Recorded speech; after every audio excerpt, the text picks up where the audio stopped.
ANC. Good morning. And your team, Advocate Lerato Zikalala and Advocate Maria Mkhwanazi. Good morning, Honorable Minister, Minister Senzo Mchunu, the members of Parliament, our support staff, led by Dr. Tuli Twalo.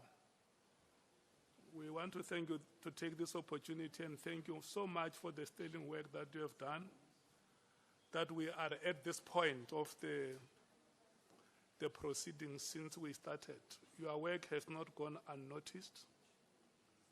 We want to thank the members of the media for being with us from the first day, and we believe you will still have the stamina to go forward with us. Honorable members, yesterday when we, members of Parliament, started with questions, it was the same time yesterday at 11 o'clock. From this table, we have been allocating 1 hour 45 minutes. That was for a full member and an alternate. We took 1 full member from the ANC, Honorable Ngola, and Honorable Sokanyile from 11 o'clock, from 11:15 yesterday until 1. And then we went ahead and took the MKP from 2 o'clock until 3:45, and came back and took the DA until 5:30. 25 minutes to 5 to 7:20, we took the members of the EFF. And then the last batch was Honorable Mwango and Honorable Vessels. Their apologies have been recorded. They will not be here with us today. The first 1 hour 45 minutes will be allocated to the PA and Action SA. Welcome, Chief Whip. Welcome, Samgona. I see the way you look at me. You wanted to settle on your chair. I'm not calling you. I'm calling the PA and Action SA. Honorable Sauls, good morning. Honorable James, good morning. Your time starts now is until 1:45. So you will take us to break. You can start now. Can I check who is starting? Yourself, Honorable James. Or she says Honorable Sauls. Thank you very much. Your time starts now.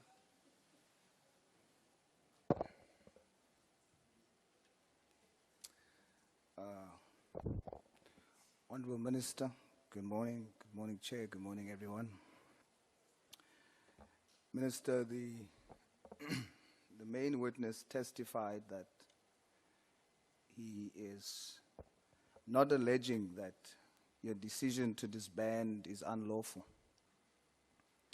He further testified that he does not allege that you are corrupt, but he does express concern about the reason why you want to disband, especially the rush to do so, given your use of the word immediately. He thus alleges that it is his view that your reason for disbandment is to protect drug cartels, or the Big Five, as we've come to know. In my view, looking at the evidence put forward thus far, it does not show beyond reasonable doubt that you are seeking to do so. However, how you responded to questions on your relationship with certain people that are put forward as questionable characters was a bit concerning. So I'm going to begin just to get some clarity from you, Minister, with clarity-seeking questions on certain key matters where I saw contradictions. I hope you will clear them up. and we shall go in depth thereafter about your reasoning on disbandment. How would you describe the relationship between Nelson Mandela and Oliver Tambo?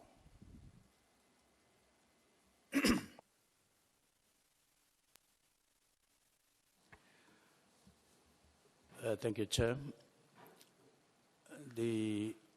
History shows that, one, they had a very lasting, close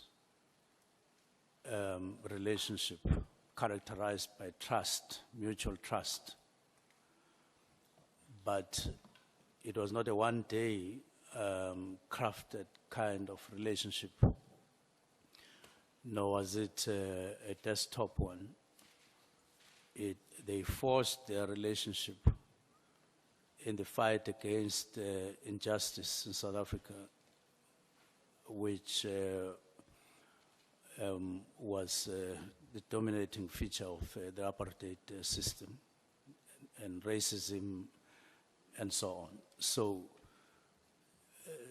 in the main, it was trust, it was closeness, it was inner resolve on both of them with a clear purpose in terms of what they were fighting for. Minister, in his first speech upon his release from prison, February 11, 1990, he called Oliver Tambo comrade to describe that relationship as you so brilliantly articulated. Would you agree that the term comrade used in the ANC context is a formal term?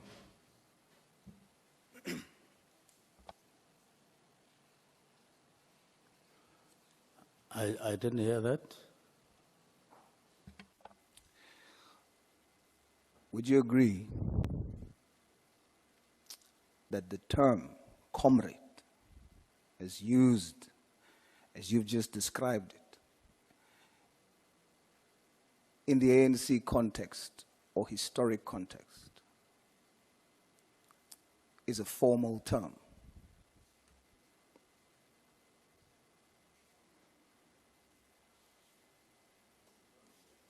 I don't get your question. Yeah, Honorable Souls, the last part, even me sitting here, I couldn't hear you. You say the term comrade used in ANC context does what? The minister defined what comrade or what the relationship between former President Nelson Mandela and Oliver Tambo was. And he mentioned it as closeness, a relationship of trust. And that was in the ANC historic context. And the minister testified that similarly, he has a relationship with Brian Mkhwanazi in that context, in the party, and then refers to him as comrade, but then says that the term is not a formal one. So now I'm trying to engage on, would the minister agree that in the context that he has just described the term, that it is actually a formal term?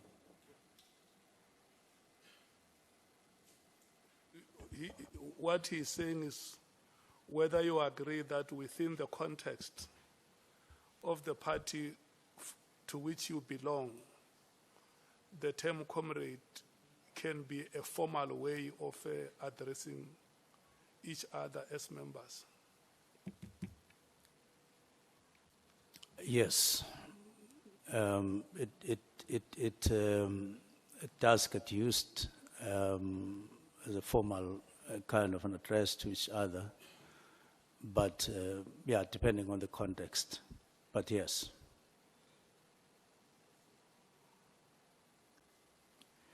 So it is a formal term. You define your relationship with Mr. Brian Mkhwanazi using that formal term.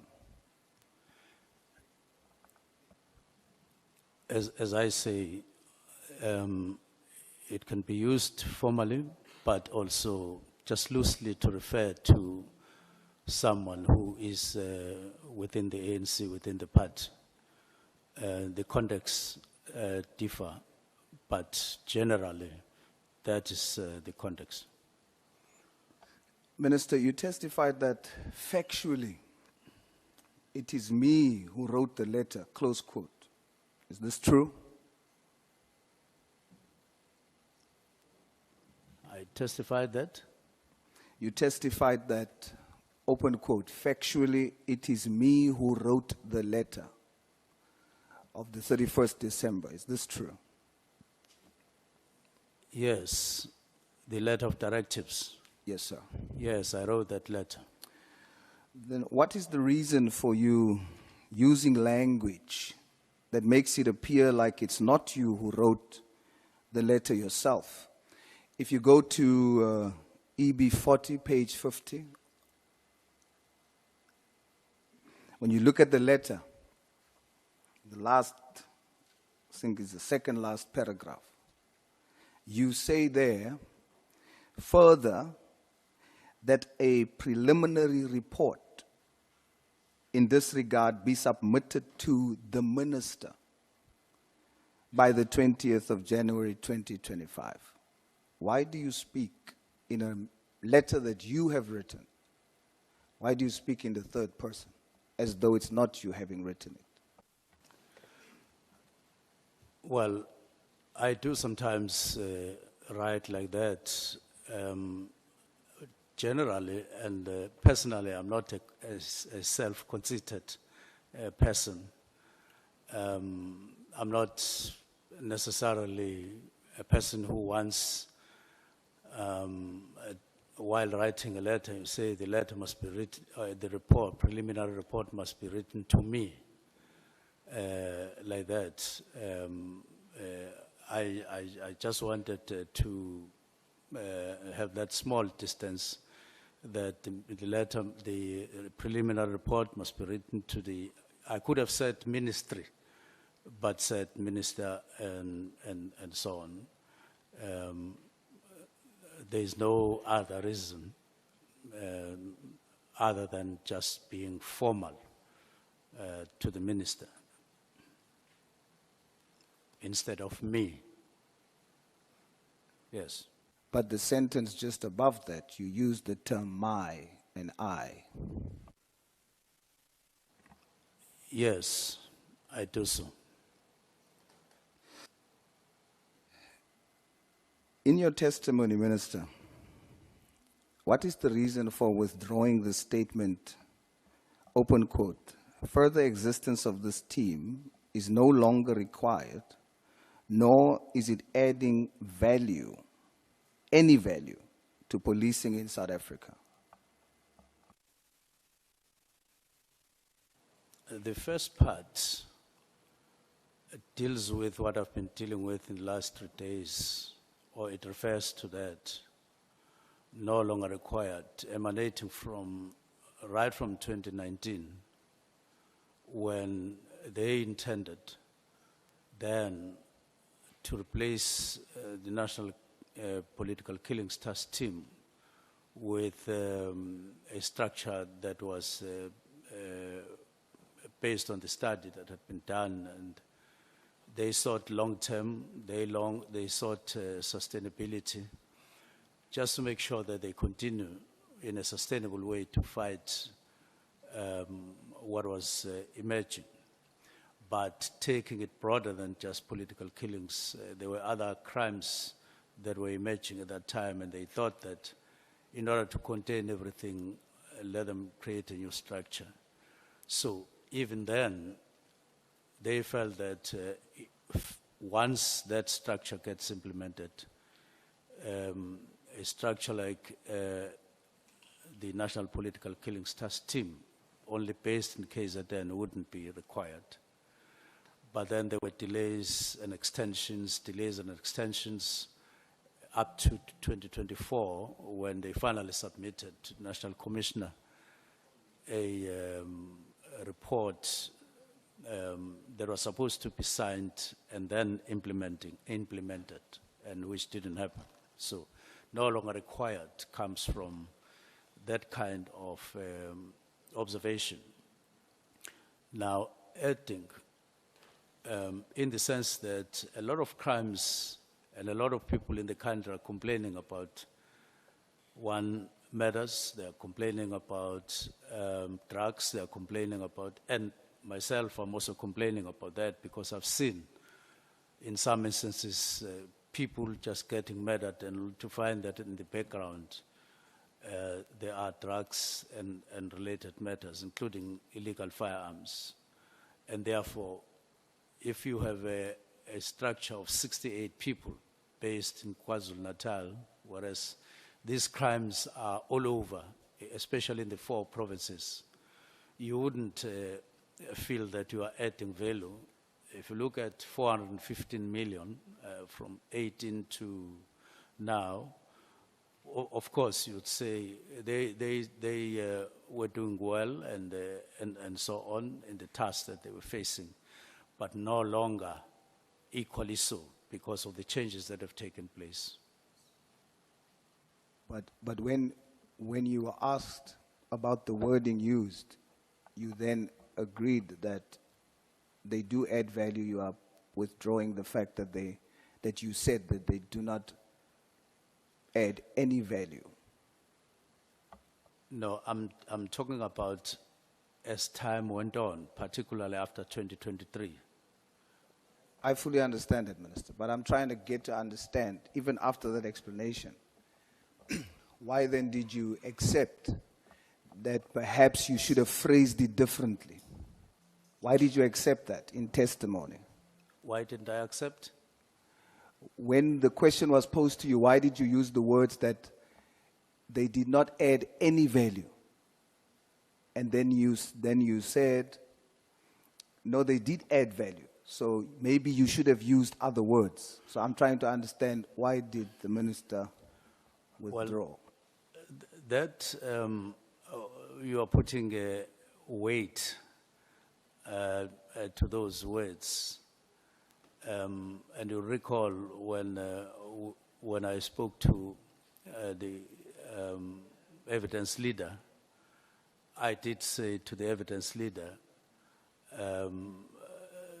when he said, was it not possible to use any other term or other terms, I said, yes, for the same purpose, I could have used softer words and so on. So similarly to the question that you are now posing, construction of a sentence can always take different forms, but those are the words that I used at that time. So, and you will realize that when the CFO... Sorry, Minister, with respect. So for today, as per your testimony the last time, do you stand by how you phrased it on the 31st? Or are you saying that you're pulling that back like you said the last time and you could have used different words? Or are you maintaining that they have not added any value to the South African police? I don't think the actual wording says they have not added. It says, no, are they adding? In other words, if you read the whole sentence, no longer required, it could have said, no longer adding value. So you're saying that yes, that's from the 31st going forward, they're no longer adding, but prior, they have added value? Yes. Okay, they have Yes. added value. Pardon? You are saying they have added value. Yes, they have, but They no longer do from the 31st. yes, if you look at, for instance, the figures that were presented in Parliament on the 5th, which I've been referring to, where in March we're dealing with one fresh case. We're dealt with 7 fresh cases in 2024. You wouldn't really say, maybe in a long-winded sentence, you could say, based on no longer adding value, based on one monetary investment, which would have declined as the cases decline, and also based on the fact that you pull people from other stations and you don't replace them over time, which means that where they come from, they leave gaps. So they, in my view, you are no longer optimizing and using those resources equal to the value. So I read the evidence that you... Honorable Sols, let me take Honorable Malimada. Thanks, Chair. Morning, Minister. Morning, colleagues. Honorable Sols is asking you about something that you wrote here, and you say you don't think it's written like that. You're saying my observation in this regard, as indicated above, is that further existence of this team is no longer required, nor is it adding any value to policing in South Africa. And then the question is, do you still stand by that? The answer is yes. But when he pursued me, I then tried to elaborate. Thank you. No, Minister, I fully understand that Are you okay, Honorable Malim? Thank you. Honorable Sols, thank you so much. You may proceed. Thank you, Chair. No, Minister, I fully understand that you maintain they are no longer adding. But what you are saying is that they have added before. Definitely. Now, I want us to now take a few minutes and talk about and interrogate that statement. Have they added before to the value of the South African police service as a whole? We're going to walk through that. So when we consider the PKTT, the extension requests, the budget increases, even though the staff complement decreases. Example, the initial request covering 6 months, September 2019 to March 2020. They asked for 57.1 million for a team comprising of 152 members. By 2021-2022, they asked for 97 million. But the staff complement decreased from 152, that they asked 54 million for. It decreased to 110 members. And now they're asking 97.5 million for. Minister, is that them having added value to SAPS in South Africa as a whole?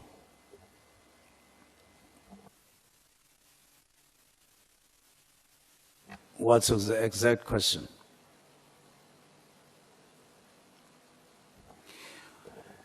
When you consider your statement, they're no longer adding, but they have added. We are now interrogating, have they added? Yes. And now I'm asking, when we consider throughout the extension requests, and they asked for a budget first in 2019 for only 6 months of 57 million for 152 members. And then in 2021-2022, they increased that to 97 million, but the staff complement decreased to 110 members. Would you say that they added value to SAPS in South Africa as a whole? Well, part of what that sub-sentence or that phrase in the last sentence is based on is along those lines, as I've indicated, the calculations in terms of monetary value. But what I didn't add, because I wasn't writing details, you add the personnel, you add running costs of cars, you add, so that is just an indication what you are talking about. When you add all other things, the expense is quite high for the cases that were decreasing, as we are referring to. So are you saying they have added value despite the way they approach the request for money, even though the staff complement decreases? It's okay, Minister. If you say yes or no, it will work. Are you saying that it did add value, even though they did that? Yes, no? I'm saying so at the beginning because at that time you had a problem of killings as the problem was identified, and it added value in the sense that there was a decrease in the cases. But you can always have a concern about what money was getting into that and so on, as I'm indicating.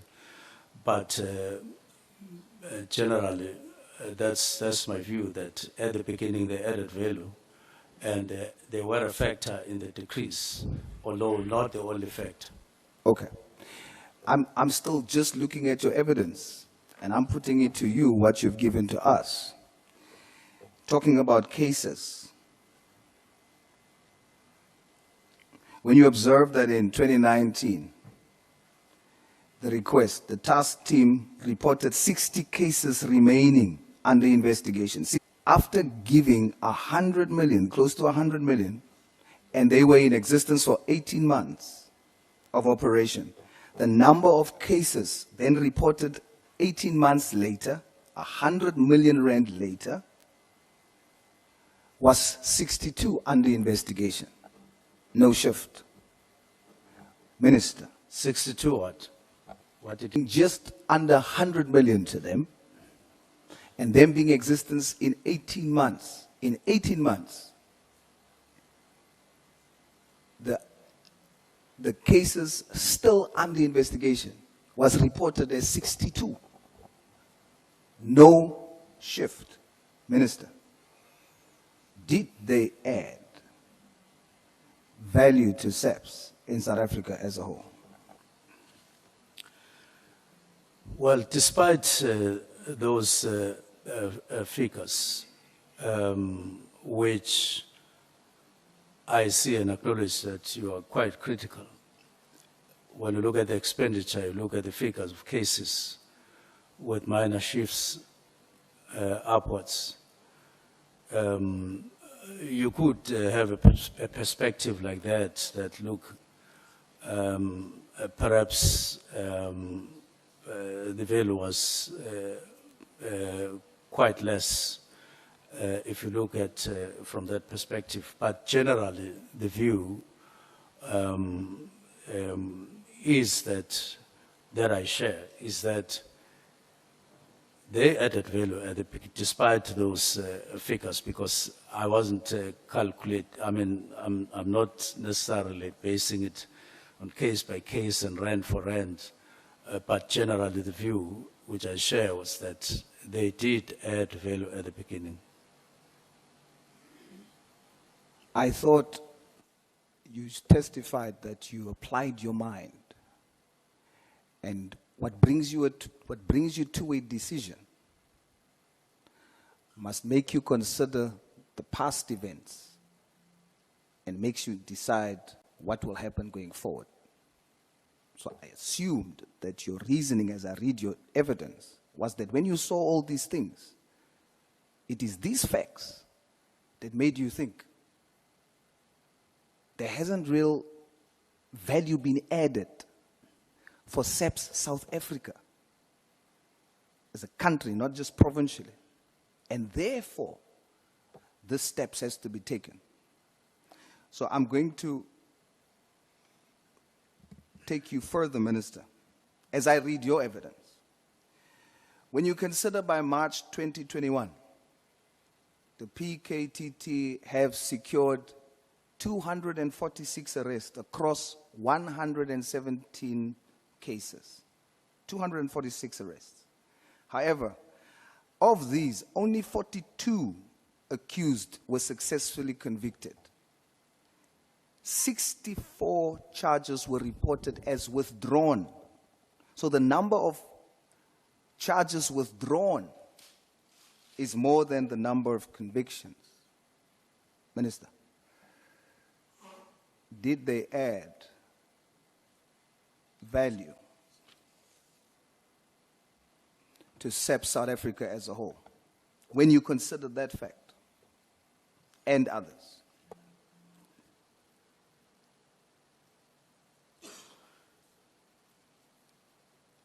Now, you are asking about values still.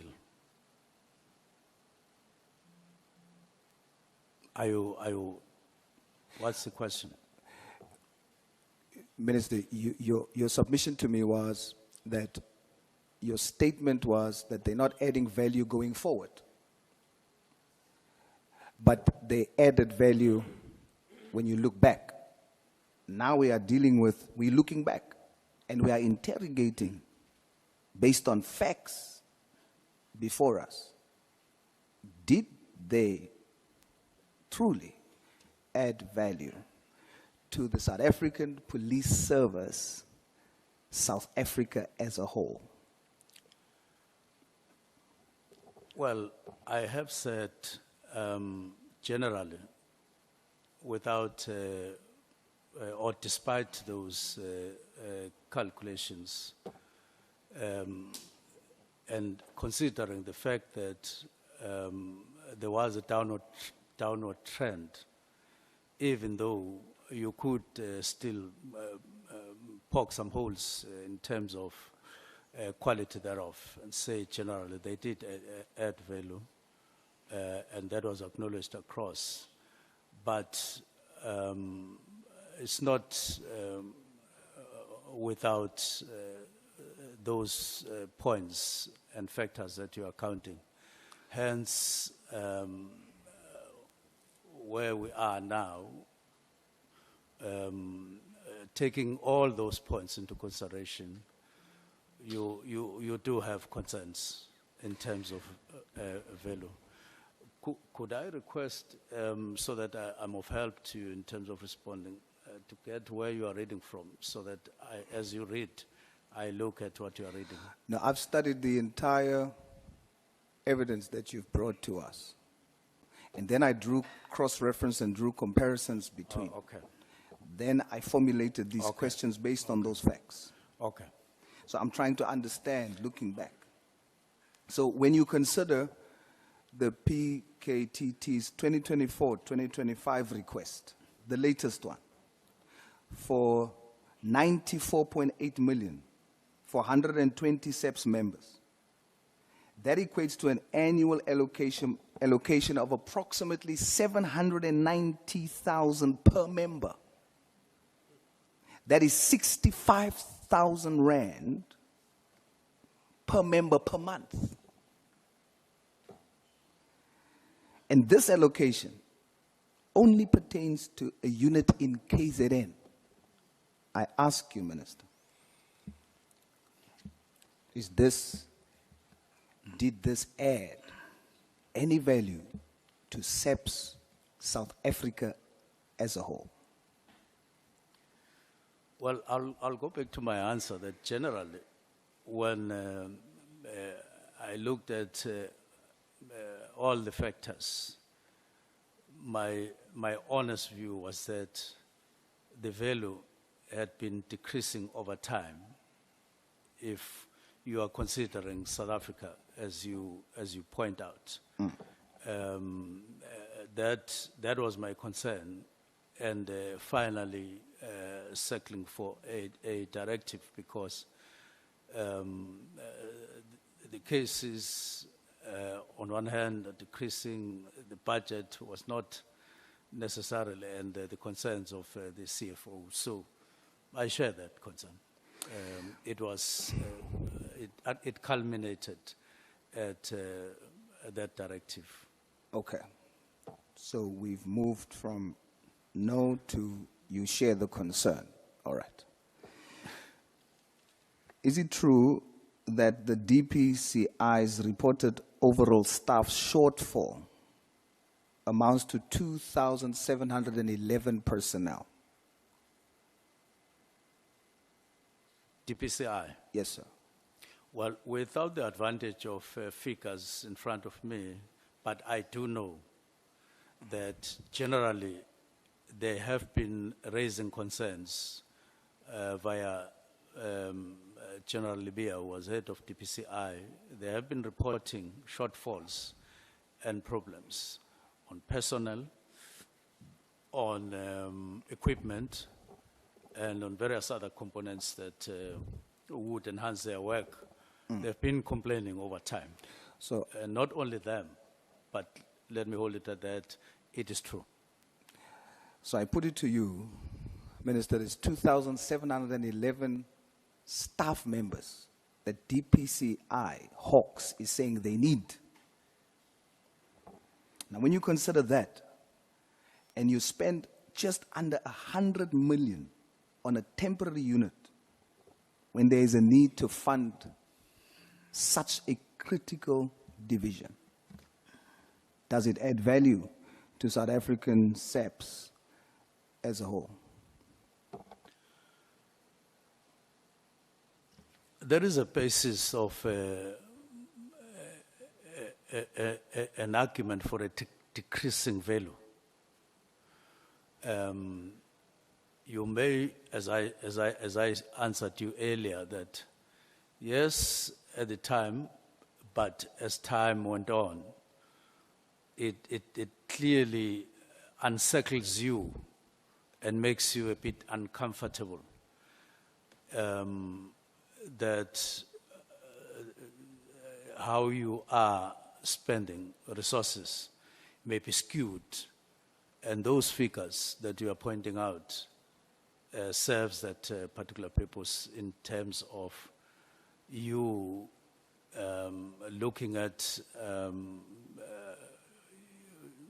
your distribution of resources within SAPS, and they increase your concern.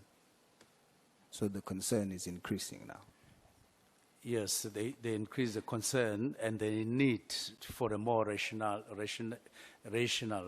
kind of use of resources. All right, let's continue. Minister, when you consider the budget allocation for laundry services alone for 12 months in 2022, for 110 members, it amounted to 4.4 million, just laundry. This translates to a calculated monthly amount per person, just for laundry, per person, 3,367 rand 73 cents. This figure is equivalent to the basic living cost of a normal South African, and that money is used on one member just for laundry. Has this added value to the South African police service in South Africa as a whole? Yes, you would increasingly find yourself in some corner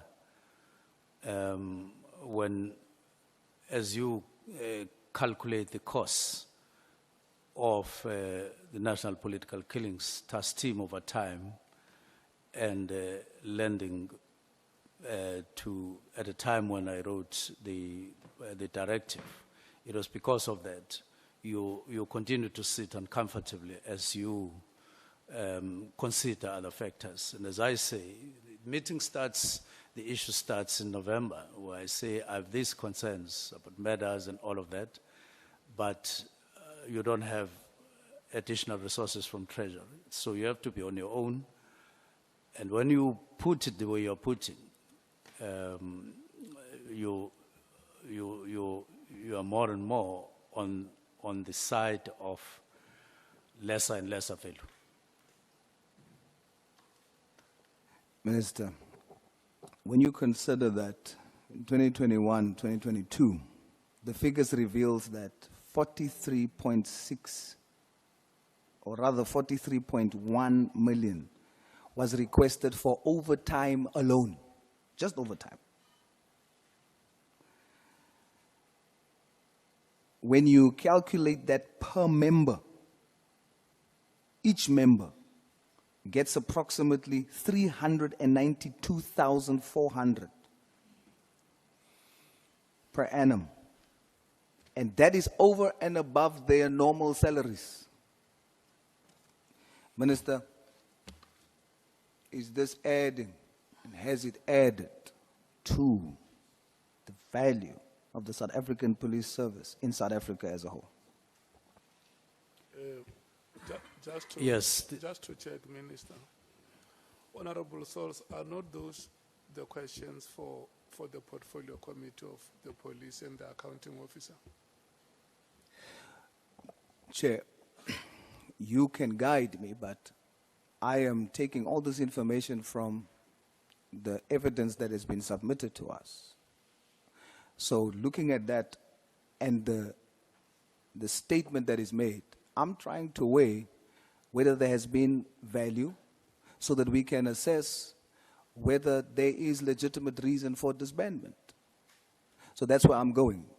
So unless I'm not supposed to interrogate the evidence. You are granted, Honorable Member. I just wanted to check that. I think you have clarified it. Thank you, Chair.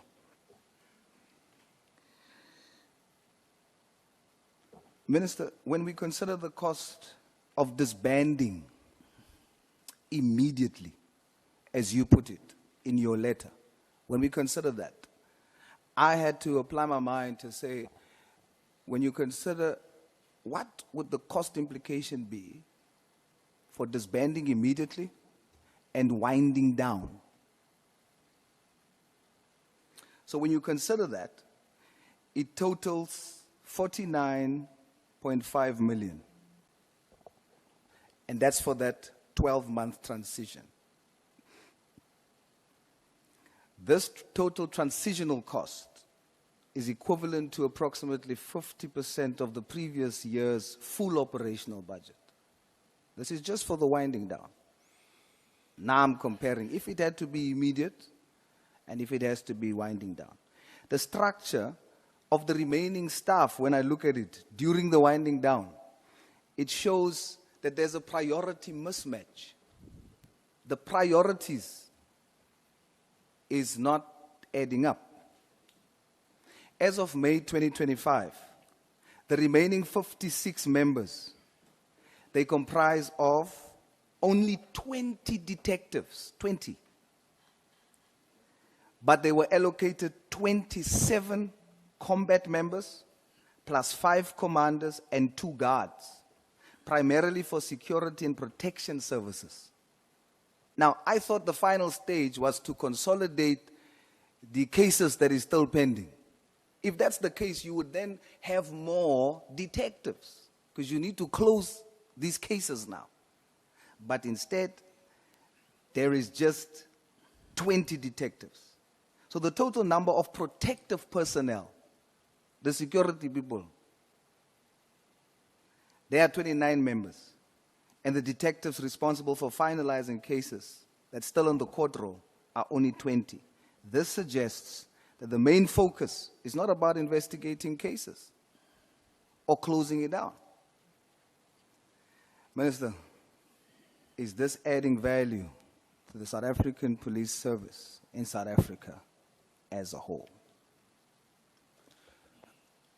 I would maintain the response that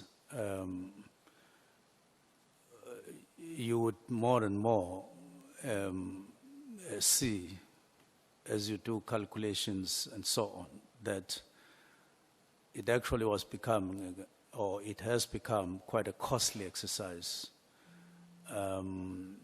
which is skewed if you look at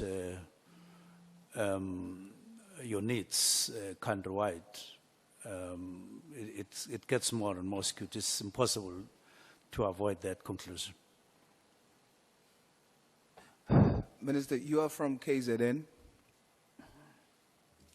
Yes, In your region, yes. over the past few years, you've mentioned, I think indirectly, in your testimony once, that the deaths, you were concerned about the deaths in your area.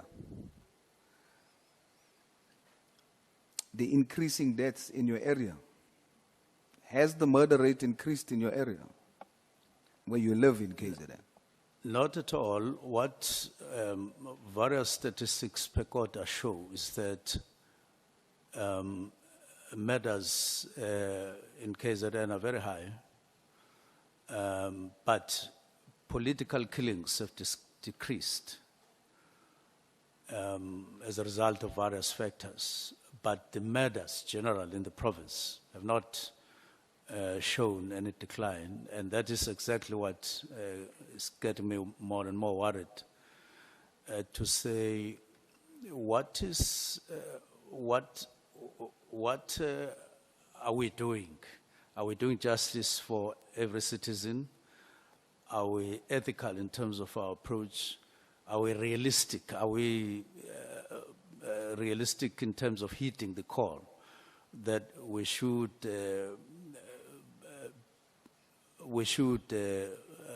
overcome the scourge of murders in the country? Because it's not murders of politicians and Nduna Namakosi. That is a concern, but not them alone. Together with that of citizens general. Murders in KZN are very high, concerning, very, very, very concerning. Despite this huge investment, who arrested the hitman on AKA? Can you come The back again? hitman who murdered AKA, who arrested them? Was it the political killings task team, or was it the national task team? Well, I'm not sure about who, in terms of name and surname and so on, who actually did the arrest, but police would be able to give the exact reports on that matter. I didn't ask any whether it is NIU, whether it is the National Political Killings Task Team or what. We have it on good record that it was not the PKTT.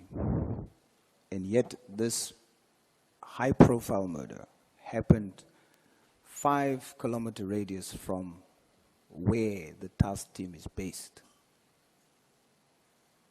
And for months, it has gone unresolved.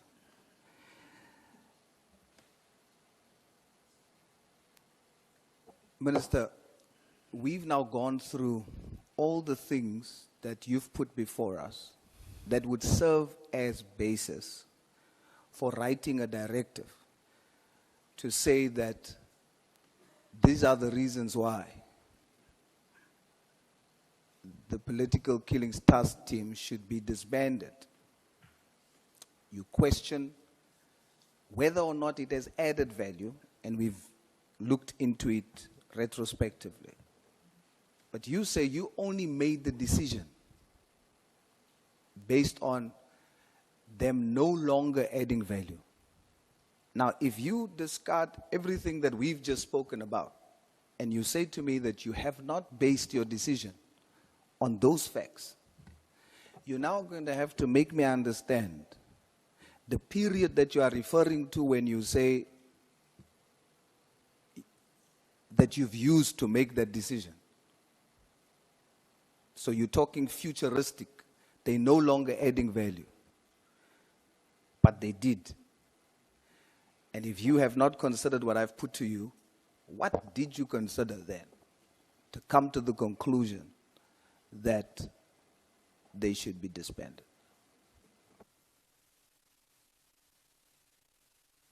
Well, I'm saying if you consider everything that you have been saying, even though I didn't go to that long calculations, as you were saying, but generally what was being reflected and what was being observed is that, on one hand, political killings are decreasing, the cases are decreasing, but you are funding at the level, and you were bound to conclude that there is something disproportionate here. And then you go out of KZN, you look at nationally to say you are facing a serious problem all over, including in some other sections like detectives, DPCI, and so on. And therefore, you are bound to review how you use your budget.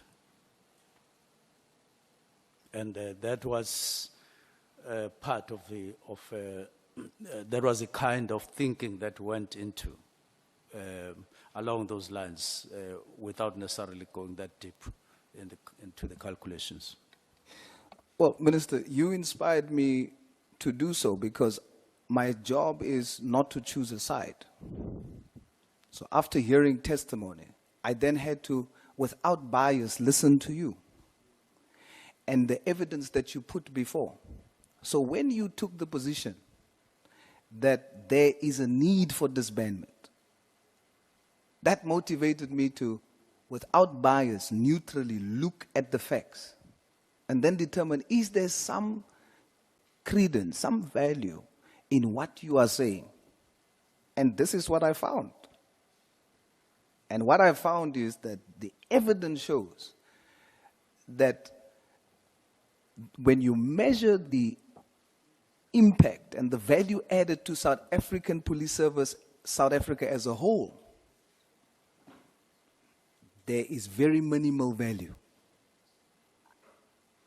except for high budgets that's not even on investigations, but rather spent on protection, laundry, SATs, and all of that. So I've come to the conclusion, Minister, that based on the evidence, what you have written in your directive, based on what I've discovered on the evidence, was correct. Not just futuristically, but also looking back. There has been grave misuse. And I want to say and put it to you, Minister, I am not convinced by your testimony of your relationships with Mr. Brian Mkhwanazi and Mr. Nhlanhla. Your testimony there is very questionable. I'm not convinced by it. But when it comes to the reasons and the evidence before me for disbandment and immediate versus winding down, I saw with facts that I've just put to you why it would be justified. Don't worry, Minister, about your position. Don't even worry about public opinion. Stand by your conviction. I look at your evidence. I compared it to what was given before. This is what I conclude. And whether the whole South Africa hates me for doing it, I stand by my conviction. As I close, Minister, Moni Baizan, stand by your conviction when it comes to these facts. On your relationship, how you explain that, I'll be honest with you. It's not convincing. How you defined your relationship, comrade, etc., it's not convincing. But based on this evidence, when you compare that there's a greater need to spend the money that's been spending on a small team, to spread that funding, to service South African police service for the whole country, I see it here. And I've put it to you based on numbers. And if that is truly your conviction, stand by that conviction, even if you don't have the position. Put South Africans first.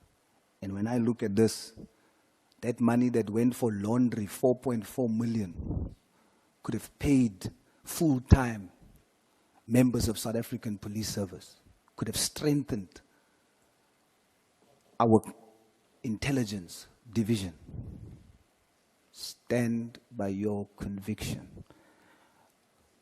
Whether the public hates you, we're not here for claps. We're not here for likes. We're here on national duty. I thank you, Minister. I thank you, Chairperson. Thank you so much, Honorable Souls, and thank you, Minister, for the first part of this session. May we take Honorable James. Good morning, Chairperson. Good morning, Minister and honorable members. Minister, you are currently suspended. You are facing serious allegations. By senior officers, you are appearing before this committee. Later on, you'll be appearing before the Commission, where your integrity is under scrutiny. At this point, Minister, before I delve into my questions, what is most important to you? Is it your job? Is it going back into office? What is important to you as you are seated here today? Well, the most outstanding issue for me that needs serious and urgent attention is to bring down levels of crime in South Africa, especially murder, proliferation of firearms, and the drugs that are all over the country, especially in the streets. I'm sorry, Minister, that is not the question that I asked you. I'm not speaking about operational matters right now. I'm saying to you, your credibility is under scrutiny. What is important to you right now, in your capacity as you are seated there? Is it your job? Is it getting back into office? What is it that is at stake that is important to you? I want to repeat that what is important, I don't want to put me above what I'm saying. What is important is that the government of South Africa, especially via the Department of Police, need to do what I'm saying, bring down these levels of crime, especially the murders and drugs and firearms. That's the most important thing. My side of things doesn't come first. It will come after that. Thank you. Let's go back to when you first assumed office. General Mkhwanazi testified that he received a call from Mr. Nkabinde asking what the duties of a chief of staff entails. Can you clarify what those duties are, particularly given the testimony suggesting that Mr. Nkabinde had little knowledge of them when you appointed him? What are the duties of your chief of staff? Well, the duties of the chief of staff is generally to manage the office of the minister. That has parliamentary business on one hand and staff that is allocated to make sure that they are properly supervised and guided so that they are able to perform their duties such that the minister is able to perform his duties, including responding to questions and other related matters to Parliament. And then on the other is to assist the minister on cabinet-related matters, preparing files and reports as may be required. But on the other hand, also to be able to run your public affairs, that includes constituency, it includes answering queries from the public, and then there are also internal issues like connecting with, among other people, the National Commissioner and other officers, such that there's smooth running between the department and the minister on the other hand, but also work with deputy ministers. So generally, those are the tasks in a nutshell of the chief of staff. That was a very general response, Minister. I was referring specifically to his employment contract of employment. What are the specifics that was required by him? Does he have the relevant qualifications for this job? Do you know what's his qualifications? Does he have any? So I will ask you, you speak in a low voice, and I Oh, I speak a low voice. I was Yes. just being very considerate because the last time you said I spoke beyond the heads of anything that was alive. But if you want me to up the volume, I gladly will. I asked you what are the qualifications and the technical qualifications that he has. Well, Mr. Kabinda has a degree that is a BTech in policing and some diplomas and so on.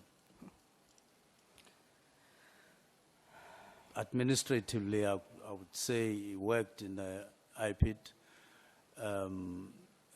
where he acquired some skills related to policing.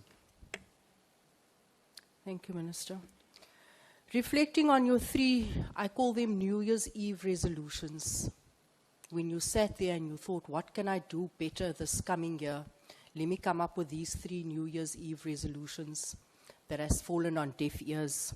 The resolutions or the directives prompted by your concern for South Africa, particularly the Cape Flats and the high murder rate. And I've listened to you over the last 3 days, and at every given opportunity, Minister, you mentioned the Cape Flats.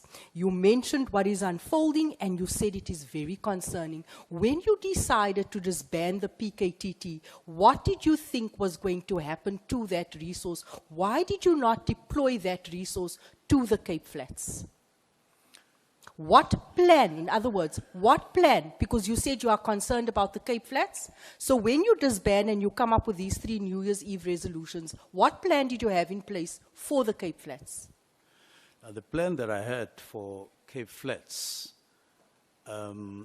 was that once we have a new division coming up that we decided on last year, Operation and Response Service, we would then be able to optimally use all the units like the task force, like the National Intervention Unit, TRT, and then POP included, and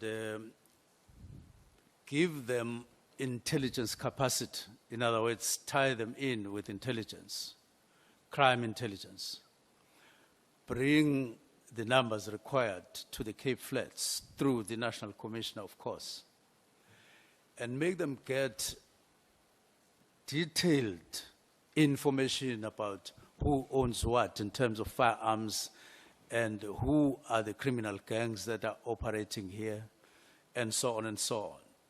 And who are the operational people on a daily basis? And where do drugs come from and all of those things? And at one point, I had a meeting, an hour-long meeting with the National Commissioner to say, National Commissioner, we're not sitting comfortably because of Cape Flats. The numbers keep on increasing. The incidents keep on increasing. It was a virtual meeting. And I then asked him, could you deploy intelligence, maybe for a week or two, so that they give us concrete, tangible information, and then you deploy. By that time, we had long discussed and finalized the creation of the division that I'm talking about, because to me, it appeared that you can't use normal policing, uniform police to deal with Cape Flats. By then, we had also dealt with agreement with the city of Cape Town to increase personnel. And so I was imagining a situation where they would be here for a month, 3 months, 4 months to stabilize the area.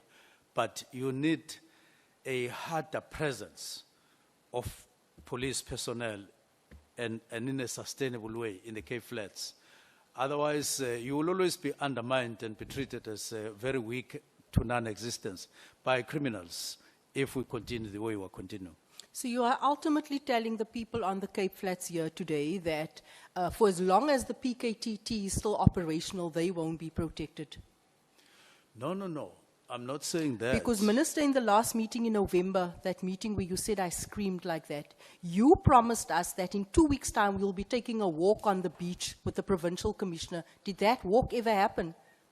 Now, I'm saying, the walk didn't happen because I wanted that walk to be preceded by deployment along the lines that I'm talking about.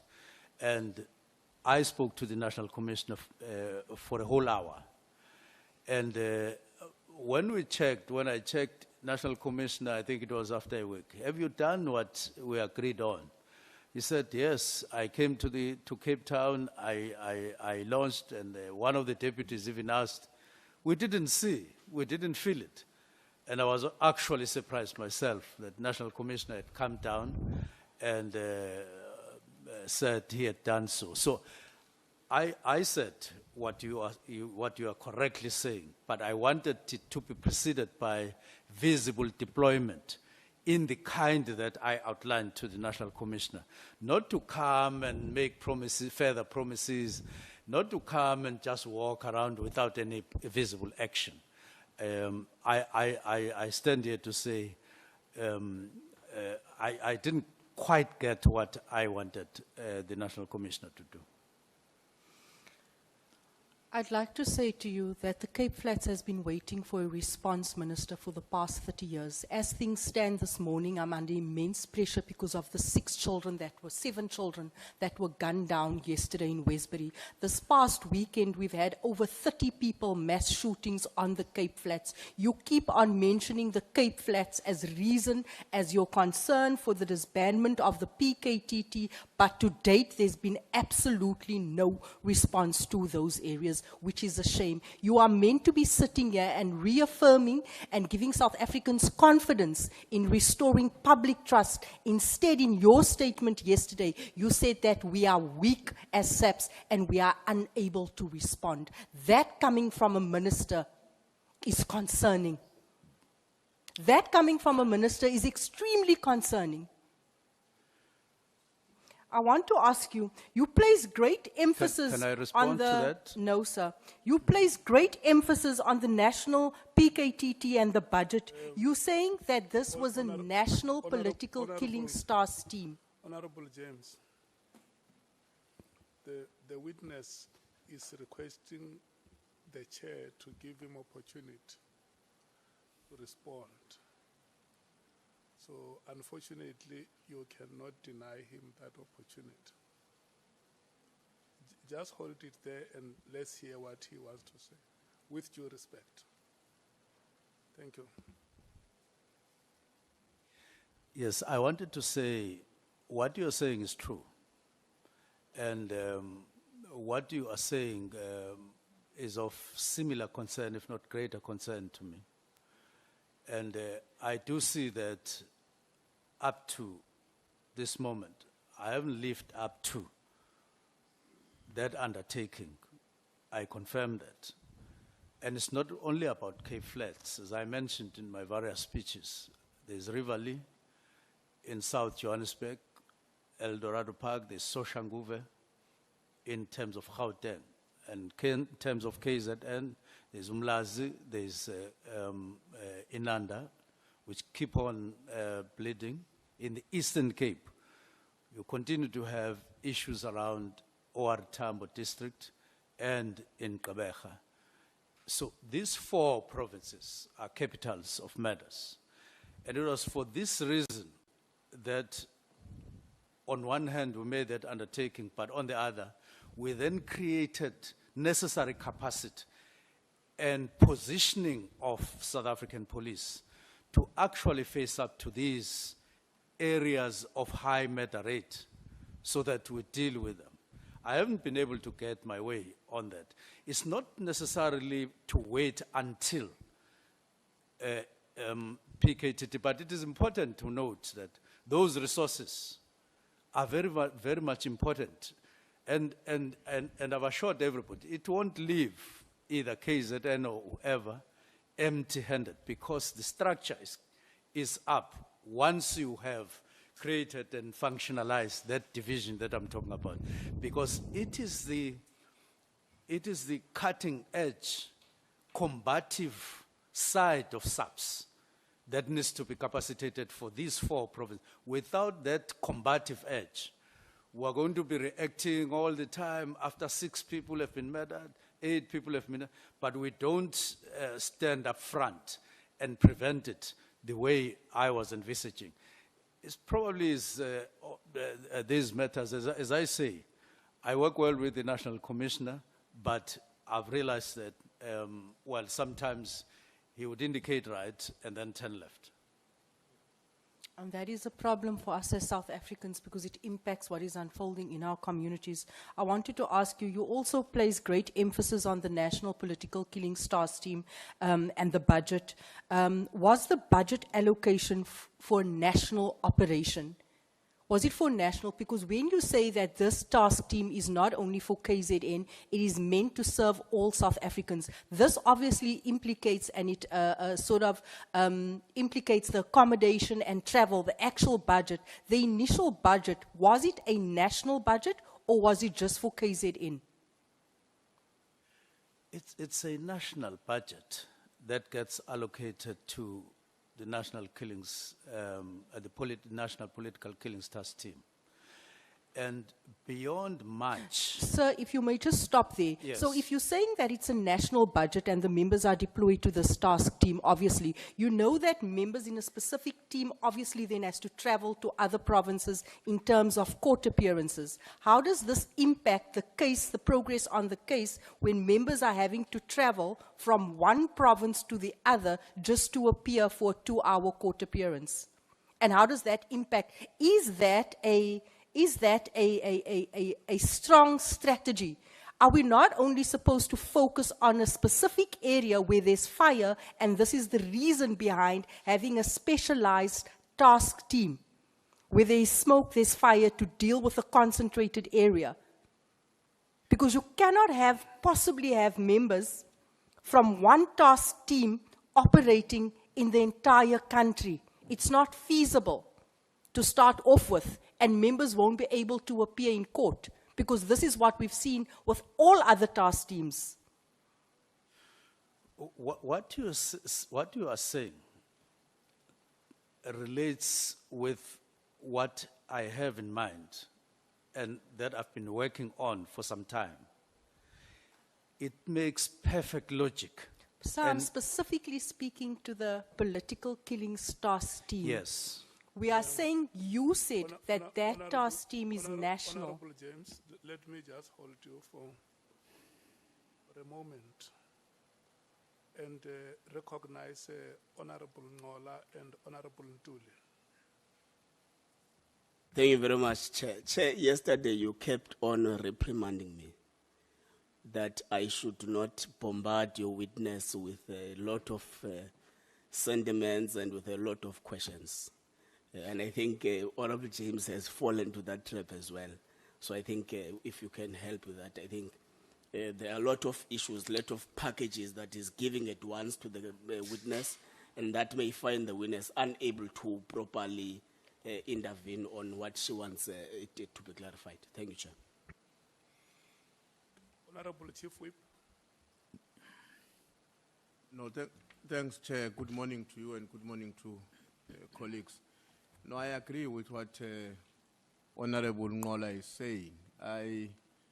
When we are listening, as we have been listening for the past 4 days, some of us, the first time I'm speaking in the presence of the Minister, part of what we are also doing is to listen to what the questioner says and what the answer provided is saying, so that we can follow as we prepare for our own engagement with the witness. Now, the way in which the exchange is taking place between the Minister and Honorable James is making it difficult, not just for the witness, but for ourselves as well, to properly follow the conversation, which is what we're supposed to be doing. So I'm appealing as well for your guidance and intervention to ensure that we are all taken along as we should in the current proceedings. Thanks. Honorable Sols, I saw your hand was up. Yes, thank you, Chair. Just for clarity, when the Minister says National Political Killings Task Team, I just want to understand the task team that needed to be disbanded was specifically created for operation within KZN, or is the Minister saying that it was created to operate nationally, and therefore the name National Political Task Team, or whether it was just supposed to focus on KZN?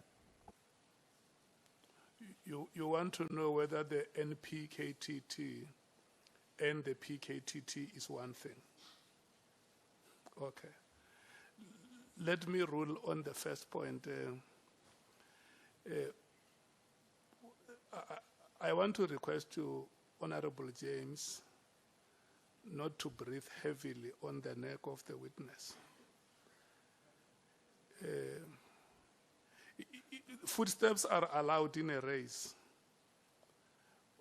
but when you breathe heavily on the neck of the witness, that may distract the chain of thought. So I just want to request you that you do not breathe heavily on the neck of the witness.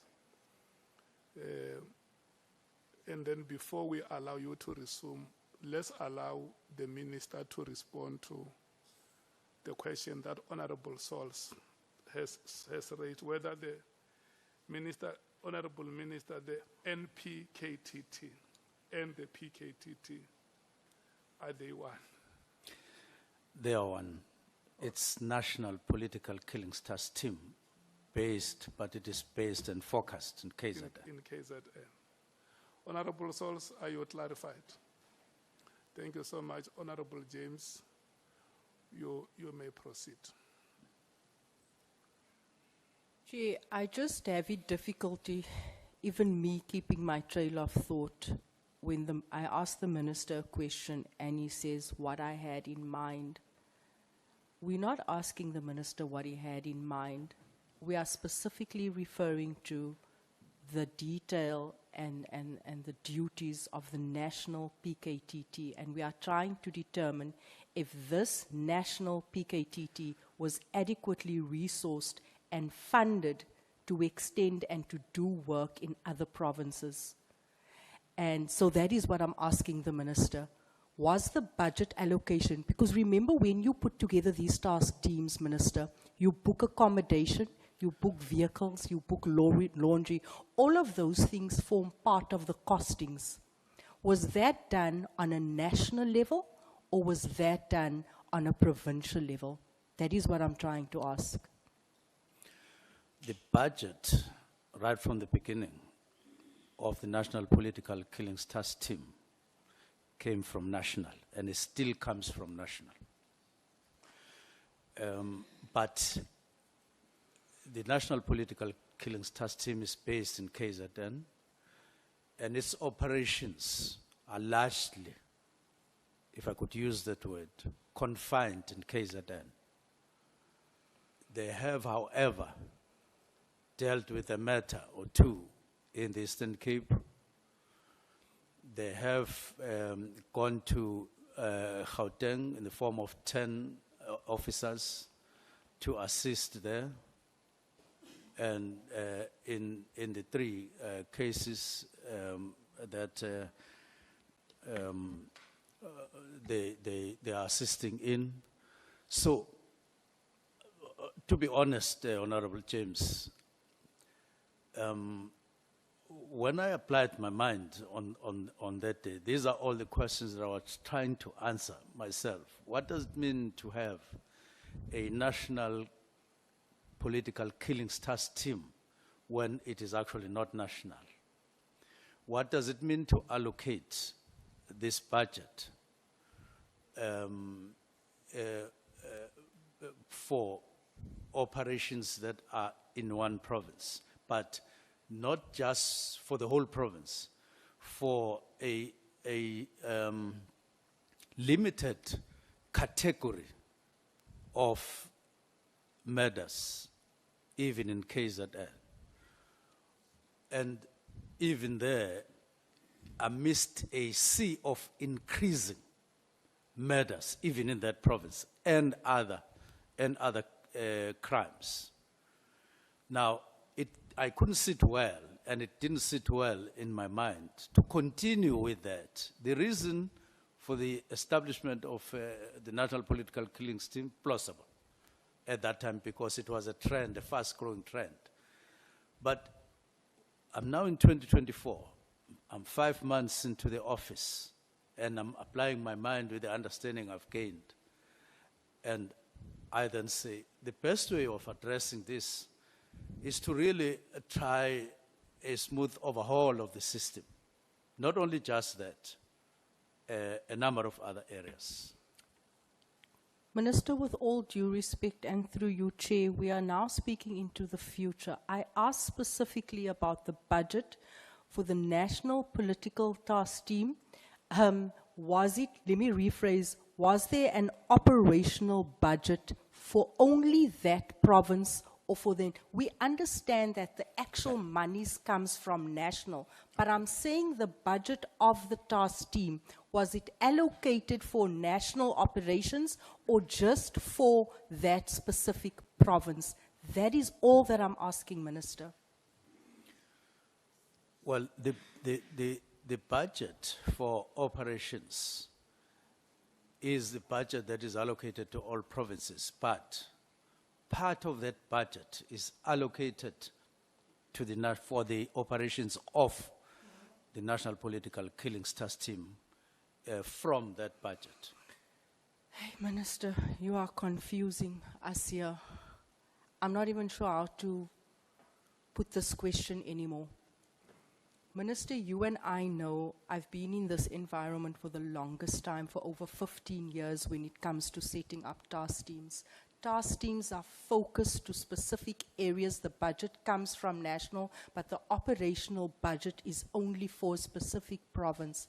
That is what I'm saying. And I'm asking you, sir, have you been privy to the budget that can qualify your statement when you say it is national? It is national on paper, but it is not, hasn't been operationalized nationally. Am I correct, sir?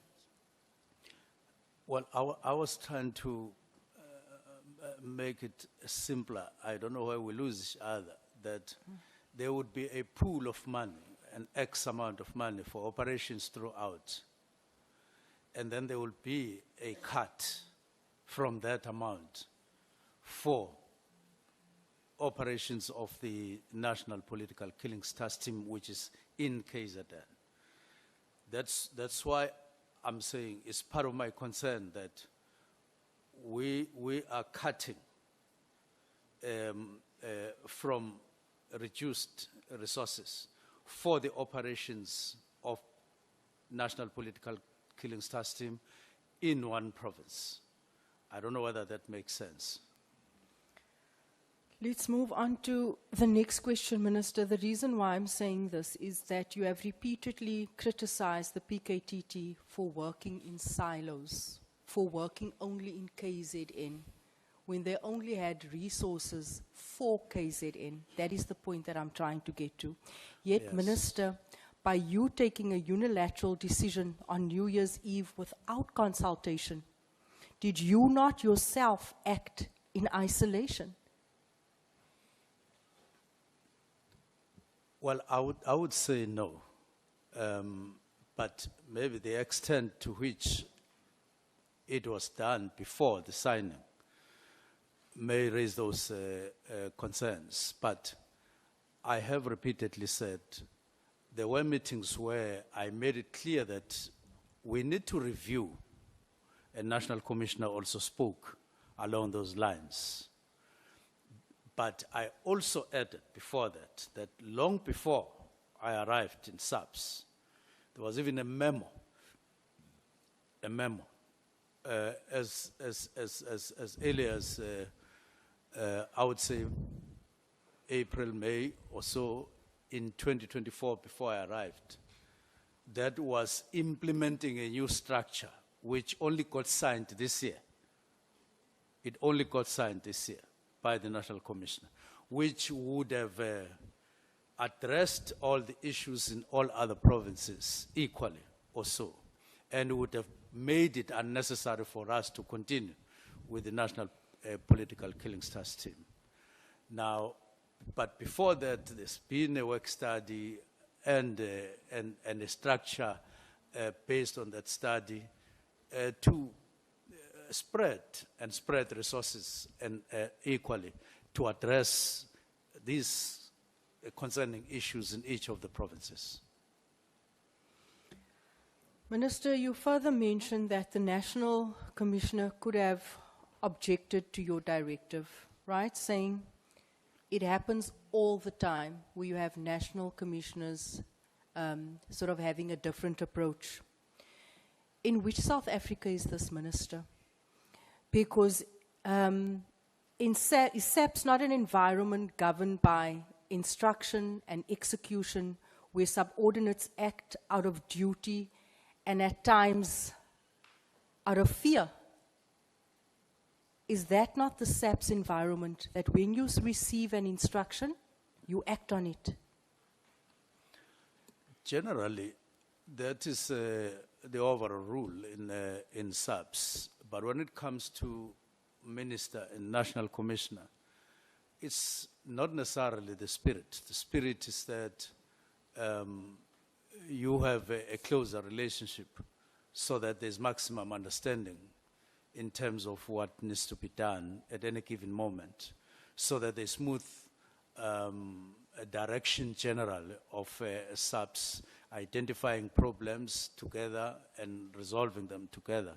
And that is what we've been trying to do until later, when I now realize that we're no longer that together as much as we had been before. So the character generally is that from National Commissioner downwards, he gives directions to lower ranks and instructions, and they get complied with. But between the Minister and the National Commissioner, it's not instructions per se. It's more to say, this is the view, and we share, and then we'll move on, by and large. Minister, the last couple of days has almost felt like an English lesson class, where you're now saying it's not an instruction per se, when this is the culture of this environment, it's a view. I've been stuck on words such as immediately, comrade, acquaintance, all of that, and now we are saying an instruction is a view, when we had witnesses coming before us and saying to us, when you receive an instruction from a minister, you must act on it and you must act immediately. No, we're saying the same thing. Materially, there's no difference between what you are saying and what I'm saying. All I'm saying is that when I say from National Commissioner downwards, it's much more stringent, much more streamlined. But I say between the Minister and National Commissioner, most of the time it's discussion. That doesn't mean that in the Constitution there's no directive, there's no space for directives. There is space for directives, and this is what I used in terms of, in this instance, of the 3 directives that I gave. Minister, on the counterintelligence investigation, because this is where I believe, this is where the wheels came off. Both General Nhlanhla and Mkhwanazi testified that you disbanded the PKTT under the mistaken belief that it was the unit investigating drug cartels in Gauteng. Are you aware of that? No, I deny that very strongly.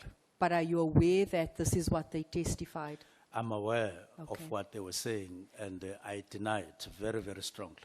Their testimony draws a link between that decision and your alleged association with Brown Mkhwanazi, who in turn is linked to Kat Matlala, reportedly tied to a Gauteng-based drug cartel. You have denied this claim, but why do you believe 2 of the country's most senior police officers would make such serious allegations against you if there was no basis for it? Now, number one, I did say, and I said that there were 2 ways in which SAPS, or there are 2 kinds of reaction to my directives. The first one was General Masimula, to whom I wrote the directives. They were addressed to him. For all purposes, we moved along right from the beginning with General Masimula. I don't want to lie. We were together up until after March. We were together, step after step, with him playing a role, coming up with phases and all of that. But on the other hand, General Mkhwanazi took a much more confrontational line or stance as a reaction to my directives. One is national, one is provincial. Now, why ultimately they would say that, it's something that I'm still quite baffled about, that I'm associated with drug cartels. Now, I'm saying in this room, there's no drug cartel that I'm linked to. There's none. And I've never acted in support, directly or indirectly, of any drug cartel in South Africa. It has never happened. Minister, are you aware that Brown Mkhwanazi is linked to Kat Matlala? In terms of what is coming out now with in the Nhlanhla Commission, it does look like they are quite close to each other, something that I've never been aware of all the time about Brown Mkhwanazi. It's something that it's just emerging now. The very Brown Mkhwanazi that has been sending you messages that you said is a crafty character, that you have been receiving messages from him, and you said that sometimes this guy actually makes no sense. So that tells us that there's a pattern of communication. So you earlier on said that you are not linked to any drug cartels directly or indirectly. Based on the fact that you have Brown Mkhwanazi linked to a drug cartel and in communication with you, what do you make of that? Well, I'm saying that I do know Brown Mkhwanazi, and I have spoken to him, and we have met on occasions. Now, I wasn't aware of any other person he links up with in his own time. I wasn't aware, totally unaware. I've never asked him, who else do you speak to? Who else do you do what with? I've never asked him that question. It is emerging only now, all those matters, that all of us are becoming aware of. And I'm concerned about it. That's what I've said. But up to now, I'm saying I've never spoken to to Nhlanhla. I've never linked up with him on anything, from him to me, or from me to him. And we've never met in person. It has never happened. And I've said, even when the word link is used, it is running empty. I've never seen anyone putting on the table anything concrete to say this is evidence of the link. It's an accusation, and that's partly what I'm dealing with here, and therefore, and I did say on the 12th of June, which was something like a few weeks before the Durban briefing, media briefing by General Mkhwanazi, I had convened a meeting where General Masimula was expected to present, together with whoever he would have a delegated job to present a special crime intelligence. Why do we have so much drugs in the country? Why do we have so much illegal firearms? And why do we have so many murders and so on? No, it was drugs and firearms. That meeting took place, and I did take a detailed report. It was an effort to understand this on my side, having raised it in November, to then start getting to fight all these matters and reverse the trend that everybody is concerned about. And I do want to repeat, well, in the report, as it turns out now, there was no big five in the report that I received, but there were other, I would say, cartels that were identified, and I want to say that I am not linked to any. So why the two would have come here to say I'm linked, I don't know, but I'm yet to hear where they are basing it. That I know, and I've been speaking to Brown, does not automatically mean I'm also linked to people that he speaks to, and I also know the people that he knows. It does not mean that, and in reality, it is not like that. Thank you, Minister. Chair, I'm losing my trail of thought as a result of the long answers. I just thought I'd bring it to your attention.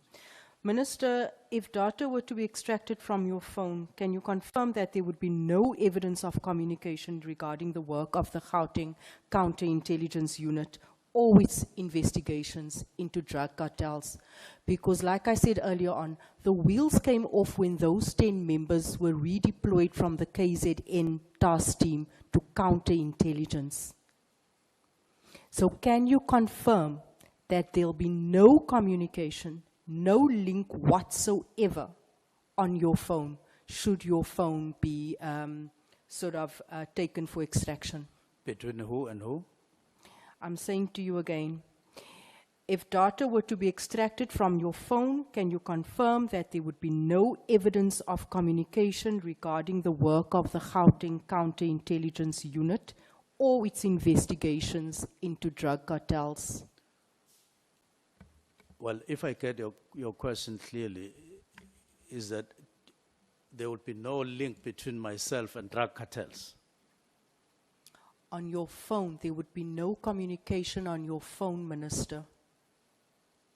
Between me and drug cartels. There would be no evidence of communication on your phone if data were to be extracted from your phone. There would be no communication with drug cartels. I want to be clear. This is taking into my time. Minister, if data were to be extracted from your phone, Honorable James, look, you have to be straightforward with your question because you are asking the witness on evidence that is not before. It's like you are saying in the event there is proof that you have been in conversation with so and so. So that's why you need to be straightforward so that you don't confuse the witness. The witness must understand because that evidence that he might have spoken to somebody is not before this committee. So ask him the question that you want to ask, but be patient with him, allow him to understand what you want him to respond to. I'm very patient, Chair, and I'm not sure how else to ask this question at this stage. I'm really not sure why the Minister's not understanding a simple question. Maybe you can, put it to him. I want you to allow him to understand at his own pace. But it's taking from my time having to repeat the same question four times. You will have that time. The question, the matter in reference is not before the ad hoc committee, it's in the event. So put the question to him, but allow him to understand it to the best of his ability.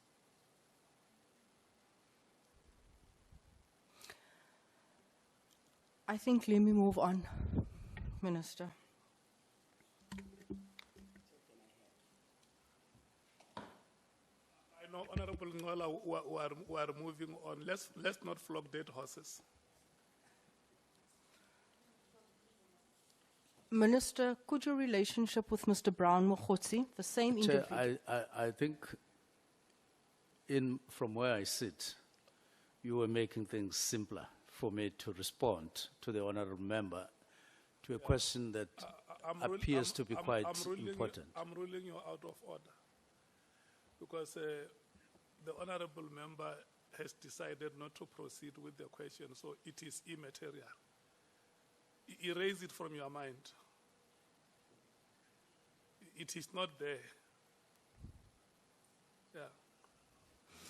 Could your relationship with Mr. Brown Mkhwanazi, the same individual who allegedly funded your January 8 guess, allegedly, be the reason a message was sent from him to Matlala, currently in CMAX, informing him that the task team had been disbanded?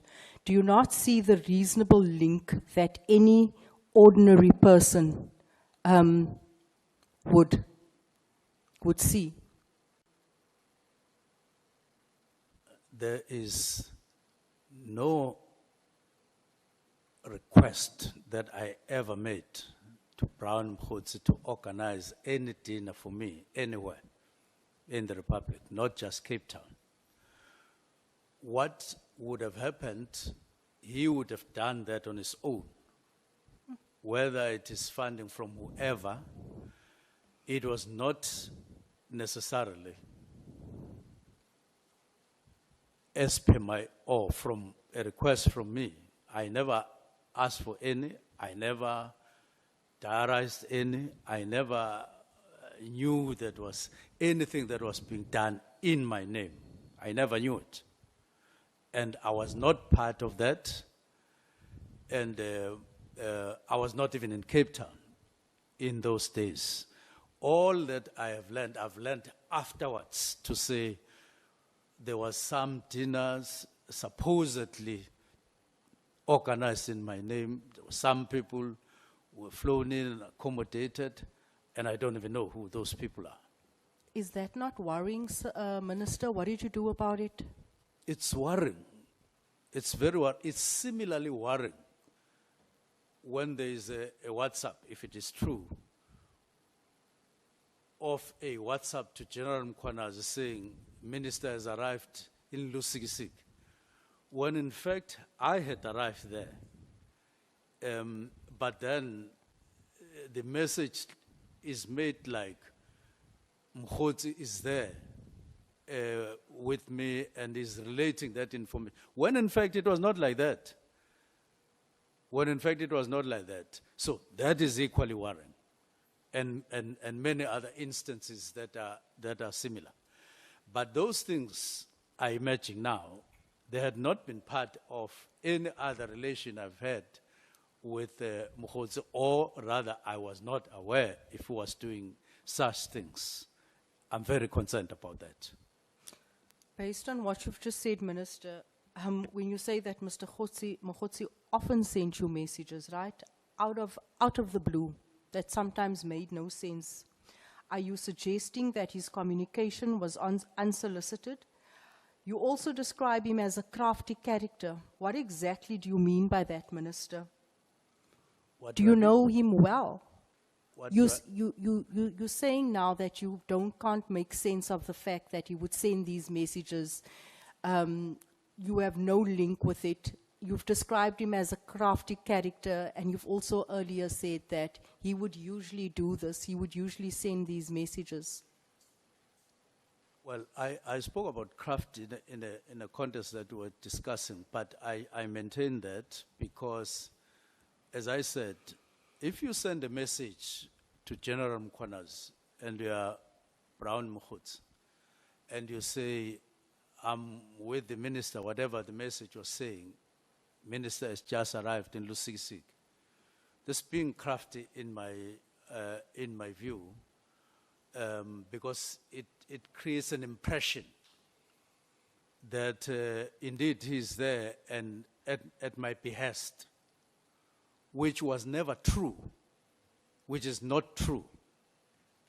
It's like the other issue that General Mkhwanazi was raising of Brown Mkhwanazi getting some document at the police station in Pangeni, which he said in a manner that creates an impression that just because I have a house there, not far from the police station, I would have facilitated anything for Brown Mkhwanazi. No, it's not like that. I never did that. I never knew anything about that. And other examples.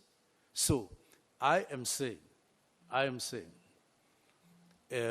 other than the relationship of a mere comrade to another mere comrade, there are no other things that I've been doing or that I do with Brown Mkhwanazi. I've been relating that. Nothing. No dinner, no lusikisiki, no fundraising that I have asked him to do. It has never happened. It has never happened.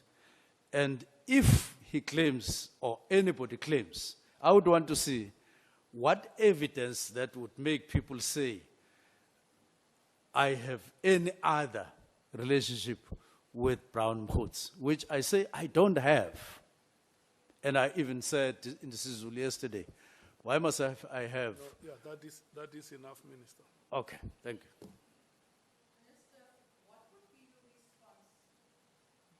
Minister, what would be your response if I put it to you that the committee will hear testimony from former Minister Sele, that Kat Matlala told him that you and Brown Mkhwanazi met with Kat Matlala to discuss a project which was your campaign for the ANC president or the deputy president? I would outright say. Point of order, Chair. No, I just want to. Point of order taken. I want to know utubani lesela khuluma ngalo Honorable James uthe Minister Sele ubani lesela khuluma ngalo. Thank you.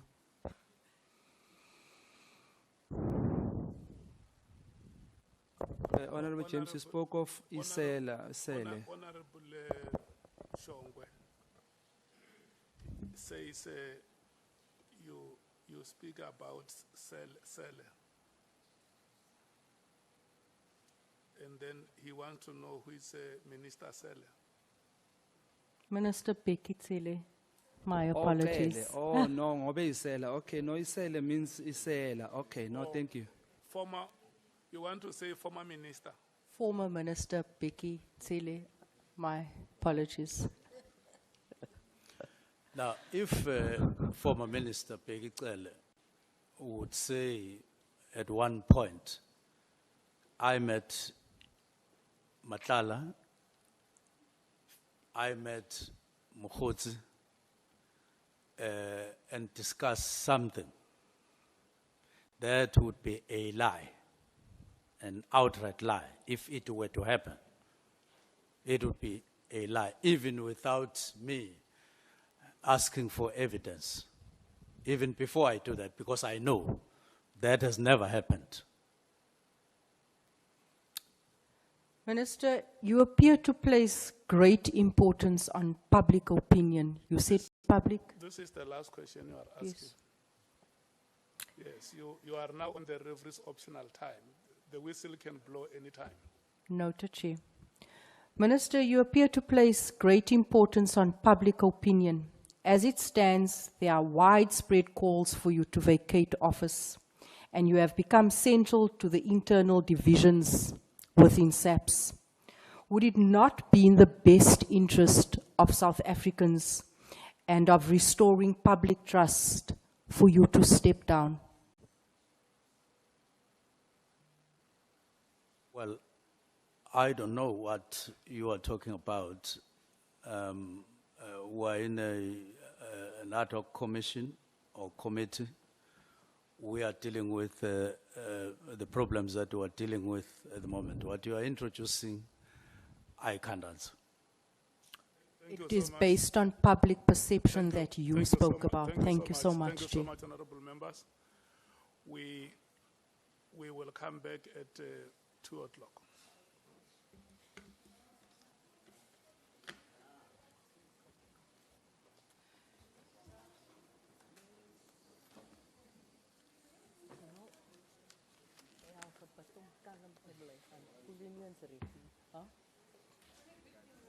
Huh?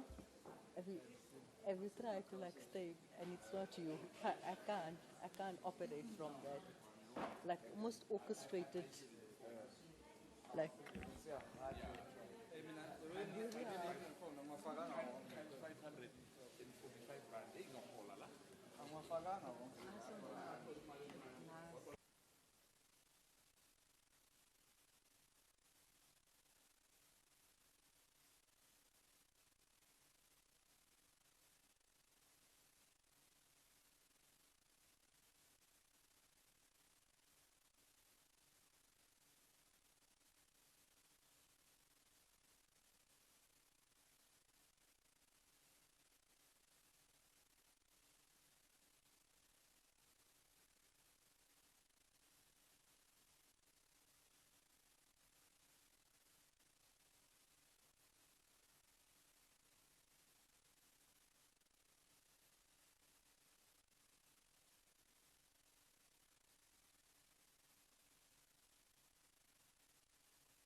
see that you are back.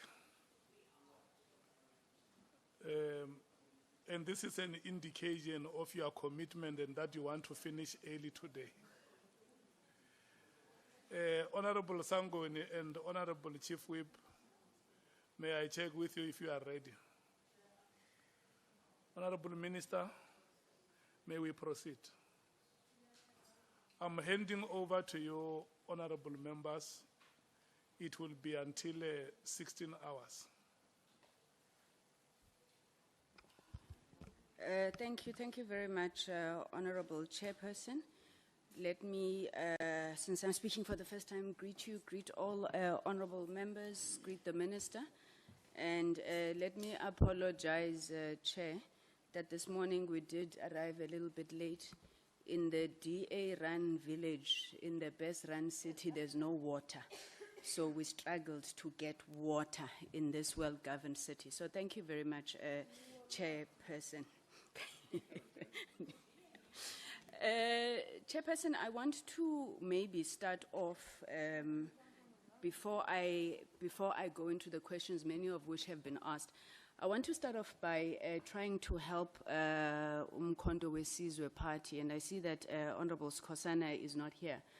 But over the course of this inquiry, we've been having a lot of questions around the Phala report, which does not form part of the scope of the Ad Hoc Committee.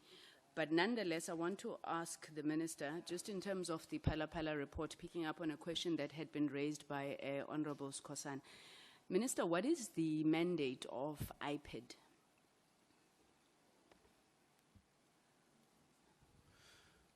Firstly, the IPID is independent.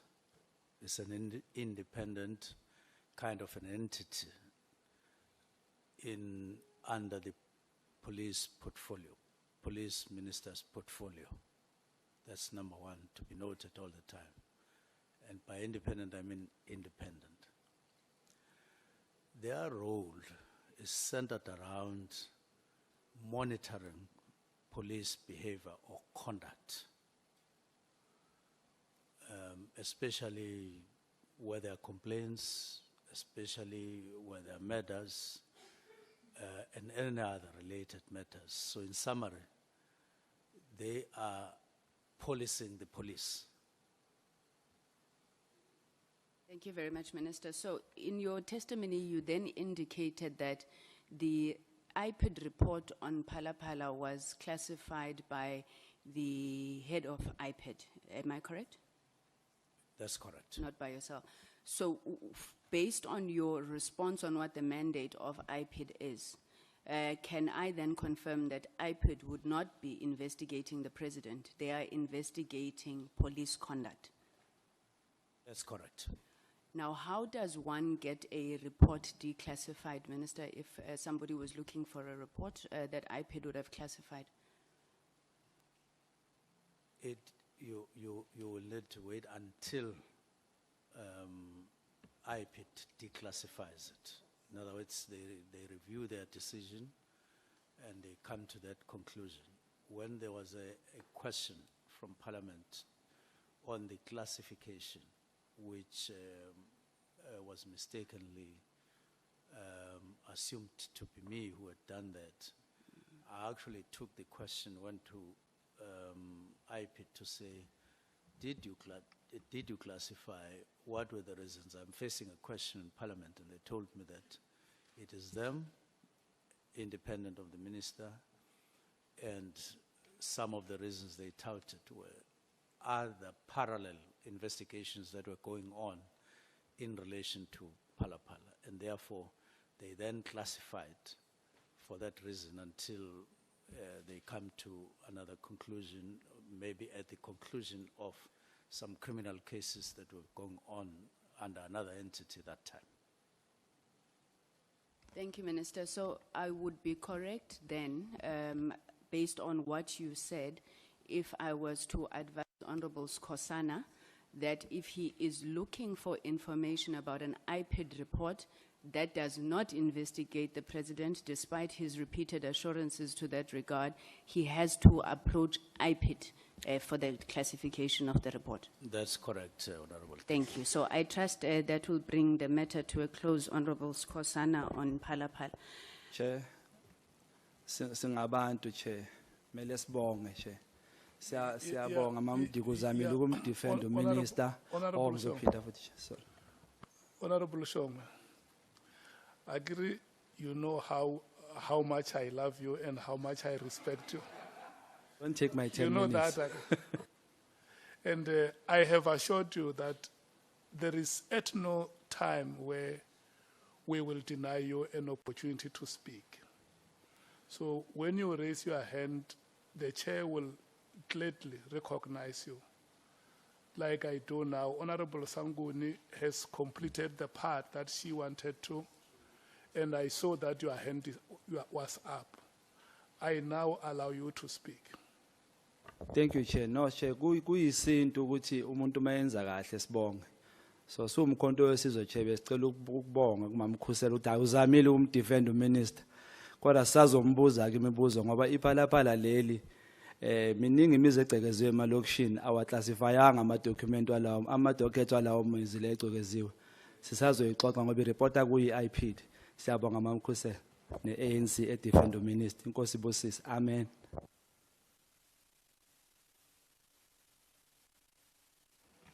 Do you want to comment on No, there's nothing to- the message of gratitude? No, it's a pleasure, Honorable Chairperson. As the ANC, we will continue to seek to educate Kondo Wesizwe, as they call us ngabantu bakwagogo. So we're happy to educate them on how these things work. Thank you, Chair. I see the hand of Honorable Nomvalo is up. Yeah, no, Chair. Can members of this committee be protected?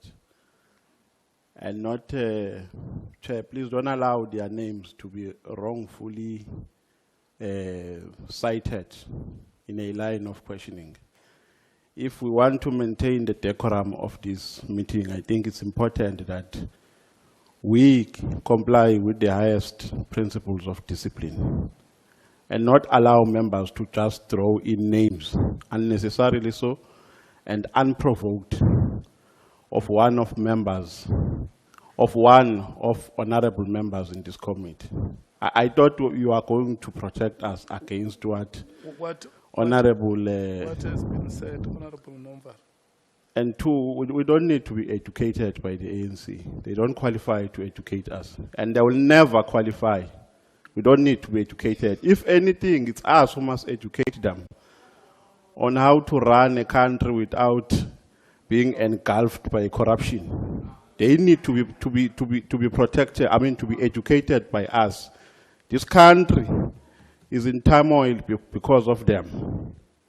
So, Chair, please protect us, because if you allow them to degenerate, we are also going to degenerate. We can degenerate, but because we respect your stewardship as the Chair, and we respect members of this committee, we choose not to degenerate. So can we not be drawn to such? Please. I want to hear from you. What is the part that you want corrected? No, he must not throw the name of Skosana in her line of questioning. It's unnecessary, Chair. To say to a witness, if I tell Skosana this, will I be correct? This is not about individuals. Okay. So what you are saying is that instead of being specific, she could just have said honorable member. No, Chair. As we ask questions here, people must not take notes of what we're asking and want to use our names unnecessarily so in their line of questioning. You can ask a question without mentioning Skosana and without being sarcastic, because she was sarcastic by saying, if I tell Skosana this, would I be correct? What is that? Okay. Honorable Matthews. Mine is just on clarity, Chair, so we don't want to leave the nation misunderstood about our terms of reference, as Honorable member has said. On 3.5 and 3.6 of our terms of reference, it covers, if we want to bring in Phala Phala, we can bring in Phala Phala because the broader scope of what we're doing, I've just lost these terms of reference, speaks to us investigating the broader corruption within the justice system. And if Phala Phala, Honourable Member, falls under that, we are allowed to bring that to the committee and for us to investigate that as well. And also in terms of us declassifying documents, it does not need the MKP to go and declassify the Phala Phala report. We can make that decision here as a committee to have that done if it's going to serve the purpose of it. So it was just about clarification before the nation is misled by the GNU. Thank you, Chair. Honorable Malema. No, on 2 points, Chair. It will be disingenuous and anti-democratic principles not to make reference to an honorable member who made a point that you think it is differently put and therefore more clarity is sought. So there is nothing wrong with what Honorable Sangoni does. In the principles of debates, the best option for your name not to be called again is to keep quiet. If you are sensitive like that, keep quiet. But if you are going to open your mouth, you must know a reference is going to be made to that opened mouth, especially if it gets opened and say a lot of nothing. So there is nothing wrong with points of engagements and done in a very respectful way, where Honorable Sangon waited for a turn. She could have come in even at that time. She decided, no, I'm not going to come in at that time.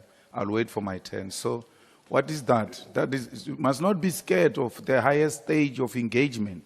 And that is Parliament. That's where we are now. And then the second point is, in terms of 3.5 of our terms of reference and 3.6, actually I must read them.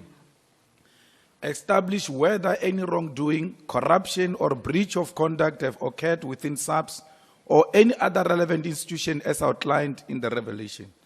Assess the adequacy of internal mechanism for dealing with corruption, misconduct, and poor management within the SAPS and any other relevant institution. The minister has just said, IPID belongs to ministry. It falls under the Ministry of Police, but it's an independent body within the Ministry of... So if there is corruption that is being done at IPID, and amongst other things, the corruption of sealing Phala Phala, we are well within our rights to raise it here.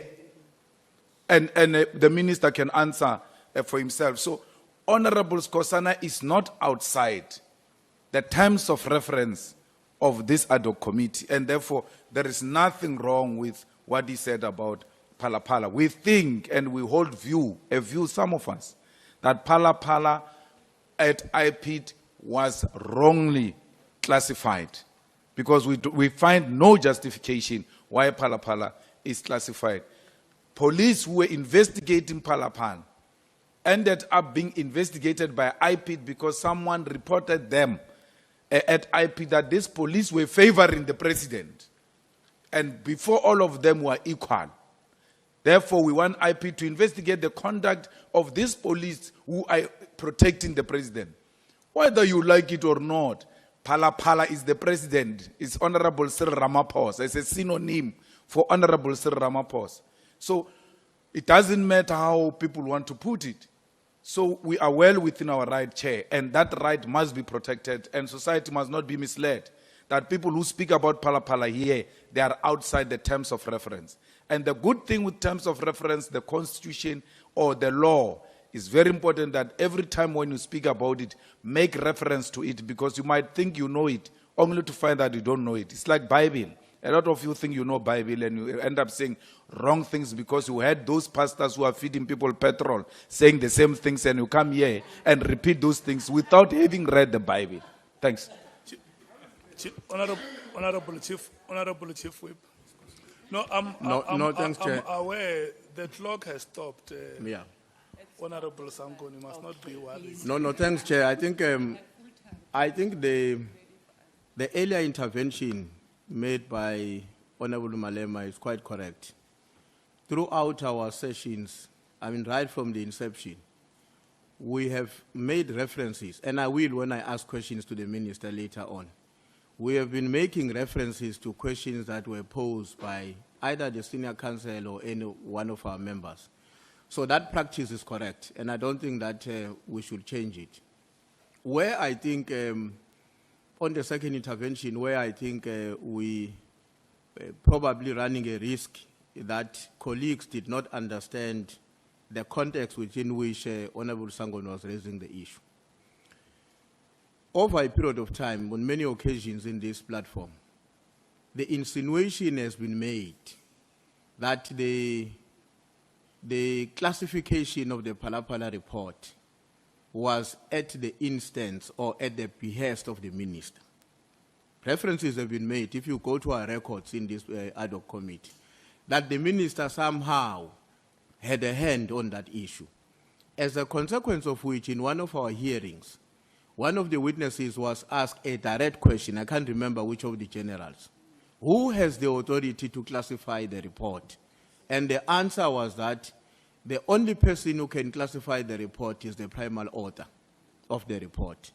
Now, when Honorable Sangon is raising the question, of course, she may have jokingly then made references, which is what I suppose has also made the MKP not to be comfortable. She may have been very, very casual in terms of how she refers to Honorable Skhosana. But the fundamental issue is that nobody is saying a discussion on the Palapala question, in whatever way it arises in this meeting, is a violation of our terms of references.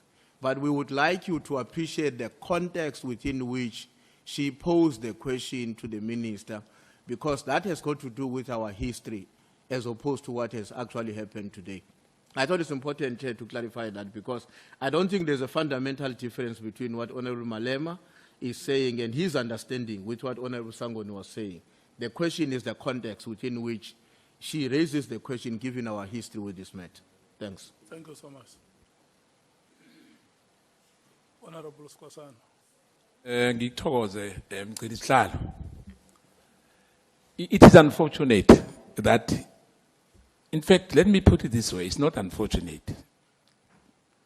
It was obvious. I serve in the Police Portfolio Committee. I'm not parachuted. For the last, since I came into Parliament, I understand much better than what Honorable Member Sangone was trying to educate me. There's nothing he can educate me about. iPad, IDEC, and whatever institution which we deals with. You know? Now, the issue, I'm not going to play with some semantics here. I can do that if I want to be naughty. But I was naughty during those years when I was young. Now, the minister is not a zombie unless they want to turn him into a zombie. The minister answered me on the day. He answered me. She doesn't need he doesn't need an advocate or an SC here. Now, if somebody wants to attack me indirectly, I'm straight. Straight, I don't fear anything in my life. Now, let's not do that. The decorum which my colleague was talking about, we want to maintain that.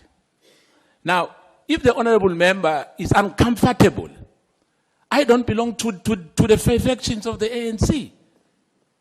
I don't belong to any factions. I know it's a very sensitive matter for the minister. And I feel pity for Honorable Sangweni, because we're still going to ask the minister here. And other members who are coming, deployees of the ANC. And we are not here playing party politics. Let him present her own story here. Ask her own question. I'm not going to interfere. Even if he says iPad or iPad belongs to a Department of Justice, it's fine. But I know, because I serve in that committee. I didn't remove anyone to come in here. No, it's fine. No one was removed. I'm here. I'm serving in that portfolio. I know the history. I know everything. I didn't come here to defend anybody or anyone. Thank you so much. Thank you. Honorable Skhosana. Honorable Nomvalo, you will be the last. Yeah, no, Chair, I just wanted to make this point that we still maintain our position. And we are saying this to seek your guidance. We're not inviting opinions and sentiments about how sensitive we are and so on. Here we seek your guidance as the chairperson of this meeting to say, don't allow a situation where some members choose to be sarcastic and tell us that they are educating us, as if they qualify to educate us. They don't qualify to educate us. It's us who qualify to educate them, not the other way around. So, Chair, we are seeking for your guidance. We're not seeking for anyone's guidance except yours as a chairperson of this meeting. We can't allow the name of the MK party to be rubbished here. If people have got a problem with the MK party, they must raise that elsewhere. It's not us who said people must lose elections. It's not the MK, it's not us who said people must get 1% in KZN and be voted only by their girlfriends, their candidates, and not receive any votes from anyone. So they must not come and express their anger here in the Ad Hoc Committee, because we can do that as well. There is no mouth here which speaks a lot of nothing. If there's anything that does a lot of nothing, it's a nose that can't even control mafinyila. Not a mouth that speaks a lot of nothing. Everything that we have spoken here as the MK party is in line with the terms of reference. It's in line with the terms of reference. Chair, if anything, we will never be bullied here. If people have been thriving through bullying, they are not going to bully us.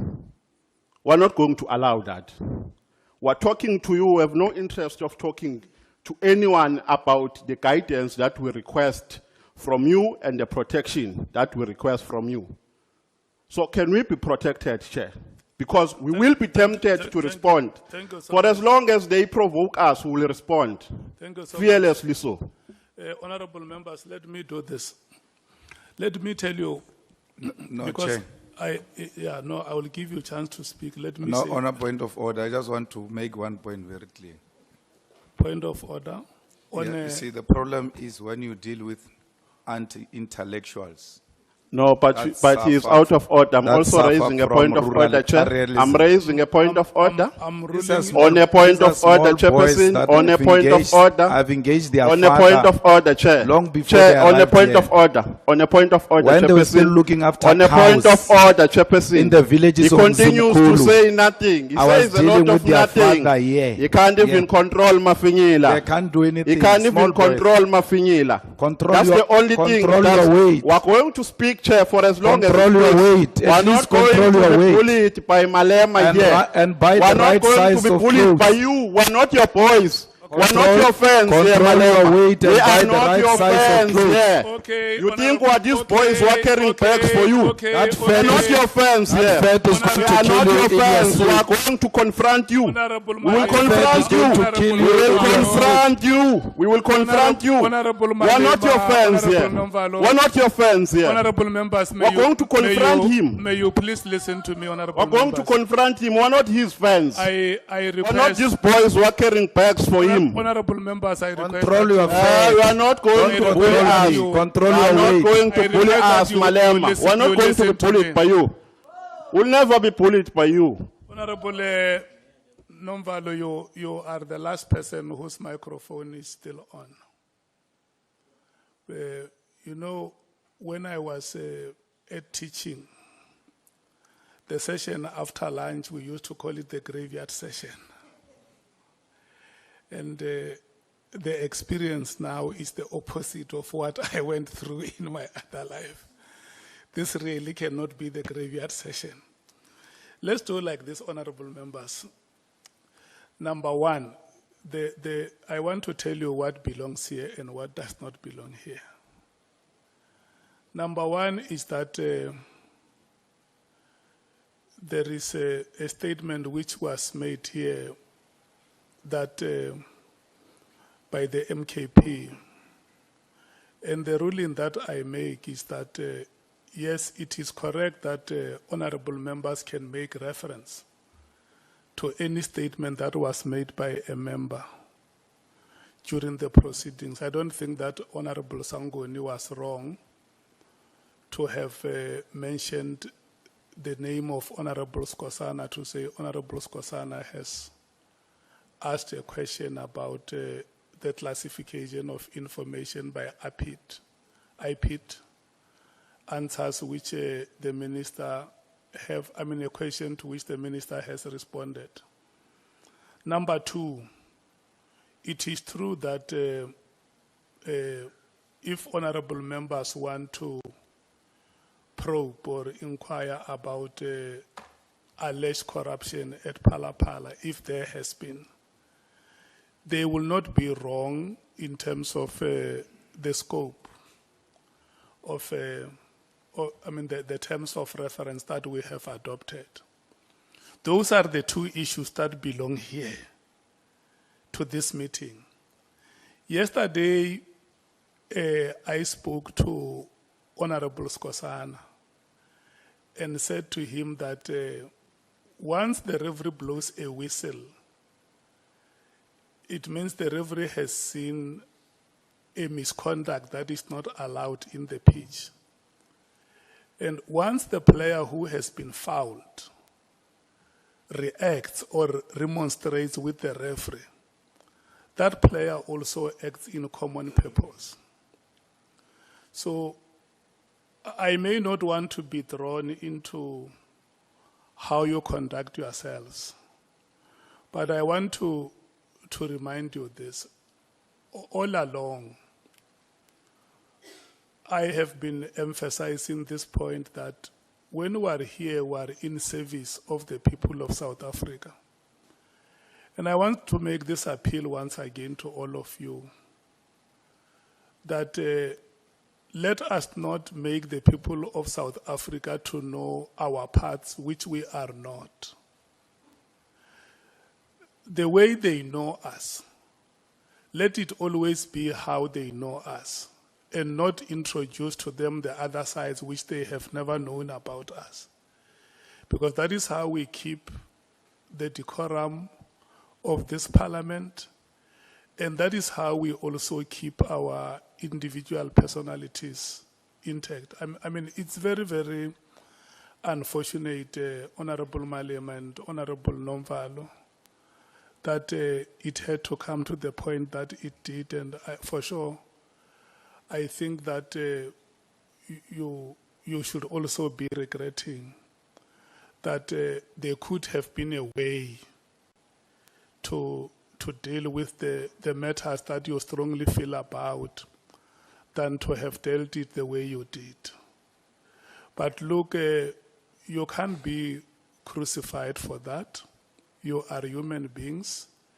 Sometimes you may get very emotional, and at the end of the day, you learn from such moments in life. You are leaders coming from political parties recognized in this country. Mogolo upelopedi. When you are a leader, you must always have two hearts. When the other heart is saturated, the other heart is it must become a second venue.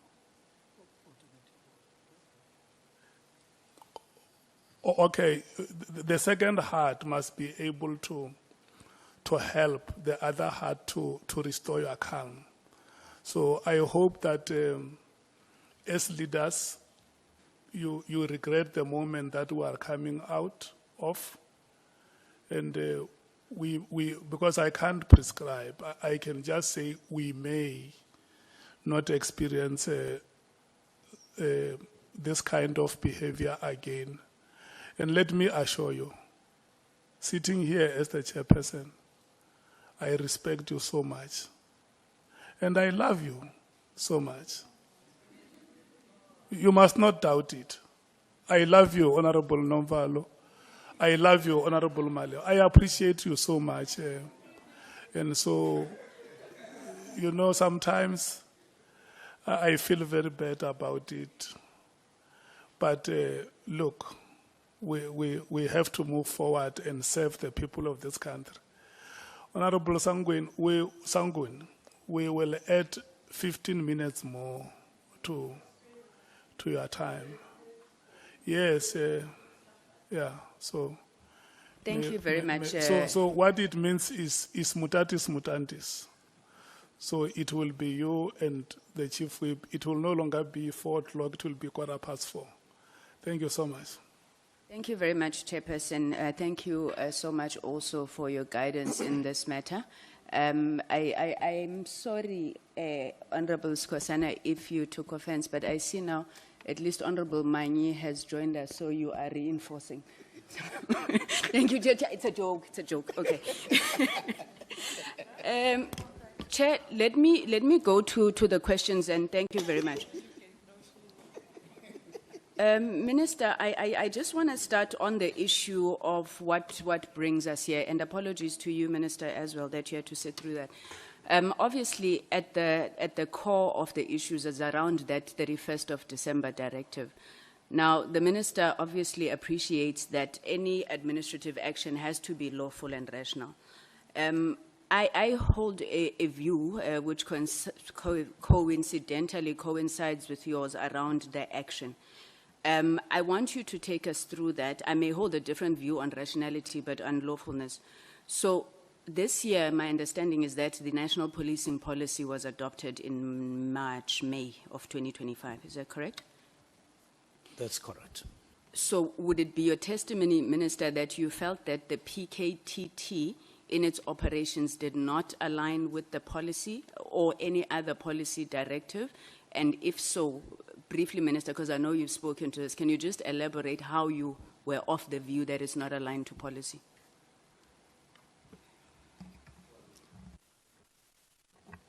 Well, it is more non-alignment with PFMA than any other law, in the sense that more and more I felt that when all the information was before me, I felt that we may have made an error allowing the National Political Killing Stars team to operate without extensions that had been done as a procedure or process before. And then it became one of the factors. And then the other factors that I've been alluding to here added as well. So it's on the basis of that it was then a policy directive? Exactly. It exactly arose in that context, that I could do it.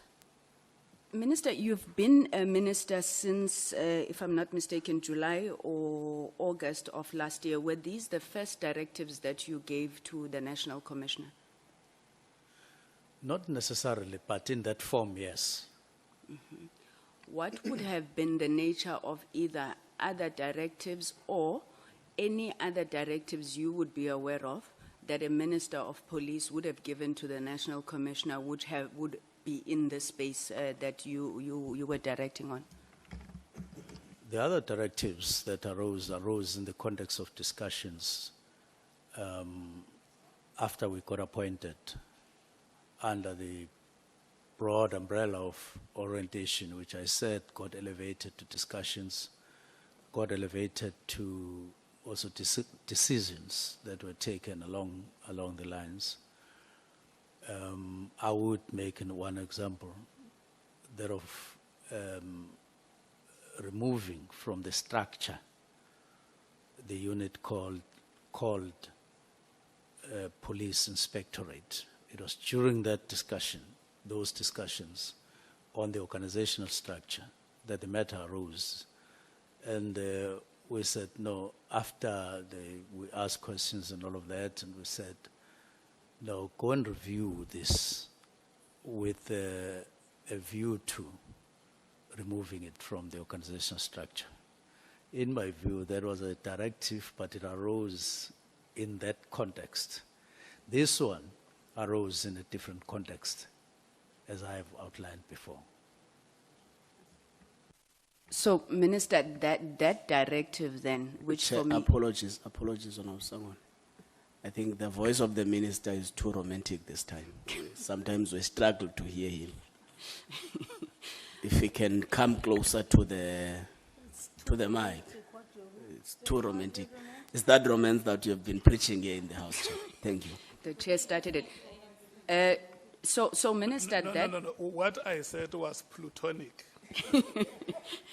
That directive, Minister, sounds to me very much like this directive. So you are speaking to issues of a structure being removed, the police inspectorate. You did not get as much backlash as you did on this one. Is that correct? I didn't, and that's correct. Okay. No, thank you, Minister. I want to move on then to... Okay, I want to go to the IMC, but before I go to the IMC, you indicated in your testimony that you received a handover report from Minister Ele. I just want to find out, did that handover report from Minister Ele say anything on the PKTT? Not as I read it. What was there, though, was a reference to committees in which the minister in that term, the last term, or the term before, was serving. Any other leadership position that the minister had been playing, that is what was reflected, not necessarily the National Political Killings Trust team per se in any form. Did he maybe give any reason at any point why he did not shut down the unit himself? I mean, it was a 2019 implementation plan. Did Minister Ele at any point, whether it was during the orientation or any point, indicate why he did not shut down that unit? Not really. We didn't delve into that matter. Okay. Now, Minister, this is where I disagree with you, and it's on the IMC. The handover report that Minister Ele would have handed over to you, if he used a standard template of handover reports, he should have, in that handover report, indicated which IMCs he was serving in as Minister of Police. Was this particular IMC there? Yes, it was there. Okay. So, you had said, and I had been tempted to agree with you, that an IMC ends at the end of a term. But when I tried to look at this, I was informed that IMCs are established in two ways, one by presidential minute or two by cabinet decision. And there's always a process to disestablish an IMC, which is either it going to report to cabinet or memos being signed. Now, why would you then take it that at the end of the sixth administration, this particular IMC that had been handed over to you had been disestablished? It's because cabinet at some point did sit and there were announcements of new committees, IMCs and all of that, and this one was not mentioned. Okay, then I think that may be new evidence, Minister, because what we have been deliberating on is, does it exist from sixth administration to seventh administration? But if you are saying that then Cabinet agreed on the IMCs for this term, we would really like to see that, because I think it has an implication on your testimony.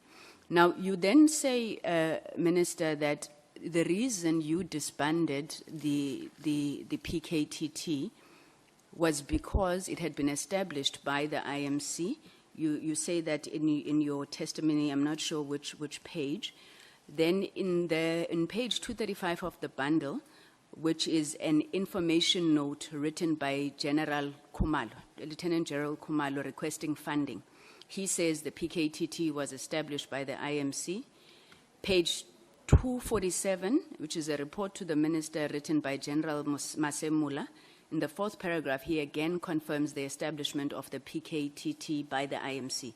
So there's no dispute, I think, there in terms of the PKTT being established by the IMC.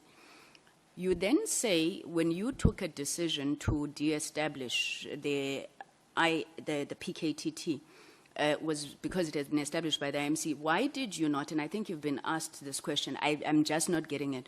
Why did you not then consult the other ministers who would be affected by your decision to disband?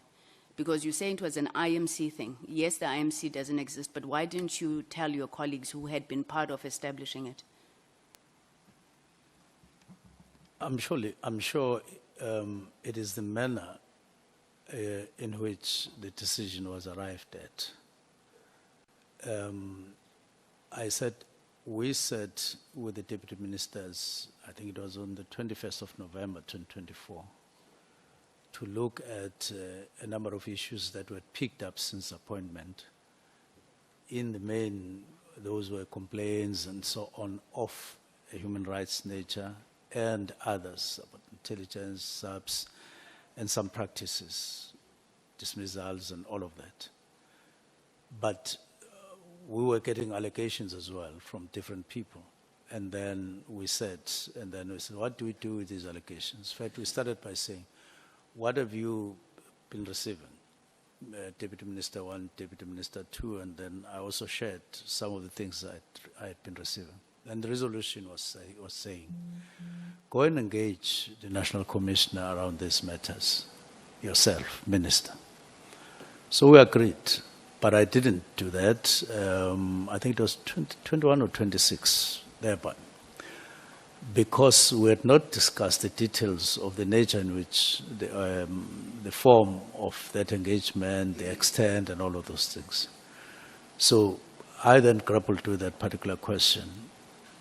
Now, it took some time, and I wasn't anticipating that there would be an ad hoc committee or a commission.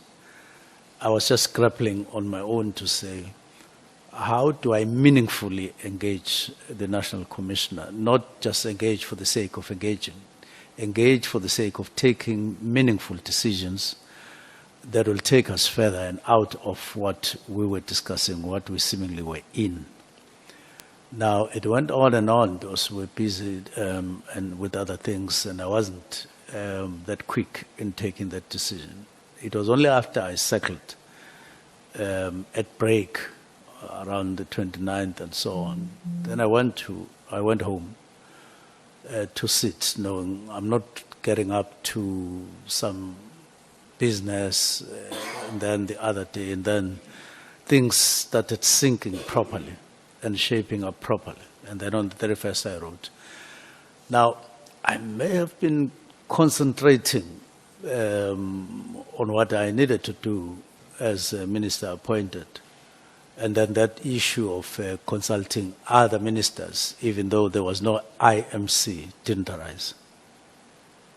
But I did check, though, I must confirm, with the special advisor to say, if you read this letter, because I consulted him after, and mainly on what I'd written, lawfulness of this constitution, and we agreed that it was all within the powers of the minister as per constitution and legislation, and then I went ahead. Okay, Minister, now you say that you, as Minister of Police, who was chair of the IMC, you felt that it was within your rights to do this.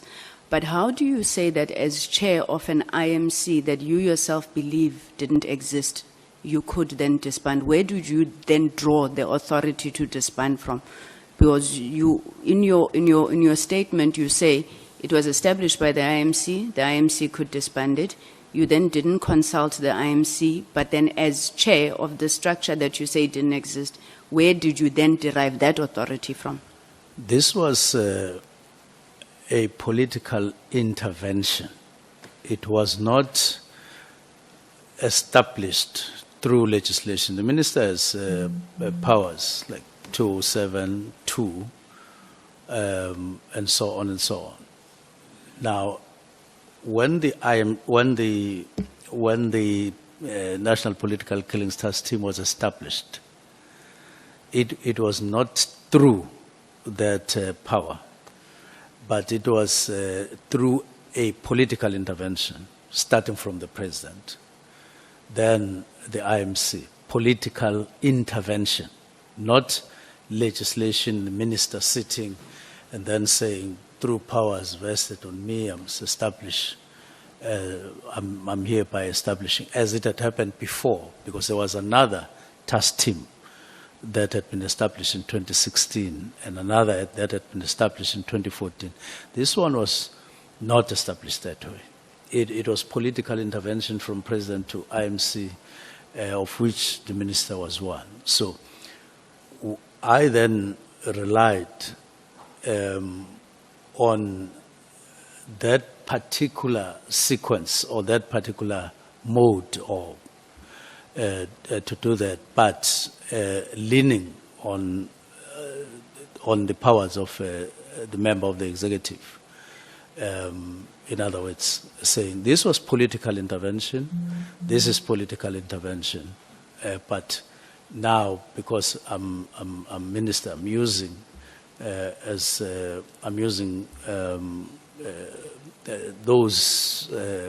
that framework as minister to do what I did.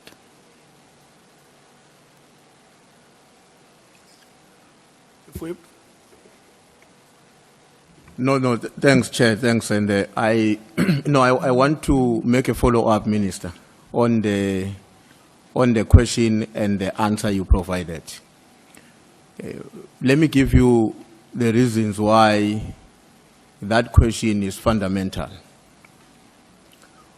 We have come to understand that the IMC was established by the President, and it was the IMC that established the PKTT or the PKTT. Now, the reason Honorable Sangweni is asking this question, Minister, is because our own deductions is that your existence as the chair of the Ministerial Committee equally cease to exist when the committee is not re-established. And therefore, where would you draw the authority to disband the entire team as opposed to withdrawing the police who are under your executive authority as a Minister of Police? Because if you had said, no, I was not the chair of the IMC because it didn't exist, but as part of my own job to restructure the department of the South African Police Service or the South African Police Department, I then decided to withdraw the police. If the withdrawal of the police consequently led to the demise of the PKTT, that would be the consequences evolving from your own action. But in this context, you would have exercised your action in the context of the authority you enjoy as a Minister of Police, as opposed to a chair of an IMC that in your own admission did not exist. So I hope you are able to understand where we are coming from and the difficulty we see with the way in which, the way in which you exercise your own logic in deciding for the entire committee, while you, as the then chair of that committee, had ceased to exist when it was not re-established by the cabinet. I understand. There is the IMC, then the IMC doesn't get continued with or re-established for the 7th administration. I no longer am chair of that. I'm now Minister of Police. Now, I then say, I would want to disestablish this, or I have to disestablish this. And what do I do in this situation? Because of there are this and this and this and this reason.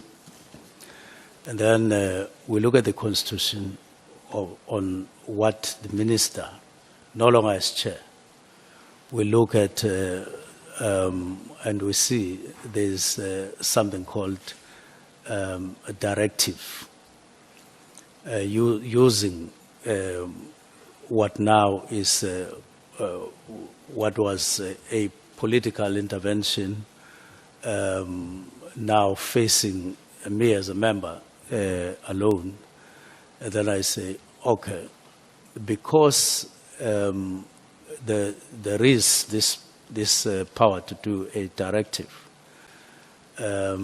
whose content is not necessarily determined, to say is only directive for this, on this and this and this. I then used that particular power as a directive, to direct, to give a directive. Thanks. Minister, with hindsight, Let me check. Honorable Chief Whip, are you okay? Are you satisfied?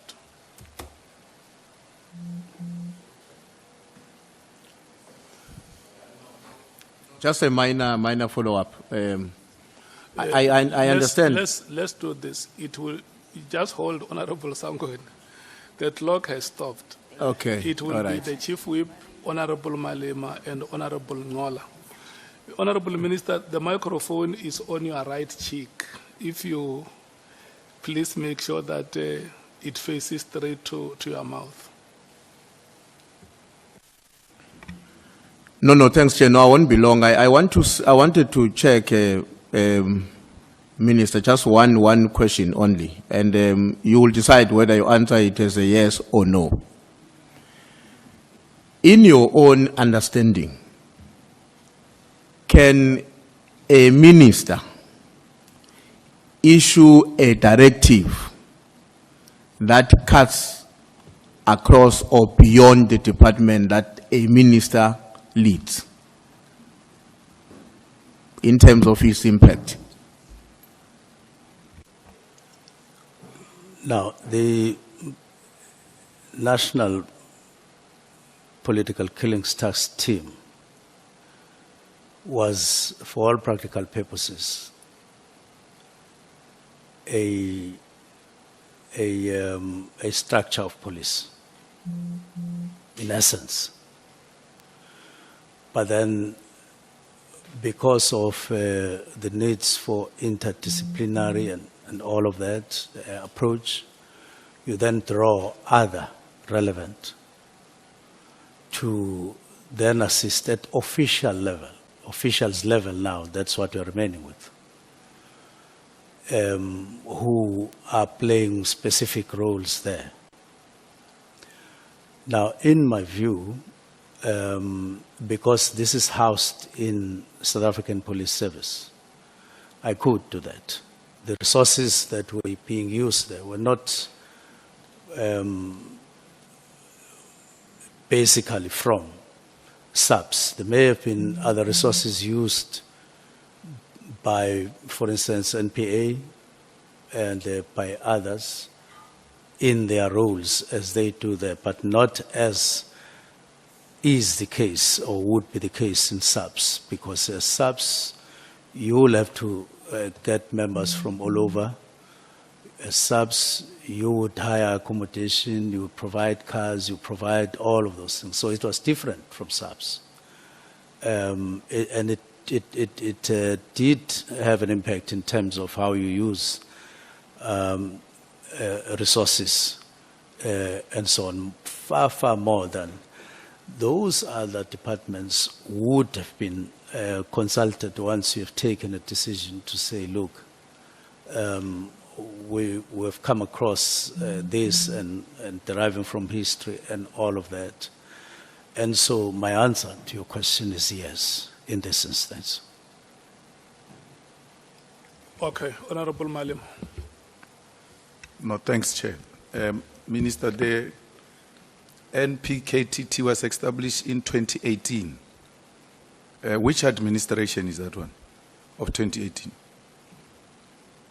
It's the 5th administration. And then it continued after the elections of 2019.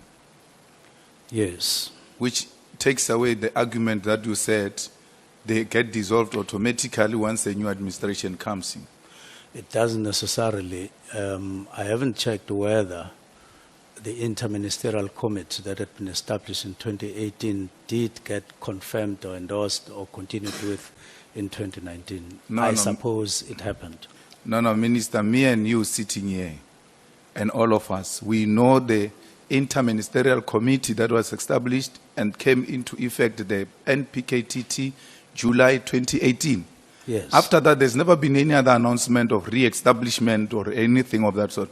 That committee, as it was established, it went on into the 7th administration. Yes. And now you're moving away from your argument, which you said earlier. A new administration automatically dissolves the No. IMC. No, I'm not saying so. In cabinet, there could have been a meeting where, at the beginning of 2019, that particular IMC was endorsed. It doesn't mean that each time cabinet establishes its committees, it will go public and so on, especially if it was endorsed. I would need to check those facts. So I'm happy that Honorable Sangoni says that's a new evidence that you are presenting to us, because all along we lived under the impression that when a new administration comes in, it's automatic. But then you go on to make another commitment, which I don't think is permissible. Honorable Sangoni says, you say the cabinet might have established certain committees and all of that, and then we'll have to say, no, you must come and share that with us because it's a new thing. But sitting here, don't think you can just share the minutes of the cabinet, because you are going to commit to bringing the minutes of the cabinet here, which shows that certain committees were established except this one, and then you are going to come back and say, no, it is not permissible to take out the minutes of the cabinet. Are you sure you will bring us the minutes of the cabinet? Subject to whatever condition, like you are talking about. So we'll never know, because if you are denied that, then it's clear, we'll never know. Then we are left with one information which is at our disposal. It was established, it came into effect July 2018, and then only got dissolved by yourself, because that's the only evidence and information we have. Apart from what you are saying now as a new evidence, we'll have to rely on what we have. Thanks, Chair. Do you have any comment, Minister? No. Okay. Honorable Ngola. Covered by the follow-up of the Chief Whip and the sentiments by Honorable Malemacha. Thanks. You proceed, Honorable Sangon. Thank you very much, Chairperson. Minister, I'm sure you're going to hate the word immediately after this session, and I will totally understand you. But in your letter, you said you didn't mean immediately because you asked for a preliminary report by the 20th of January. And you are using that as evidence to demonstrate that you didn't mean immediately. But then the second sentence, or the sentence after immediately, says the final and closing report must be submitted to the minister late January. Now, if your preliminary report is on the 20th of January and your final and closing report is late January, that's less than 10 days, 11 days. How can that not be immediate? Well, it cannot be immediate because if you mention immediate and you cut out preliminary report, which is on the 20th of January, the following year, then immediate remains alone. If you also don't include end of the month, the meeting that takes decisions in the department, you don't count it. If I had not written those two, then we'd be discussing something else and totally different from when you include them. Because when you include them, they give you the context. Whether it was feasible to write a report after the preliminary report and then a closing report, it's different. That would be operational. The National Commissioner would have come, would have said, as would have happened throughout the period, Minister, I need 2 more weeks. Minister, I need this. It was happening all the time. So these were indicators in terms of how we should proceed, not the actual. Thanks, Mr. Honorable Malema says yesterday, if somebody says stop a car immediately, you don't expect them to stop it next week. Ne? But would I be correct to say that your expectation was that by the end of January, this team must be shut down? Because when you say final and closing, it means that you are giving them January, 20th of January, they must say this is how far we are, and then end of January they must have completed. So it was immediate from the point that you instructed them, and by the end of the month, within 30 days, they were supposed to be done. Is that correct, Minister? That is correct, but subject to the managerial aspects arising from the preliminary report, arising from any other later report. Okay. I won't ask you, Minister, because we've already asked some of the generals, but I think 30 days is a very short time, you know, to shut down something of that nature without putting in place plans. But I think your response would probably be that it's operational. But I do want to say that that is the basis, I believe, of you being accused of defeating the ends of justice. Because to say in 30 days with all of these dockets in place, investigations undergoing, end of January, this thing must be shut down. I don't know if you want to make a comment on that, Minister? I do want to make a comment. The directive didn't have anything to do with dockets. Dockets were not part of the directive. In the preliminary report, in the final report, or discussions thereof, then the issue of dockets would have come in, and then management comes and say, this is how we would then manage dockets. Common sense tells you that if there would have been a case or cases in court, the directive was not saying withdraw those cases just because you are closing. No, it doesn't. If you were chasing after a particular criminal, it didn't mean that. But as another example, you wouldn't. There were officers from other provinces.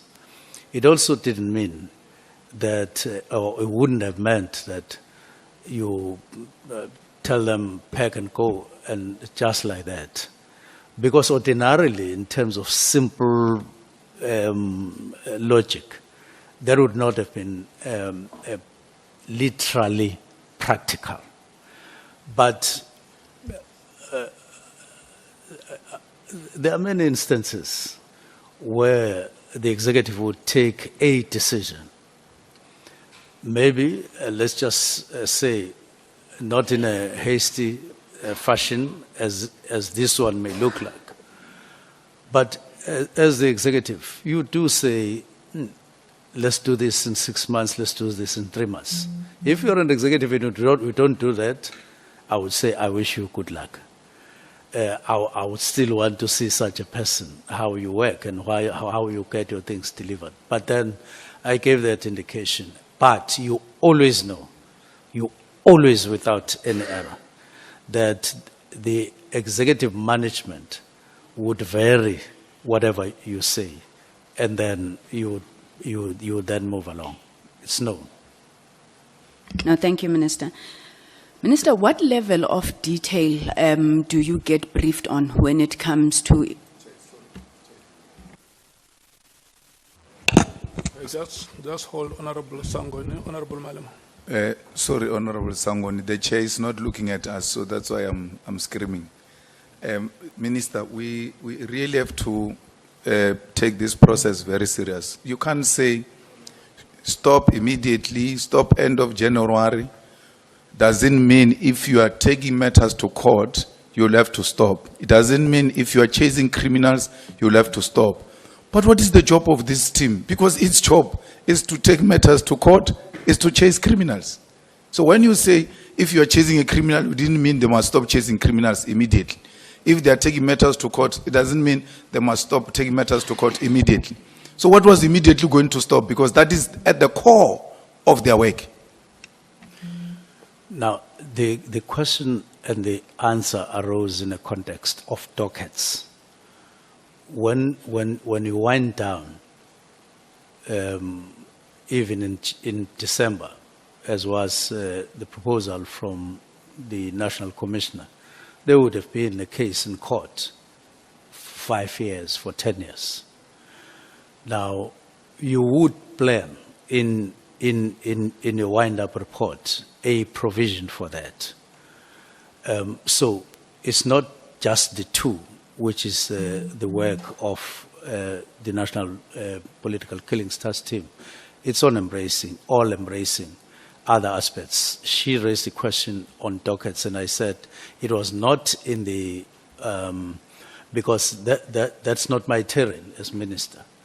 It was not in the directive. It would come with the National Commissioner, and it was left out. And therefore, they would, for instance, say, well, this is how we will close, if that would have been the decision or that they arrive at. But this is how we'll manage the dockets for the next 10 years or for the next 5 years. When you hear matters around dockets and so on, it was in that score that what are we going to do with ongoing investigations? No, transfer them to the organized crime unit in KZN or serious and violent crimes in KZN so that they continue to investigate what was being investigated by the other team. Okay, thank you so much, Honorable Member. Honorable Sangon, may we proceed? Thank you very much, Chair. Minister, you've already said that the letters and things that were written by Professor Mary de Haas only formed part of what you called the collective weight of your decision. But did you get any of these investigated? What Mary de Haas would have raised? Well, Mary de Haas's matters were not only raised with me, they were raised with the National Commissioner as well. They were raised with the Portfolio Committee. I had a discussion with the National Commissioner and got his impression about what Mary de Haas was saying. Lastly, National Commissioner was saying, those matters we have looked at and found that there's a problem with this, there's a problem. Largely saying they are not, those matters are not as she raises them. I was satisfied with that at that time because I wasn't looking at any other thing. I just wanted to get his impression about this if he had been conducted by Mary de Haas. So I then left that and moved forward with that kind of response. So I wouldn't say they were investigated by me, but the impression that I got from the National Commissioner was that indeed those matters were looked at by police. Okay, Minister, on the basis of that response then, it doesn't make sense to me why you would then include them as part of the issues that you considered to be underpinning your reason. Because if I heard you correctly, you're saying you raised these matters with the National Commissioner, he dismissed them, you were comfortable with that. But we've got pages and pages of Mary de Haas here, so why would you then have them as part of the reasons why you disbanded the PKTT? Now, they exist. Those matters exist. I think I last got the letter, I don't know whether it was October or what. So I was putting them as some of the things that I considered. I didn't ask for a report from the National Commissioner to say, give me a written report on your investigation on matters that Mary de Haas had raised. I just took it, I took him for his word. But here, the intention was to say, there is an indication of some problems. I could have added that I asked the National Commissioner and it dismissed them and so on, but that was not the intention. It was merely to say there are these matters whether they are current or not current, but I did consider those matters. Okay. Why I was asking about Mary Dehas is that in paragraph 93, Dehas says that the task team achieved virtually nothing in 6 years except to cover up for politicians. Now, when you spoke to the National Commissioner or in your own investigations, did you find out who these politicians the task team is covering up for? Not really. Would it be something that is being looked at? Because it's quite a heavy statement and it speaks to issues of political interference in the work of the PKTT. Would the minister not think that that's something that you need to follow? Well, I read the whole letter, the letter as a whole, and I could see that it has got various matters and didn't really go to each matter per se. And I did say that earlier. I didn't necessarily want to put that as the only weight or as the only issue. I just took them as a collective, those issues that she was raising, that she is complaining about various matters, not necessarily one by one necessarily, but I still took them on board when I, especially having not gone into all of them myself. So I said maybe I should just flag these matters as matters of concern, but I knew that these are not the only ones. What has been your experience, Minister, of political interference in the SAPS? I mean, you've been there for a year now. Is there political interference that you are aware of in the functioning of the SAPS in particular, but maybe the criminal justice system as a whole? I listened very carefully to General Mkhwanazi when he was making examples of what he views as political interference. Number one, he used a case where I called a district commissioner somewhere in KZN for some information. And then he said, this is one instance for political interference. What actually was happening there, for your benefit, I was driving to a funeral of one councillor that had been murdered. Now, when I got closer to the marquee where the gathering was, I checked my notes, and my notes didn't include whether those who had been apprehended were still in with the police or they had been bailed out. So I just needed that when I addressed mourners. And so I called one official that I was with who had, was already there to say, just get me the number of the district commissioner. Got me the number and I phoned. Bail or no bail, currently. And then he told me that no, they're still inside, and I think we had some small conversation. I'm sorry, Minister. I'm so sorry to interrupt you. I'm also looking at time.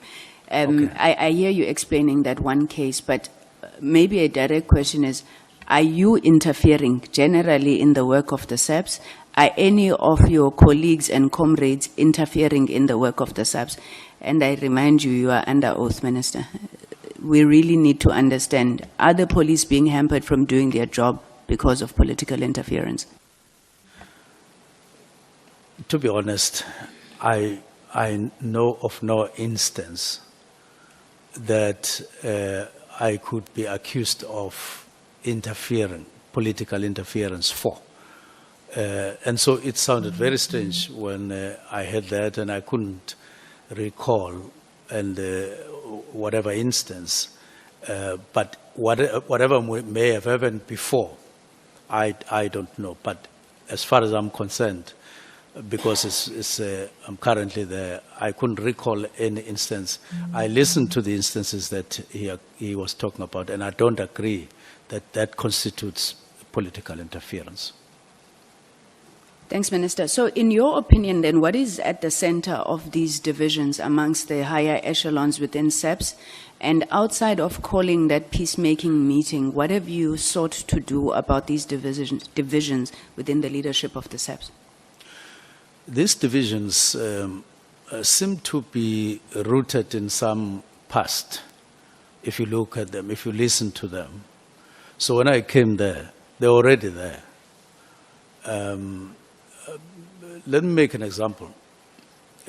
National Commissioner and Head of Crime Intelligence come to brief me high level and make reference to General Khan that they are investigating him, they are at an advanced stage, and they have an intention of arresting. And I respond by saying, you have my support. Then, I think a few weeks later, they then put something called expeditious kind of process to deal with him internally. Now, he then takes SAPS to court. He wins in court. So there's now no expeditious process. They then take to internal process, and he undergoes that, and he wins the case. Now, when he wins, it means he has won both cases that were at an advanced stage for him to get arrested. Now, I didn't understand that to say so, because I had asked the day before the matter was going to go to court, are we confident that there is a case? I was just asking because I had not been aware that I had been cited as a respondent number one. So I only became aware on the day before. So then there was also a rumor that I would want General Khumalo removed as head of crime intelligence and Khan being put there. And this is what I discussed with National Commissioner. National Commissioner, those rumors are not based on anything that is me. That would have. So you could see that it's a reflection of some of the things that are happening within the upper echelons of police. The root causes of which I wouldn't know, except that they are sort of oldish and they were there. And have you tried to fix them, though, as the leader of the SAPS? As said yesterday, first thing I started with was to assure the National Commissioner that he has my support. And I remember at some point, Deputy Minister saying, you have now said enough of you having confidence to the National Commissioner, because in any major function, I would say I have confidence to the National Commissioner. So my calculation was that once the National Commissioner is confident that it's not a question of a new minister coming in and wanting him removed. I have confidence. I even told him that I haven't even checked when your term expires, and that was true. I had not operationalized it in my mind. And so I was making it easy for him to feel free. And my calculation was that National Commissioner felt comfortable and were working together. Then the next thing was to say there's a problem between him and Sibia. And then I called a meeting. My other step was then there's a problem between Sibia and one provincial commissioner. And then we said, I was intending to call a meeting between Sibia, who was kind of a common factor, with Khumalo, to say, what's the problem between yourselves? Because you are now hampering and disturbing the flow of work of police. Now, that I had not had the opportunity for. I don't think that they have real fundamental things like this one was trying to remove my head and I dug a big bullet, and so I don't like him, and so on and so on. I think over time, things have accumulated among them of one way or the other, And they are in this state of affairs, which is really very, very, very worrying, to say the least. Okay, before I move on to my last and final issues that I want to raise, Minister, what did you think that day when you saw Lieutenant General Mkhwanazi addressing that media briefing? What went through your mind? Did you think that the nation had failed, you had failed? What went through your mind? Even though I didn't see him on the day because I was busy elsewhere, I only saw that afterwards. My first reaction was, what has happened? And then my mind raced back to fight back. Is it fight back? Is it taking this shape? But I couldn't help but recall that there had been that mention of a fight back. Now later, when General Khumalo got arrested together with other people, then there was also another expression, the gloves are off, that I must be told that gloves are off. And I had not arrested Khumalo and other officers. There had been, but the word was, tell Minister to prevent the arrest of Khumalo, which told me that General Mkhwanazi got or became aware before they actually got arrested. I was in Cape Town. So get Minister to stop the arrest before the arrest happened. And then when that message didn't come, because he spoke to the chief of staff who was getting out of Cape Town, and he told that person, no, let's talk when I arrive in Johannesburg. And when he arrived in Johannesburg, that person who had been sent by General Mkhwanazi, as alleged, then calls chief of staff to say, General Mkhwanazi says, leave it because General Khumalo has been arrested. And he said, you must tell Minister, gloves are off. So I'm looking at these things that are happening through the lens of those two expressions, and in between a lot of other things. And I'm looking at that as something that had an impact in changing the mind of the National Commissioner, who even went to court to say he thinks that, or in a sworn affidavit, that he has no problem with the directives and so on, but the how part, and he wrote it down in black and white, which is further evidence that he had no problem and so on. He would then turn later when he went to the commission and for the first time clarifying where he stands and so on. Okay. Thanks, Minister. Just my last few questions. You spoke about the Chief of Staff now. Minister, what framework demands that when you're hiring a Chief of Staff, you have a panel of interviewers, firstly? And secondly, who were on the list of other candidates that you mentioned that this panel was looking at? I was meant to come with how, I don't know whether I got it. Yeah, how I rather read that to say this is the standing practice, and then I'll come. Sometimes there's compliance, sometimes there's no compliance. I'll find it. Okay, while he's still looking at that, sorry, Minister, we'll come back to it as soon as you get it.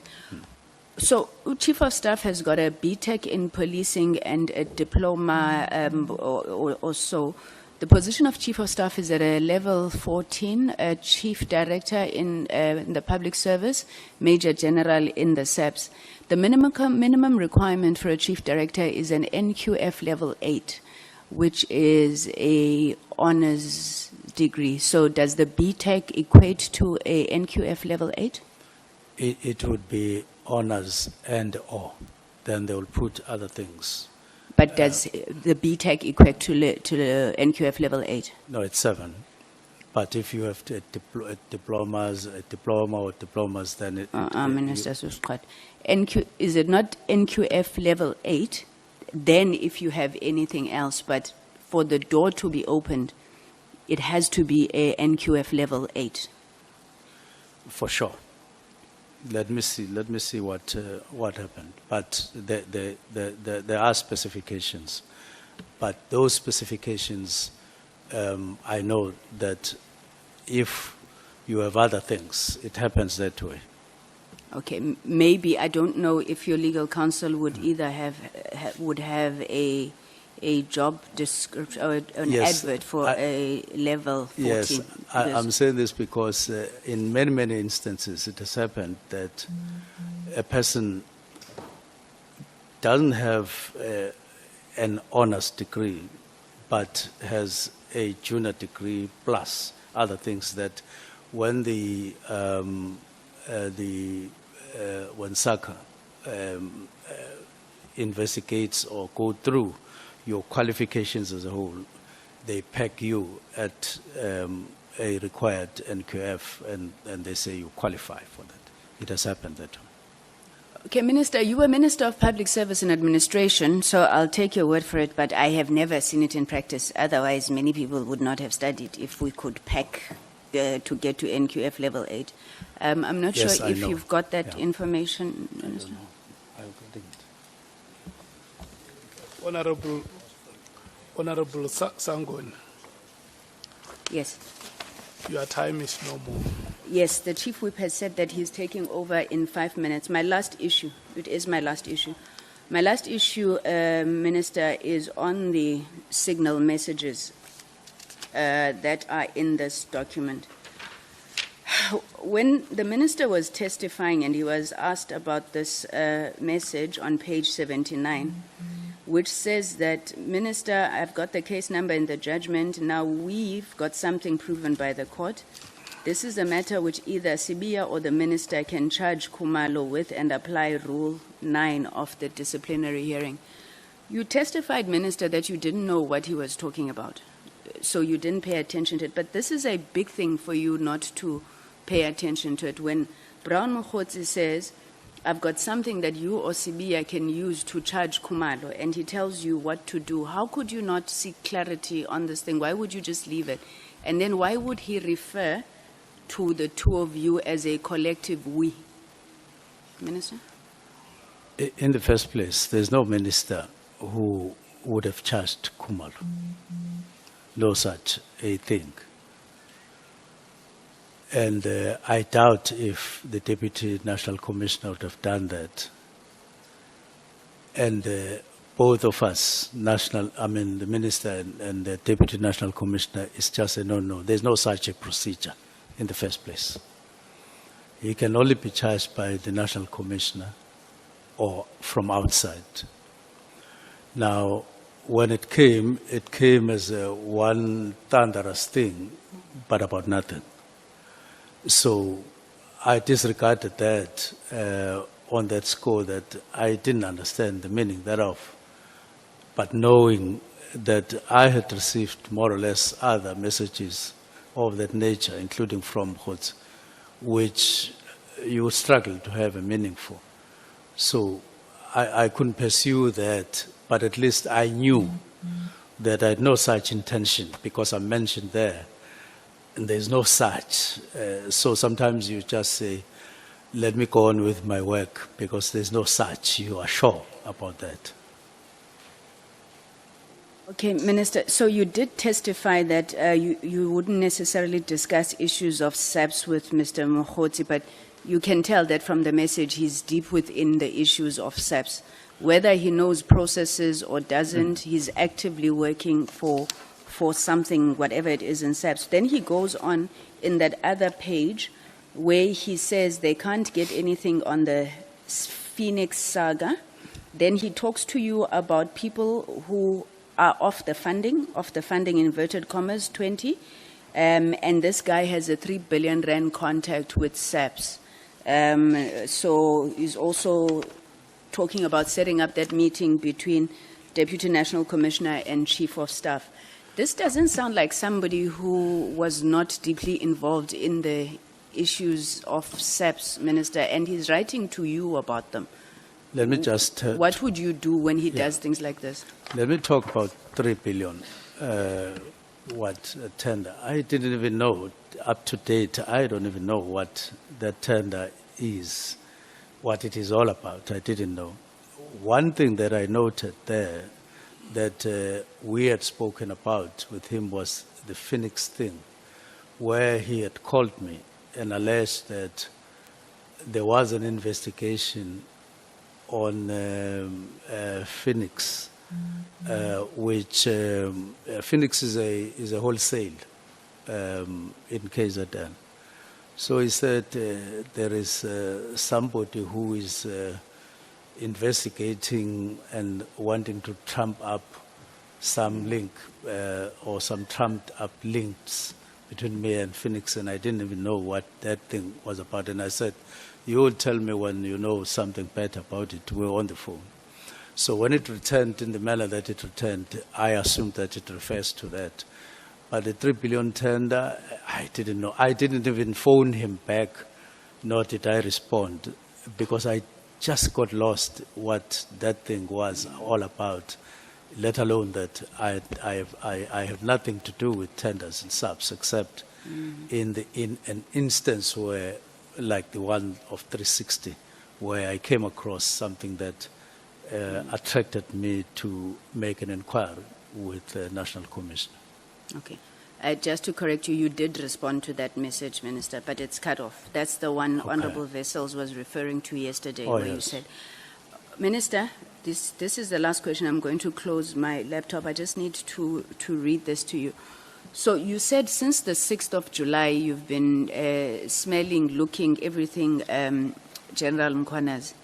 You addressed a meeting of the ANC recently, outside the scope of terms of reference, I know. But I was very interested in what you said. And because you were wearing General Mkhwanazi, I wondered if this had anything to do with the current saga. There you said, uma uguti wenze iphutha, ulenze iphutha ngoba phela umuntu ngumuntu. Ungasabi ukwenza iphutha, ulenze nje. Futhi uma bekugxeka bavumele. Do you remember you talking about that? Yes, I remember What that. mistake did you, if you were talking about yourself, Minister, feel that you made there?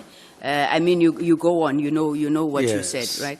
So what is it that you were addressing? What mistake, and from this experience, do you have any lessons that you think you've learned?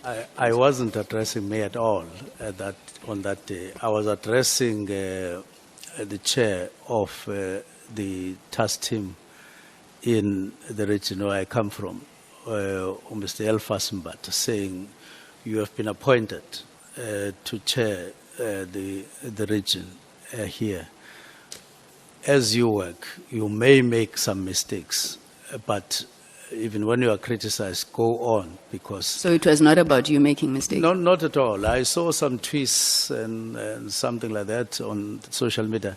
It had nothing to do with me. I was almost facing Mbata. Have you made any mistakes, Minister, and do you think there's any lessons you need to learn from this?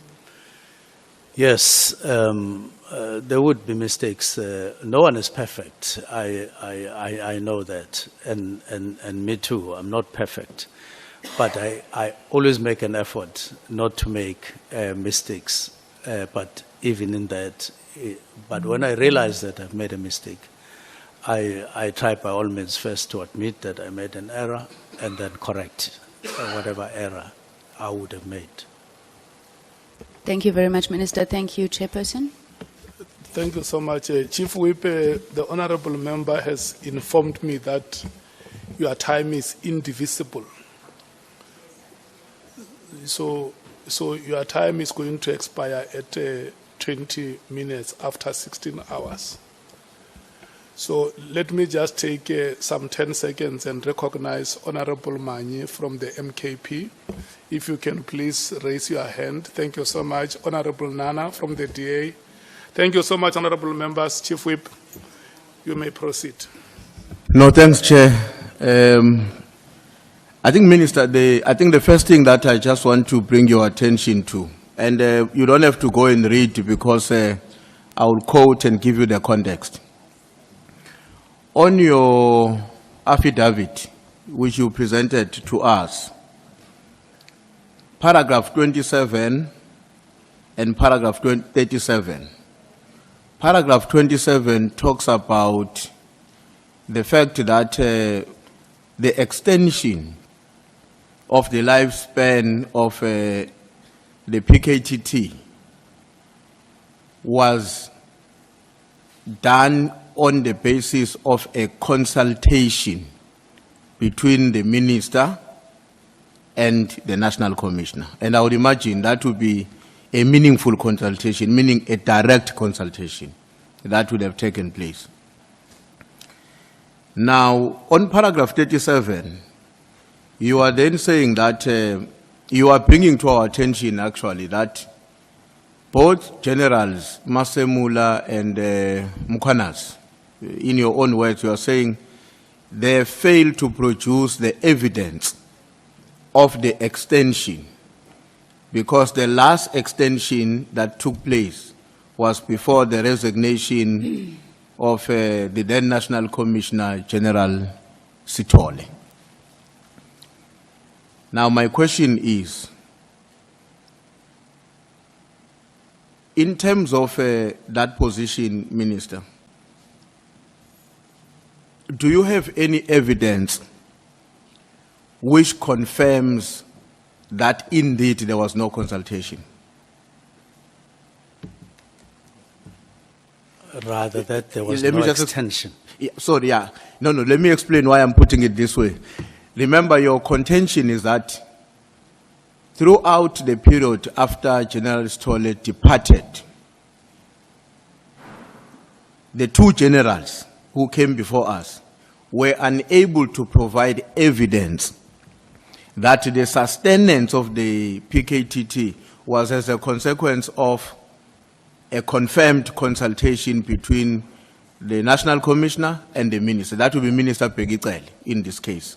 Now, my question is, do you have evidence that actually there wasn't any consultation? Remember, they didn't give us evidence that there was a consultation according to your contention. But will you be in the position to give us evidence contrary? That actually here is the evidence. There was never a consultation. I'm trying to think what form other than that it's not there. Maybe some investigation, because you can have it in concretely when it is there, but when it is not there, it will be difficult to say here is evidence other than via an investigation within the department to say. But on my check, I was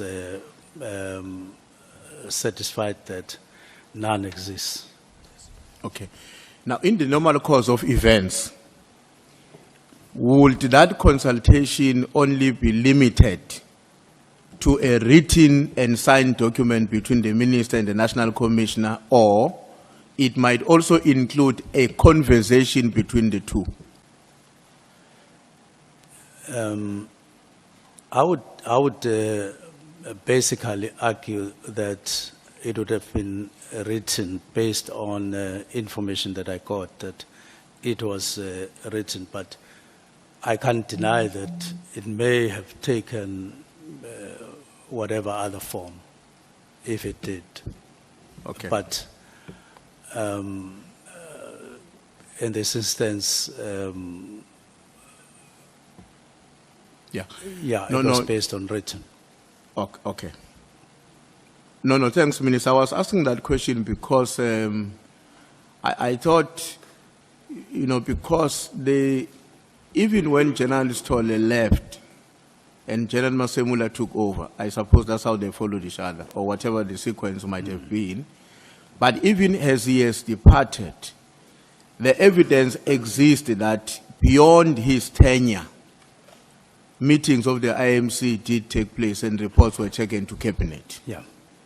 Which may therefore justify a conclusion that in whatever form it may have taken, a green light was given by both the then Minister Cele and the National Commissioner for the PKTT to be extended. So that is the point that I wanted to make. You may want to comment on it. Yes, it's not just the reason why I was doubting verbal, it was because it has to be in the form of an assessment written down, as opposed to a request for money. There's a distinction. That's why the CFO in 2024 March talks about the need for a work study if the National Political Killing Stars team is to be drafted into the organogram. It suggests that there would have been a work study. It can't be verbal. And that such a work study signed and would then extend the term, and then it would release money, as opposed to the process going the other way around. So I doubt that you could do it verbally, both the assessment and signing for the extension. So in that context, Minister, shouldn't we then come to the conclusion that if there was an expectation that a meaningful consultation will occur between the Minister and the National Commissioner to extend, that therefore a meaningful consultation would also be rationally expected between the Minister and the National Commissioner to discontinue? It would be expected. It would be expected. I think so, if I hear you well. Okay. But in this case, we can conclude that because if the way in which you would expect it would be in a written form, in some form of an assessment, remember, between the big chiefs, the Minister and the National Commission. Yes. Would I be wrong then to conclude that that did not meaningfully happen between the Minister Mchunu and General Masemula in the case of a discontinuity? That there was no extension. Meaningful consultation between the two chiefs that, okay, were discontinuing. No, I have explained that I didn't consult per se on face-to-face or in writing, but there were meetings on factors. I singled out one factor that I had a problem with. It is the category of people who came to report certain things, certain practices. And I felt that because of this factor, I wouldn't be able to, I would be able to rely on it to effect the directive. And then we will have discussions later, but I took that as risky and serious, and that I wouldn't be able to go to anyone and talk to them on this particular matter. Okay. But Now, others, I would want to you to underline that there have been processes, there have been everything, but not on the actual directive to disestablish. Now, in your response to a question from I think from the Senior Council, including from some of my colleagues, Minister, you made references to the fact that you had directed the Chief of Staff to send the letter to the Acting Commissioner and the National Commissioner. Yes. And then he decided, without your direction, to send it to the PAs of other generals. And I want to say, would the PAs of other generals include the PA of General SB? I can't recall specifically, but I do recall him indicating that he sent to some PAs. I can't recall whether he did it to all deputy national commissioners. Okay. I'm asking this question, and I really would not hold you accountable for that, because that was a person acting outside your instruction. But I'm asking this question because a particular web has been created of Moti, Nhlanhla, Sbia, and I will explain later on why that web becomes a matter of concern to us, and his conduct to decide that beyond what the minister has asked me to do, I'm also sending to all others. Because when you read that web, it becomes, it's very difficult to believe that he would have excluded the PA of General Sbia. Yes. And it's very easy to conclude that the inclusion of General Sbia's PA may very well be informed by the fact that he had an interest for Sbia to act faster without being delayed by anybody else above Sbia. I mean, that's not your question. It's a question we will pose to him, given the deductions that we can make when we look at the sequence of events after that. But I'm not posing it to you. And then when you were responding to Honorable Malema on the Mkhwanazi question, of course, you referred to the character that you did not know, and we explained what you explained. I don't want to get into details about what exactly did you say. Now, he appears to be very central to the crisis we're handling, Mkhwanazi, in one way or the other.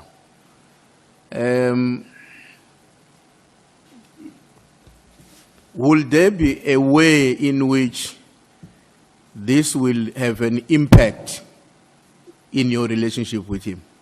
Will it define the relationship in any way? You don't have to tell me in what way, but given what has happened now, and here is this correct, do you think that is going to redefine the way in which you related to him? Without it being central, and my view is that it is not central, but your second question, definitely it would have to. It will have to affect the relationship. Why? Because I related to him as an ordinary comrade, just like I do to other comrades, many comrades. And then I relate to all of them without asking them many questions. Like when I heard that he may have had his membership expired, I recall, I never asked him whether your card is current. And it happened so with other comrades. So I would say that I just took it as a comrade whenever we talk and relate. It's only now that I get to know other things that, oh, there's this as well.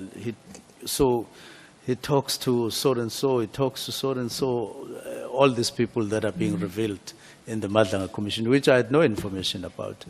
The first time I sort of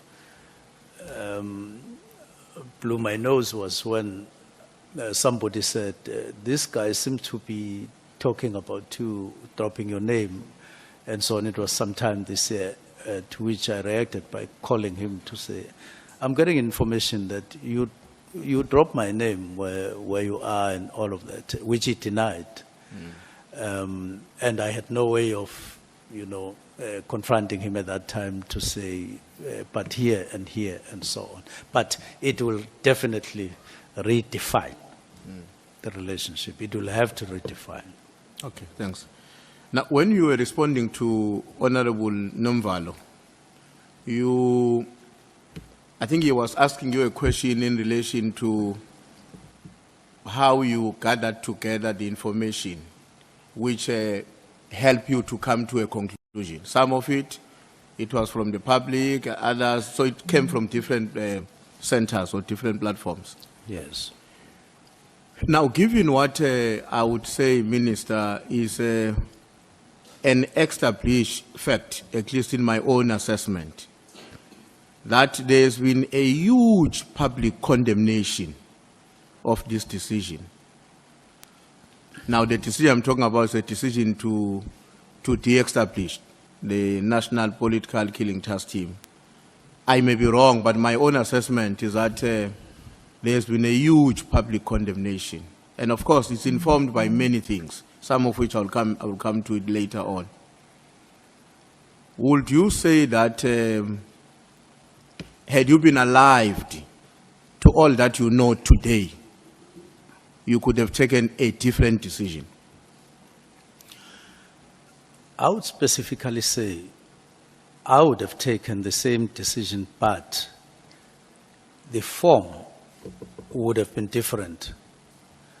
Like I said yesterday, I said when somebody was asking me, given what has happened, whether I would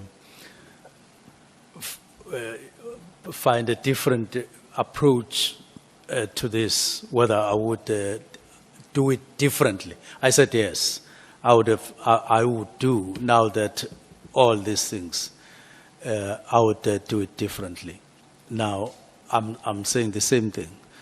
The decision would have needed to be taken, Honorable Mpemba, based on, it's even if you try to duck it, you try to avoid it, you would have needed to take a decision of this nature at some point, purely based on how you use money that is available, and ask yourself whether the way we are using money currently in SAPS is optimal, is in line with the wish to protect everybody, not only in KZN but in the country.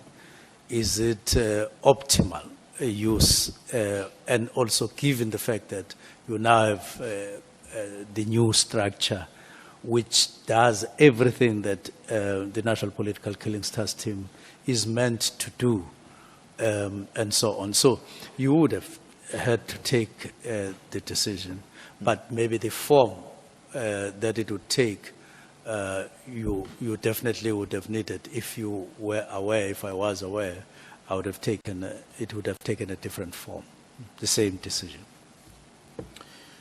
On paragraph 84 of your affidavit, Minister, you are referring to the meeting that took place on the 21st of November. And that is a meeting of the minister and his two deputy ministers.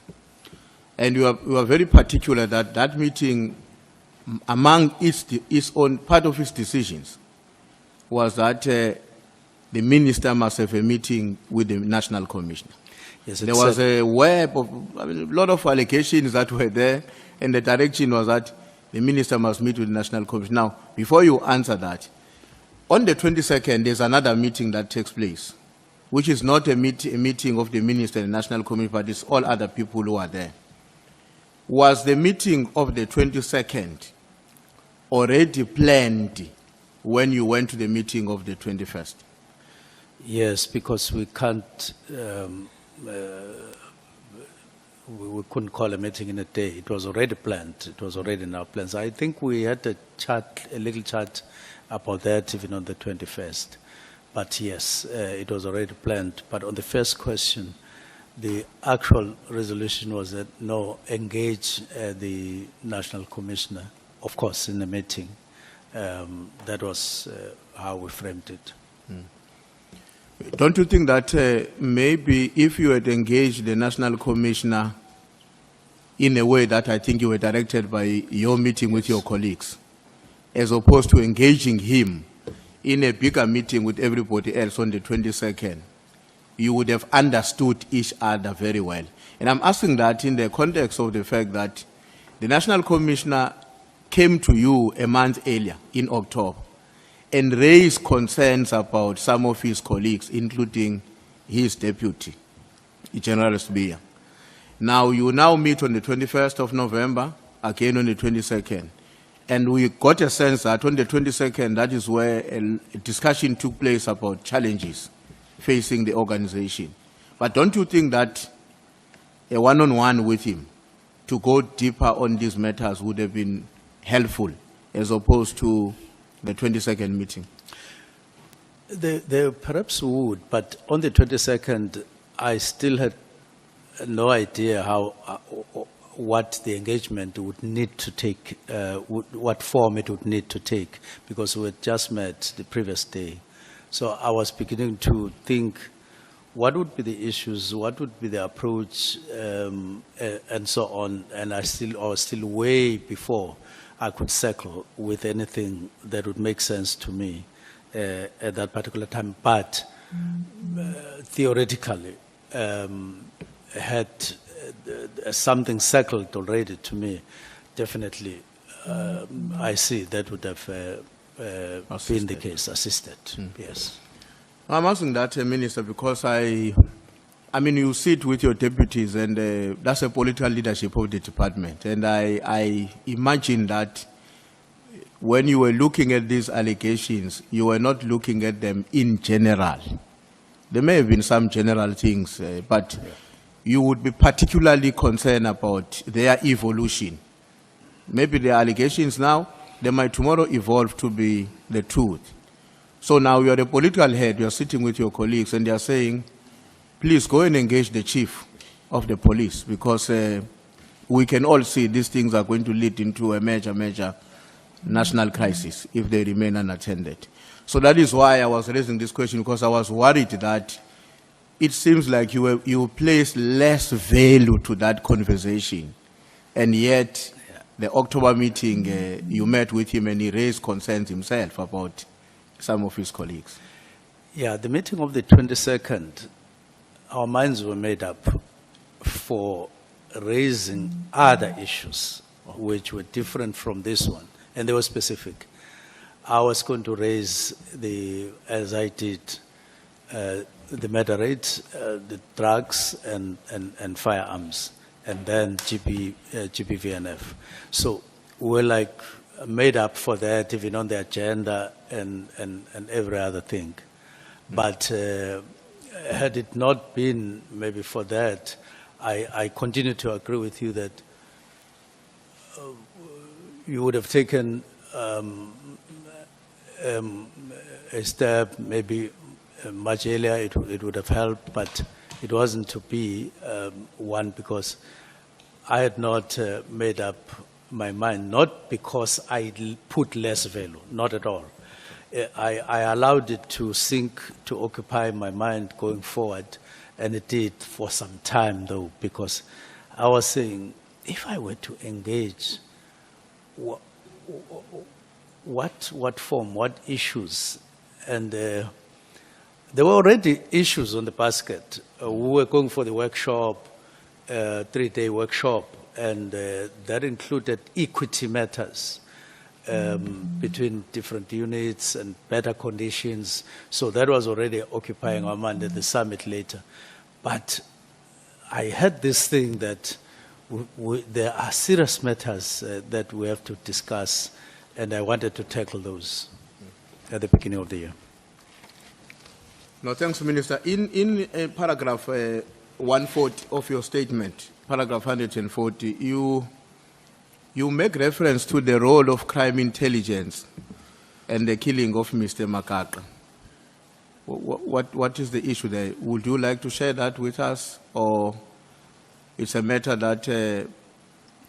Well, it's basically something that some of the people that I say contacted me wanted to talk about. Yes, maybe I could put it at that, which I then said, I would want these people or that person to come in person wherever, which I had no idea at that time what form it would take. That's why at the beginning of the year, should it be a ministerial inquiry? I had that. That's why I even had a discussion with Pikoli and so on. But we had not settled, we didn't settle on that idea, but there was an idea that there should be a platform of sorts for such people and allegations of that nature. Okay. In your affidavit, paragraph 158, you refer to a recruitment of intelligence to to strengthen a certain paramilitary structure in KZN. What is that? Well, it's in the context of the need which was expressed via the directive, which I was meant to sit with the National Commissioner on. And it's one of the issues that I intended originally to have a discussion on with the National Commissioner, among others, as we sit and discuss what recruitment, what form it should take, what are the other things that we should bear in mind. I had picked up information that there were such intentions in KZN. I wouldn't be able to talk in details, but somehow these would also rely on some of our structures as those get built. In other words, they would exploit any weakness and take any possibility as those paramilitary structures get established on the site. Well, are you comfortable to share more on that? Because I'm asking because what you are saying in your affidavit is that this paramilitary structure, which was being organized or being set up in KZN, had its own ambition. Now, I don't know whether the ambition are of the structure or the creator, and whether the structure is in existence already, or you were picking up information that it was about to be. Because, but your statement says to strengthen the paramilitary structure in KZN. So I would imagine strengthening means it's existing already. Existing, and it has ambitions. Existing in some form, but there was that, according to what I got, and the ambition is that of those who were said to be behind such structures. But would this not be the PKTT? Well, PKTT is a political party. No, I'm saying when you talk about this structure, you are not referring to the National Political Killing Task Team. Oh, I thought my mind is on something else. Not necessarily. Not necessarily, but it might. Well, I'm sure if any matter would have been gone into, if such a fact would turn out to be true, then it would be. But from the legal that I got, it just came in that form that some paramilitary is in the formation, strengthening, and so on. Were you given a sense by the people who shared that information with you? Were you given a sense of the nature of the relationship between the PKTT and the paramilitary structure? Not necessarily. Not necessarily. Not necessarily. Okay. I hope that matter, Minister, will have to be followed very urgently, given the fact that, as you know, you know where we come from in KZN. I don't have to educate you or anyone about it. And of course, if at your level there's an observation of a structure like that being in existence and with its own ambitions, which I would imagine are devoid from the ambition of the South African security forces, that does present a particular threat. I agree with you fully. Thank you. And then, Minister, the meeting that was, I think you've dealt with this question at a different level, about the meeting that was requested by General Mkhwanazi, in which he wanted to attend with all these other people, including Mr. Brown Mkhwanazi, who is not a part of the organization. Now, I know you responded why you did not grant that meeting, and you explained, and you had a plan that you were also having an intention at some point to have a one-on-one with General Mkhwanazi, Yes. so that he can have an opportunity to express himself and you can understand each other. Yes. But some of the issues that resulted in you not taking that direction, and this may not be exhaustive, but some of those issues was the level of anger on his part and the threat that he meted against you. What would you say to a South African that is sitting somewhere and saying, in that environment, was it not the case that the individual interest or circumstances of the minister, our minister, remember this is our minister, all of us as South Africans, were now taking precedence. They were taking precedence over national interest. Because here is a very senior general. I'm saying senior because it's a provincial commissioner, and he says, among other things, when he's asking for a meeting, besides his family issues and what, but he begins by talking about internal challenges in the organization. Now, we are sitting there as a South African, you hear that part of the reason that the minister could not meet with this general were around the question of the threat and the anger of the general. How would you respond to this South African who say, maybe at that moment, the individual interests of the minister were taking precedence over our national interest? Not really, because I decided that the meeting would rather take a different form. Let me start with a meeting of General Masimula and General Sibia.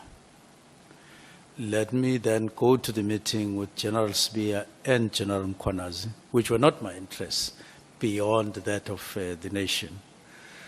So I decided a different angle, or to start the meeting in a different way. These other ones, his posture after, as a reaction to my directives, was not uppermost at that time, but they were in the environment, as I said before. But the main thing was, so General Mkhwanazi is talking about internal issues. He's mentioning these people. Perhaps I should start with the two whose matters are kind of buzzing in SAPS at head office, from where I sat, so that we move and so on, intensify these interactions. If there are problems, let's resolve. At some point I said to National Commissioner, could he give me an opportunity to resolve or to approach General Sibia on his own matters as alleged and so on.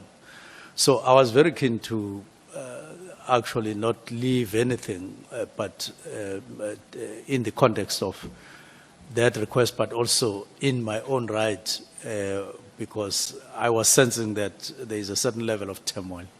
So never did that happen, or nearly happen, that I had personal interests on the matter. I was just putting it aside, looking at it, how it would develop, that kind of reaction. And we're going on to work with my side on that, on the side. Now, the Minister, would you agree with me when I say the confidence of the population on the work of the South African Police Service should also manifest itself in one way or the other, to the extent to which they also express the confidence in the leadership of that South African Police Service?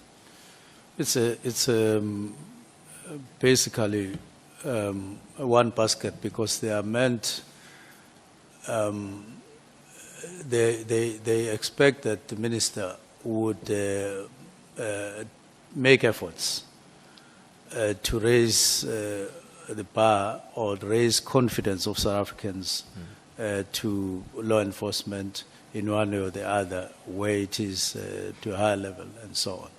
So it's somehow tied, it's a chain in a way. Okay. Now, how do you think South Africans have interpreted your intervention when you said here in this ad hoc committee, for a certain matter, you are pursuing a private investigation as a Minister of Police? What message do you think that is likely to communicate to the Republic? Well, it's the nature of what I'm doing, and I take it that there would be understanding. I can't go to a police station and say I'm opening a case against so and so, because that is not what I have. I don't have a case against the individual that I can open a case against. But it does need to be followed up in a particular way. So I wouldn't expect any confusion on that. There are matters for which you can't go to a police station, but matters though that you have can't go to the police station because there's no case to register at that point. In other words, there's no obvious wrongdoing, but you are gathering information and so on. So I take it that there would be clear understanding of that.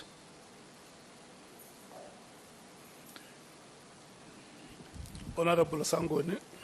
Thank you, Chair. Sorry, just to follow up. I'm sorry, Chief Whip. Minister, you complained at length about General Mkhwanazi. What's the word I'm looking for? Going out to look for a case about you post facto. You said he has no case, he can't prove corruption, and he's going to look for it. How is what you are saying now different? You are the Minister of Police. You're supposed to have confidence in the police. If there's things that you're unhappy with, you report them to the police because there's a case. But you're saying you're going after someone, you don't have enough information, you've hired a private investigator. How does that differ from what General Mkhwanazi did to you or is doing to you? No, it's different. Here, you've got a certain chain of activities that have emerged, and they are aligned with a particular individual. Now, I then get a warning that so-and-so gets to drop your matters or your name here and there and so on. I phone him. And my intention is to talk to him and say, look, I have appointed somebody to look at whatever. I'm not opening a case. I'm just following on that allegation that I picked up, that I was warned about, to say he drops my name, which he denied. Now, when I look at the SMSs that are being spoken about, and if they are true, it does mean that there would be this and that, that it does dropping my name even on those. So it's something that is open that I need to find and so on. Thank you.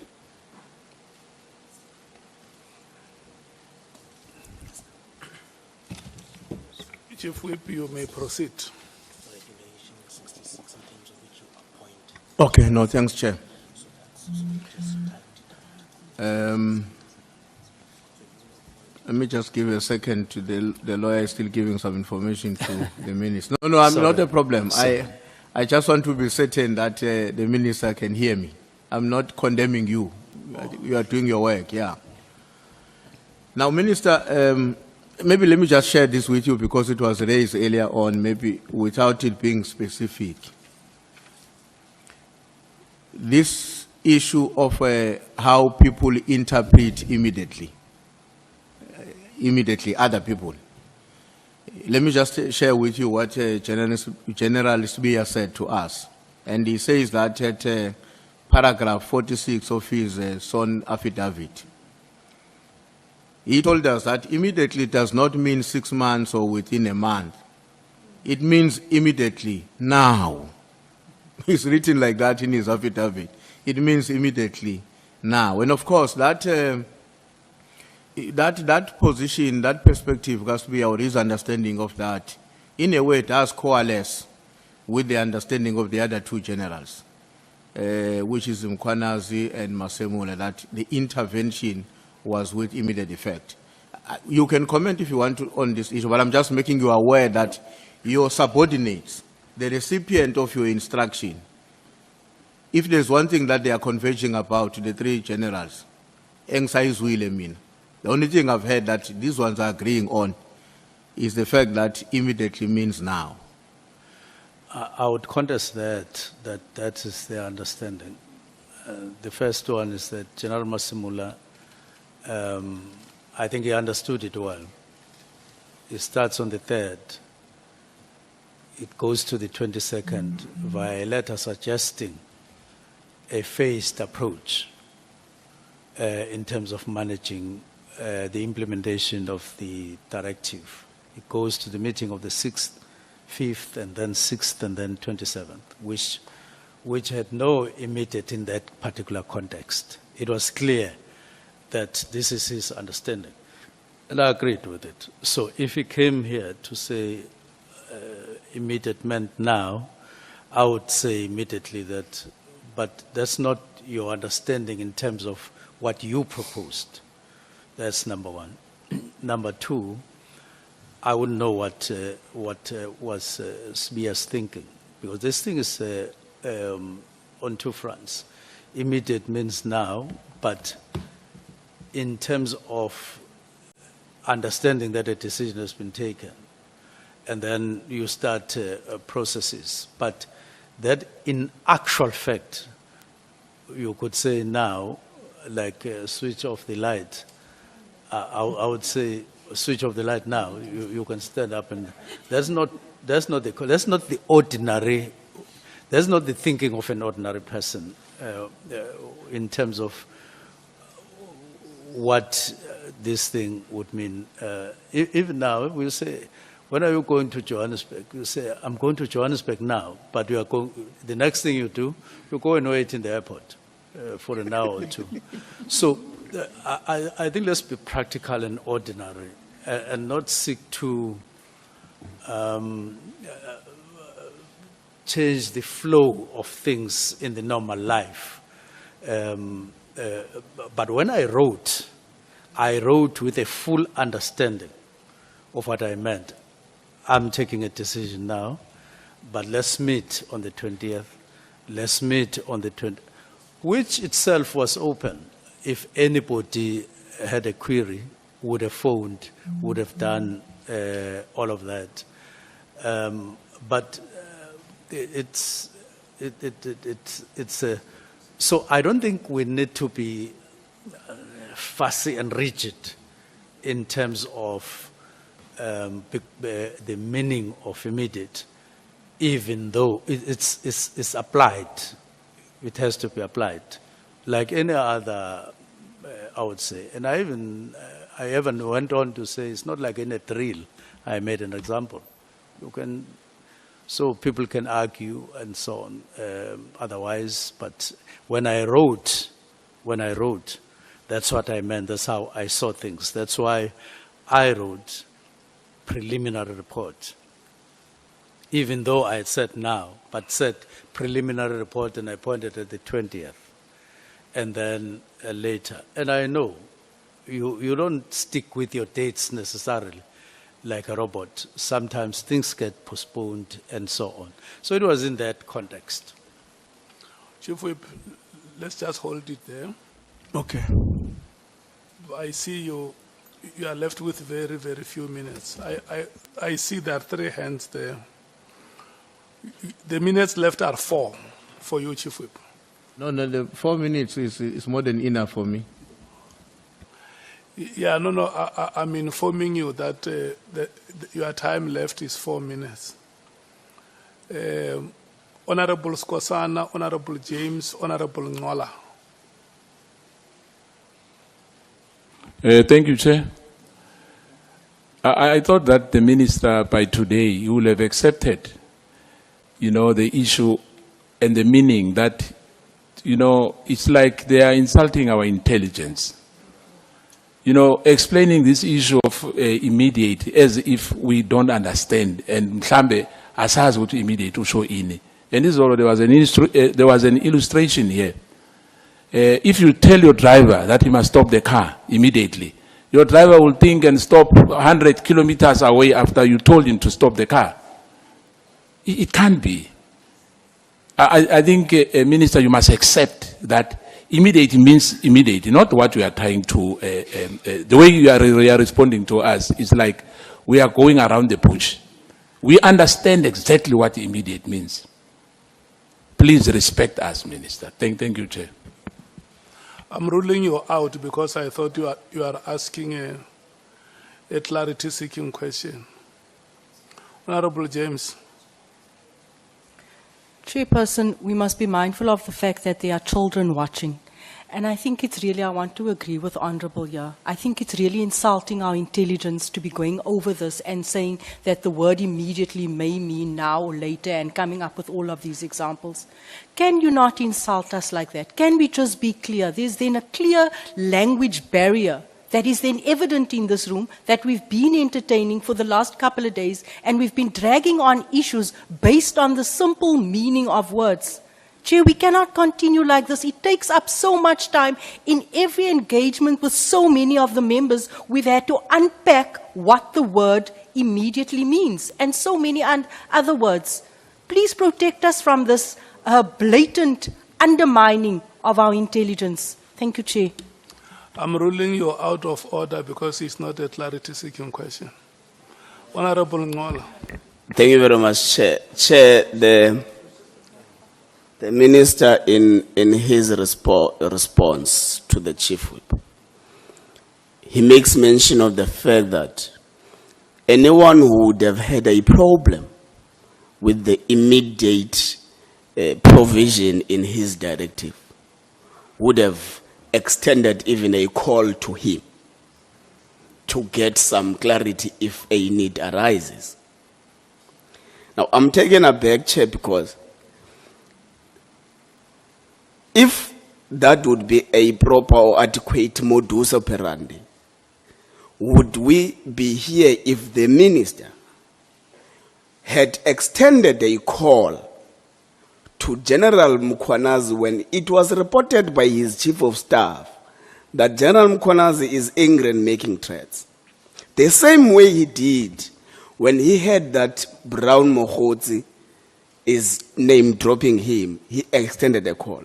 Would we actually be here had that particular modus operandi operated way before this thing bested in the manner in which it has bested now? Thank you. Okay. Let's do like this, honorable members. Minister, Honorable Minister, you have given many examples trying to explain the word immediately. And the last examples are the ones that you have just given now.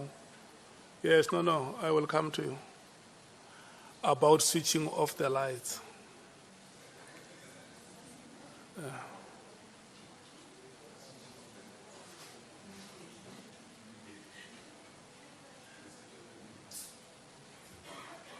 Yes.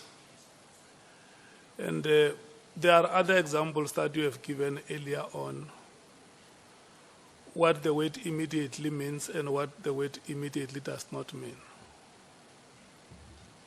And I want to plead with you and also plead with you, honorable members. If we make it a habit of this parliament to discuss words like swimming pool, fire pool, immediately, not immediately. We want to make it a habit of this parliament. It's a problem. We are leadership. A swimming pool must stay a swimming pool. And immediately must stay immediately. I don't see us wasting any time, Chief Whip, trying to discuss English words here. It's very clear. So immediately is immediately, we know it, Minister, what it means. It means now. Yes.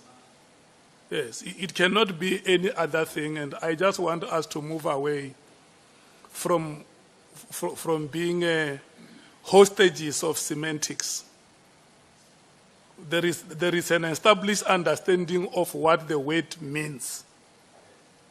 So we can't be a parliament that is known for what it is not supposed to be. Thank you so much. Honorable Nomvalo, your hand was up. Yeah, no, on the same issue, Chair, I know that you have closed it. But maybe you are hard on the minister. Maybe he has a source that he uses which describes the word differently. Because dictionaries are used here in South Africa to get a meaning of the word. Dictionaries are used, and the name immediately has been used even by the office of the president to say this decision is effective with immediate effect. Maybe the minister can point us to a source that he is using with a different direction, because I even went to the Oxford Dictionary, I went to Cambridge. The word means now. It doesn't mean anything else. So I was going to ask, where does the minister get that definition from? It's a clarity-seeking question, because it might happen that really he genuinely believes that it doesn't mean now, because there is a source that he uses which describes words. So which source is the minister using to get that definition? Thank you. Do you agree with my summary, Honorable Member? I agree, Chair, but... Yeah, no, we will pass the question, don't worry. Okay. Honorable Malem. No, Chair, I want your summary to also apply to the minister. Because we, this side, seem to be understanding immediately to mean now. He's the only one who doesn't understand that. He gives it context of lights and all of that. He keeps on saying other things. So you are ruling, you must be able to communicate even to him or minister. Immediately means now, according to this meeting of ours, as a chair of this meeting. No, I agree with you. Yes, must not only apply to us, and he must shift from wanting to, because it's not semantics. He keeps on speaking about context. When used in a particular context, it will mean something else. But the reality is, it means now, and we are not accepting his explanation and his redefinition of immediately. We are accepting what you are saying, and he needs to live with that. He needs to accept that. No, I agree with you, because I have said it that it must not be a bad precedent for this parliament, where every time we have proceedings, South Africans will have to bring their dictionaries along, because they know Parliament will be arguing if this is immediately, or it's here after, or it's this and that. So, Honorable Minister, we have an established understanding of what the word immediately means. And let us not go back to the past. Let's go ahead with that. Let's proceed with that understanding that immediately means now. Honorable Nomvalo, Honorable Nomvalo has asked you a question which says maybe you might have consulted other source, and he is interested to know what is the source that would have given you a different understanding of the word.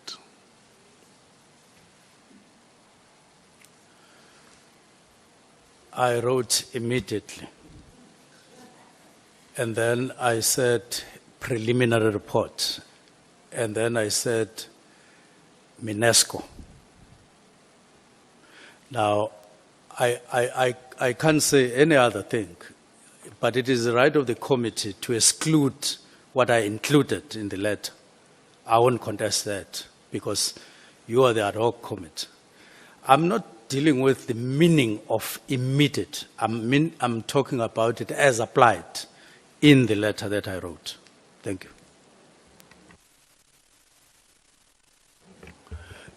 No, honorable members, let's proceed. Chair. Hello, Honorable Malim. Minister, are you accepting the ruling of the chairperson? Honorable Minister, are you able to respond to the question? The chair is chairing the meeting.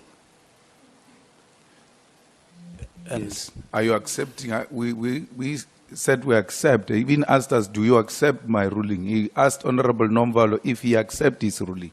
So I'm asking you through the chair, do you accept his ruling?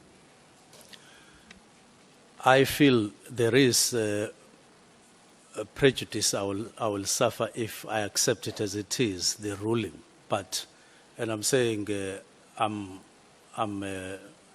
have no problem with the committee deciding.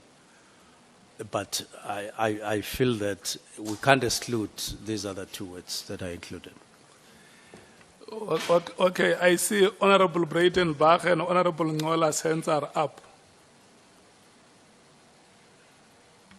Thank you, Chair. This point is dead. It has been flogged to death.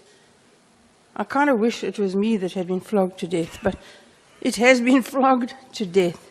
We cannot, and neither can you, with the greatest of respect, tell the minister what to say.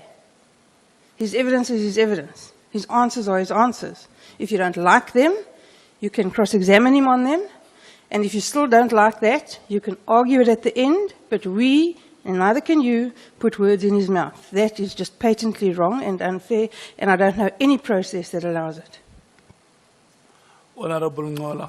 Chair, you unfairly clubbed my question with people who were talking about immediately, and my question was differently packaged on the issue of the modus operandi the minister was suggesting people should have done. But it's fine, maybe the minister can make sentiments on it.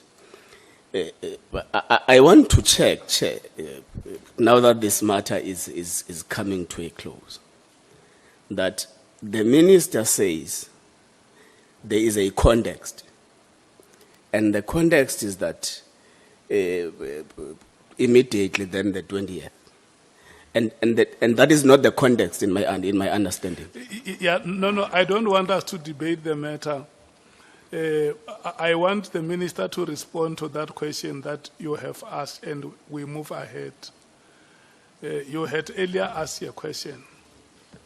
So if we were going to keep on debating immediately on Medelec, I don't think that it's going to help us.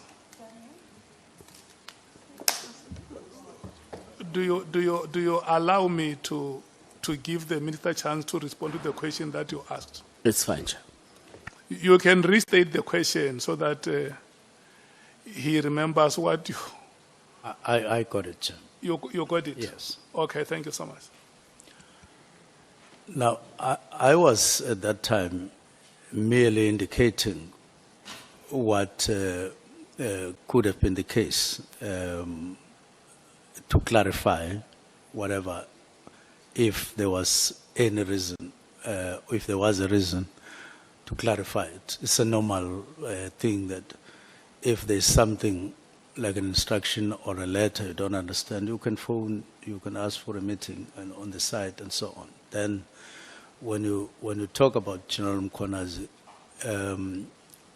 that could have been done as well. I could have lifted the phone and say, I pick up that you are angry, but I didn't choose to do so. I chose to be quiet and silent on the matter and observe what's happening. Thank you. Yeah, Chief Whip, may you use your last 4 minutes. You remember my 4 minutes? Yeah. Okay. No, thanks, Chair. No, I would stick to that 4 minutes. By the way, the reason I was raising this point, Minister, I know that my colleagues have taken it to a different direction. The reason I was raising it was because I wanted to bring to your attention, to draw your attention to the fact that the subsequent actions in the department following your directive were done on the basis of a particular understanding of what the directive meant. That's all I wanted to say.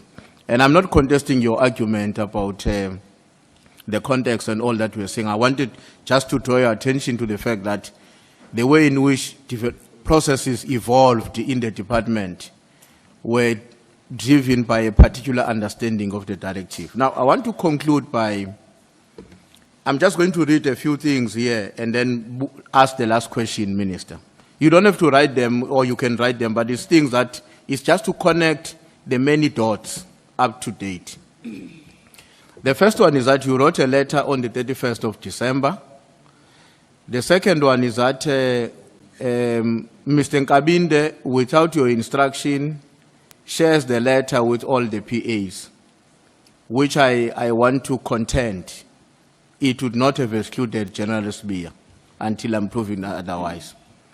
The third point is that Mokgotsi talks about talks to Matlala immediately following the directive being out. In terms of the evidence that has been shown in the papers presented before us, there's an indication that they, soon after your directive, started to converse over WhatsApp.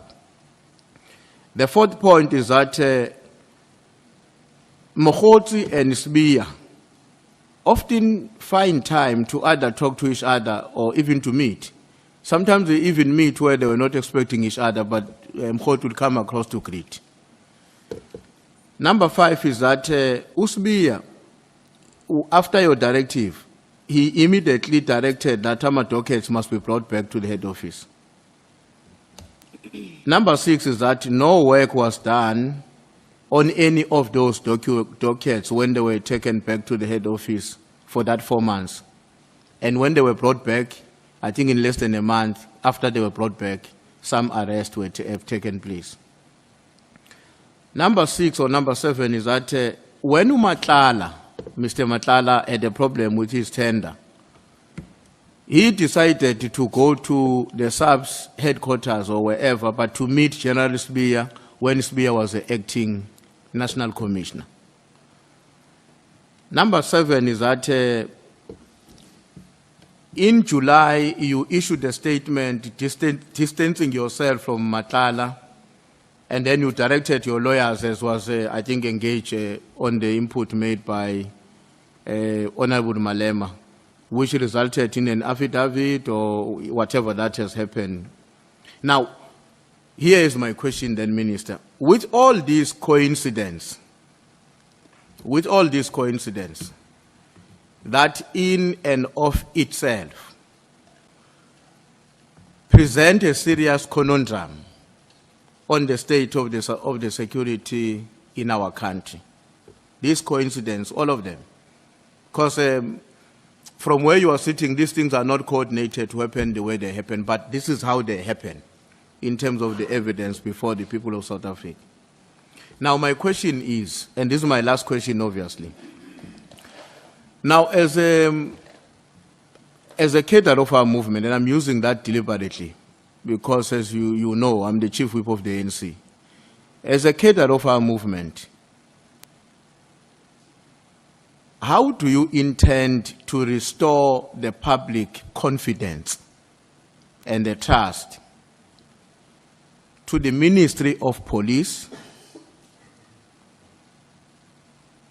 to the nation, and lastly, to our movement, given these allegations? Because I mean, the web that I've drawn for you, it would be difficult for anyone to disagree that read together, it constitutes a particular and a very serious threat to the legitimacy, not just of the work of the police, the nation, but equally the movement that you come from. Thanks, Chair.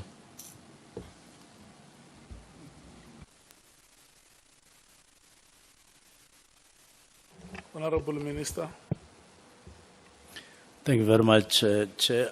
Let me leave the first set of things from 31st, all PAs, not because they are, I'm not responding by saying I recognize them as important, just for the sake of time, leave them. But on dockets, I would recommend that the Ad Hoc Committee gets a full report on the Ad Hoc Committee and the state of dockets. My understanding is that it's not a simple matter of dockets moving from KZN and back and so on. And it's not a simple matter of dockets sitting in Pretoria and then back before we reach a conclusion on the matter. And I would attach a lot of importance that the committee makes an effort to get information. And I did at some point recommend that one of the people who can be an authority in terms of information on this, who handled, as far as I'm concerned, is General Moti. I would recommend that the committee makes an effort to provide that time. Two, on the relations between Nhlanhla and Sbia,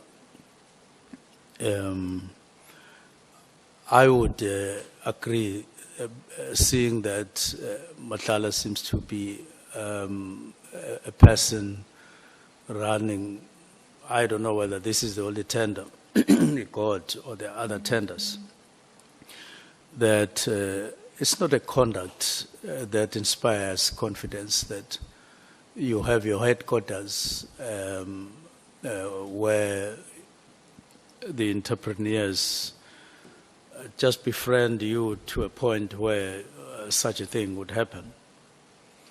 And it does affect confidence, for instance, to other tenderers or tenderpreneurs and so on, to say, so-and-so is able to run up and down, but I am also a businessman, I'm not able to run up and down, it's a problem. One of the things that I can mention in this regard is that somewhere in January, the offices of crime intelligence in East London, somebody just walked us to get inside the gate, proceeded to the offices, asked for a particular officer, went there and said, once he was there, declared the office a crime scene. Now, once declared the crime scene, he made a demand of, I think, 1.2 million or so. And then the officer in that office went out, came back with 1.2 million, gave it to this person. Person climbed down, walked out of the building, out of the gate, just walked, no car, no, and then walked and disappeared, although subsequently arrested by DPCI.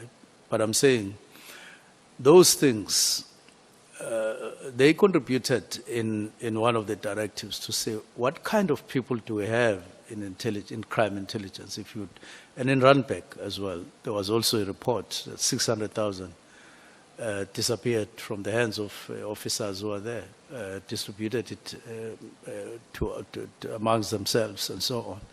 So those are the matters. So I would say it does take confidence. It does need to be looked at, our behavior in relation to business people and so on, if we are to inspire confidence. Leave that, go to, I do want to just pass the affidavit. We had a discussion with Honorable Malema on this, in this committee, and I said I share his views in terms of the affidavit, but sharing the views as I do, that is the very thing that is being used to keep on poking at me to say, there's a person I relate with when I say, I don't relate to Nhlanhla, I've never spoken, but there's still things that are running. Now, when the lawyers get an affidavit, I don't think I deserve to be, well, criticism is always, but I don't deserve to be, well, I would say we need to equally recognize that that is the very same person that is being used to say this one relates to the other. So when the affidavit says something and people tend to disregard that, I have a feeling that says that we are choosing, we choose sides and so on. Let me pass that. So go to the fundamental question that what needs to be done when there is a situation like that and people in South Africa feel the way. I would have said openly to this Ad Hoc Committee that down the line you would have needed some measures, maybe not wholesale overhaul, but you would have needed measures to overhaul certain aspects of South African police service if you are to gain confidence. One of those is to say, what is the standard? What are the norms and standards for a police station? And I've put it to management that let's do the norms and standards for a police station. Because police and policing is not just head office. Police and policing is what people see on a daily basis and what they hear on a daily basis. Now, what is the system that station commanders use to police their area and so on? What informs them? And then overhaul the system of vehicles in police stations. This practice of a car breaks down somewhere Kukumbu in the Eastern Cape. Then an email has to go to the district office, then to the provincial office, then to head office. And then the person who fixes cars says, I want to wait until there are 15 breakdowns before I go down. It just is taking us nowhere. It doesn't build confidence and so on.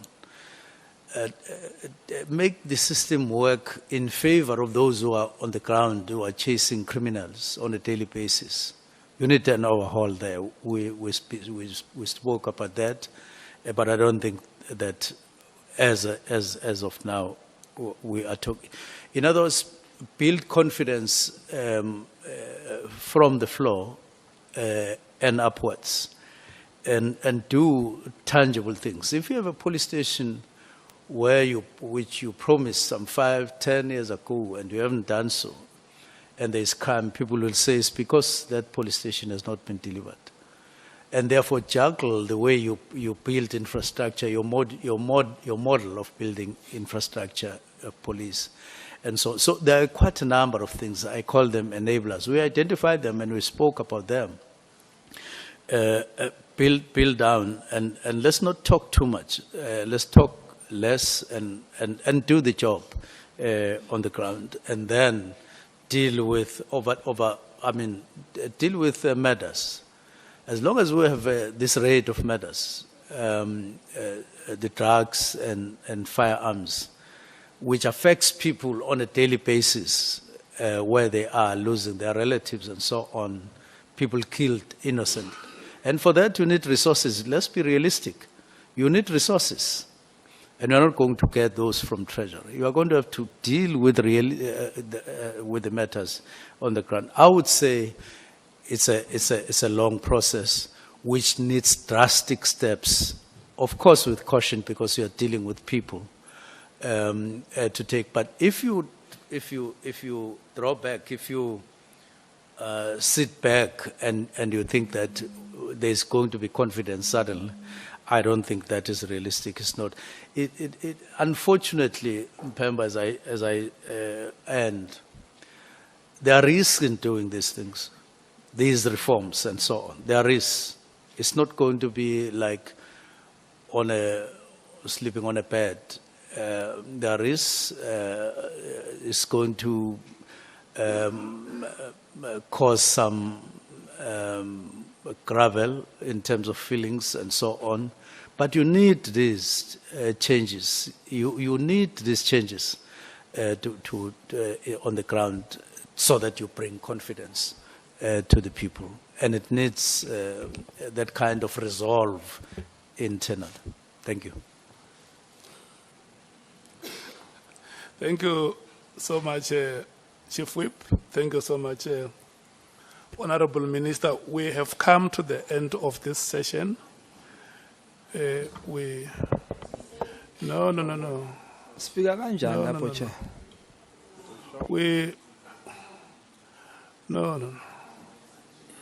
I'm saying we have come to the end of the session, not of the proceedings. We are going to break immediately and come back at 5.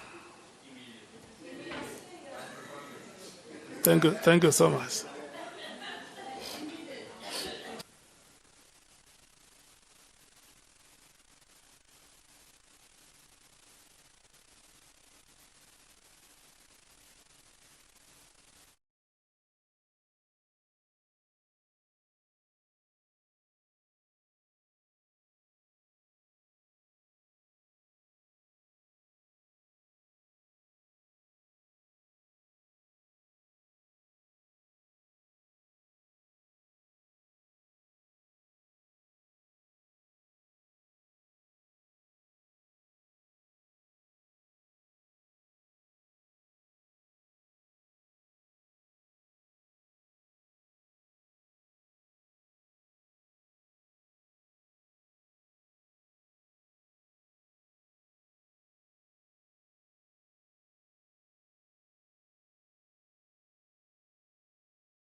We are resuming.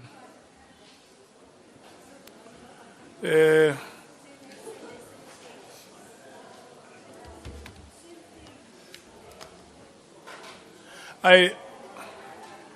have spoken to the two members who are going to be given an opportunity to ask questions. That is Honorable Shongwe and Honorable Cameron. And the SC. The SC has requested 20 minutes. And I have been assured that these proceedings will be done by 19 hours. So I'm going to start with Honorable Shongwe.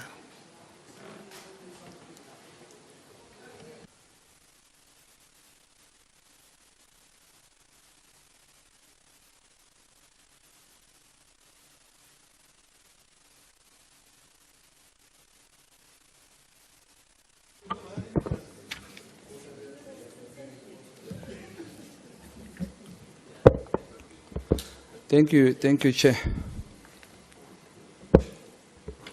Baba Mcungwana. Phakathi akagugi. Guga abafocus. Shuko njalo. Ngulunga. Siyabingelela baba. Siyavuma. Siyabonga. Mcungwana ngicabanga ukuthi awukho umbuzo ongawubuzwanga. Futhi sizogcina siphinda into eziningi kube ngathi asiphilile kahle emakhanda.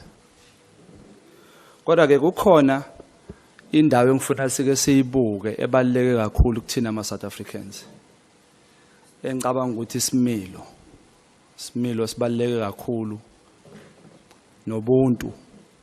Uyabona nje mangikubiza nje ngithi phakade elingagugi. Ngithi uphakade akagugi, guga abafocus. Uchaza ukuthi thina abantu siyayiqhenya ngebongo zethu. Uma kungavela nje iqhushu insizwa yakwaZulu lapha ya ebizwa ukuthi umageba. You know a character you expect from that person. You expect umuntu oshayayo nenkani. Ngenxa yokuthi sibonge sibuya koShaka Zulu, built by a character yoZulu.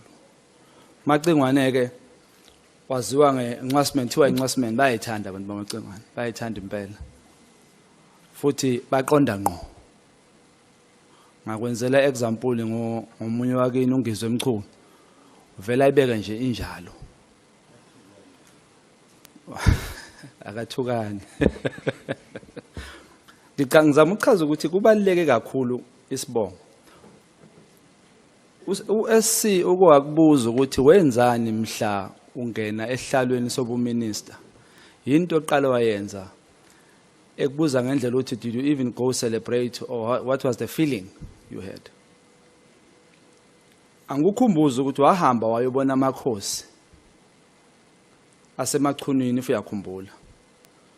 Washo wena ukuthi ayakweseka kulolu hambo ozolithatha. Now I want to know ukuthi kuwena mhlonishwa kule mibuzo sobuziwe ngifuna sibheke nje lento ebalekile engicabanga ukuthi ngathi yona ilahlekile la eSouth Africa. Kakhulukazi apha esiphoyiseni isimilo nonembeza. Uma ubuka isibongo sakumacingwane singena iqhashaza elokuthi babukeke njengabantu abanganalo iqiniso ngenxa yakho. Ngishiso lokho ukuthi eSouth Africa yonke wena no General Sibiya enazi ukuthi immediate hlusha ukuthi slow or later nina nobabili futhi nihamba nobabili kuleyo nto leyo. Akuphathi kabini ukuthi isibongo somacingwane mhlambe kusukela namhlanje njengomuntu omkhulu kangaka uyosifaka ohlazweni mhlambe sigcine sisinalo lochashaza ukuthi hey labantu laba banamampunga baphika into ebhaliwe ibhasi elibhaliwe aliphike nje.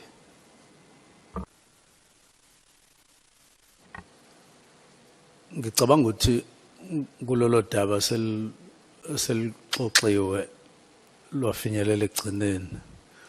Kodwa ke senga-eda nje ukuthi anything noma yini ehlukumeza isibongo sasemachuneni noma ngabe yini iqhama ngayiphi indlela njengoba noma yini ehlukumeza abantu besinye isibongo ingabaphatha kabi So noma yini eqhamukayo engaphatha kabi isibongo saseMachuneni ingiphatha kabi or ingangiphatha kabi noma ngabe yini. So ngaloko ke mphathi wami ucabanga ukuthi mhlawumbe ungalithatha lethuba ulisebenzisa ukuthi usho ukuthi cha lokuthi ngiqinisa ikhanda ngithi immediate uminisha lokho engaminishi lokho for the sake of isibongo sabantu bakithi angihloniphise ngijike leyo mpendulo ucabanga mhlawumbe lokho Cha angikucabanga. hayi ngikunikele lelo thuba mphathi wami. How confident are you kuma skills and competency wakababa uGeneral Sibiya? Ngubuza lokhu ngoba in his competency report, specifically page 8 and 9, it says he failed. In his words, it was not positive.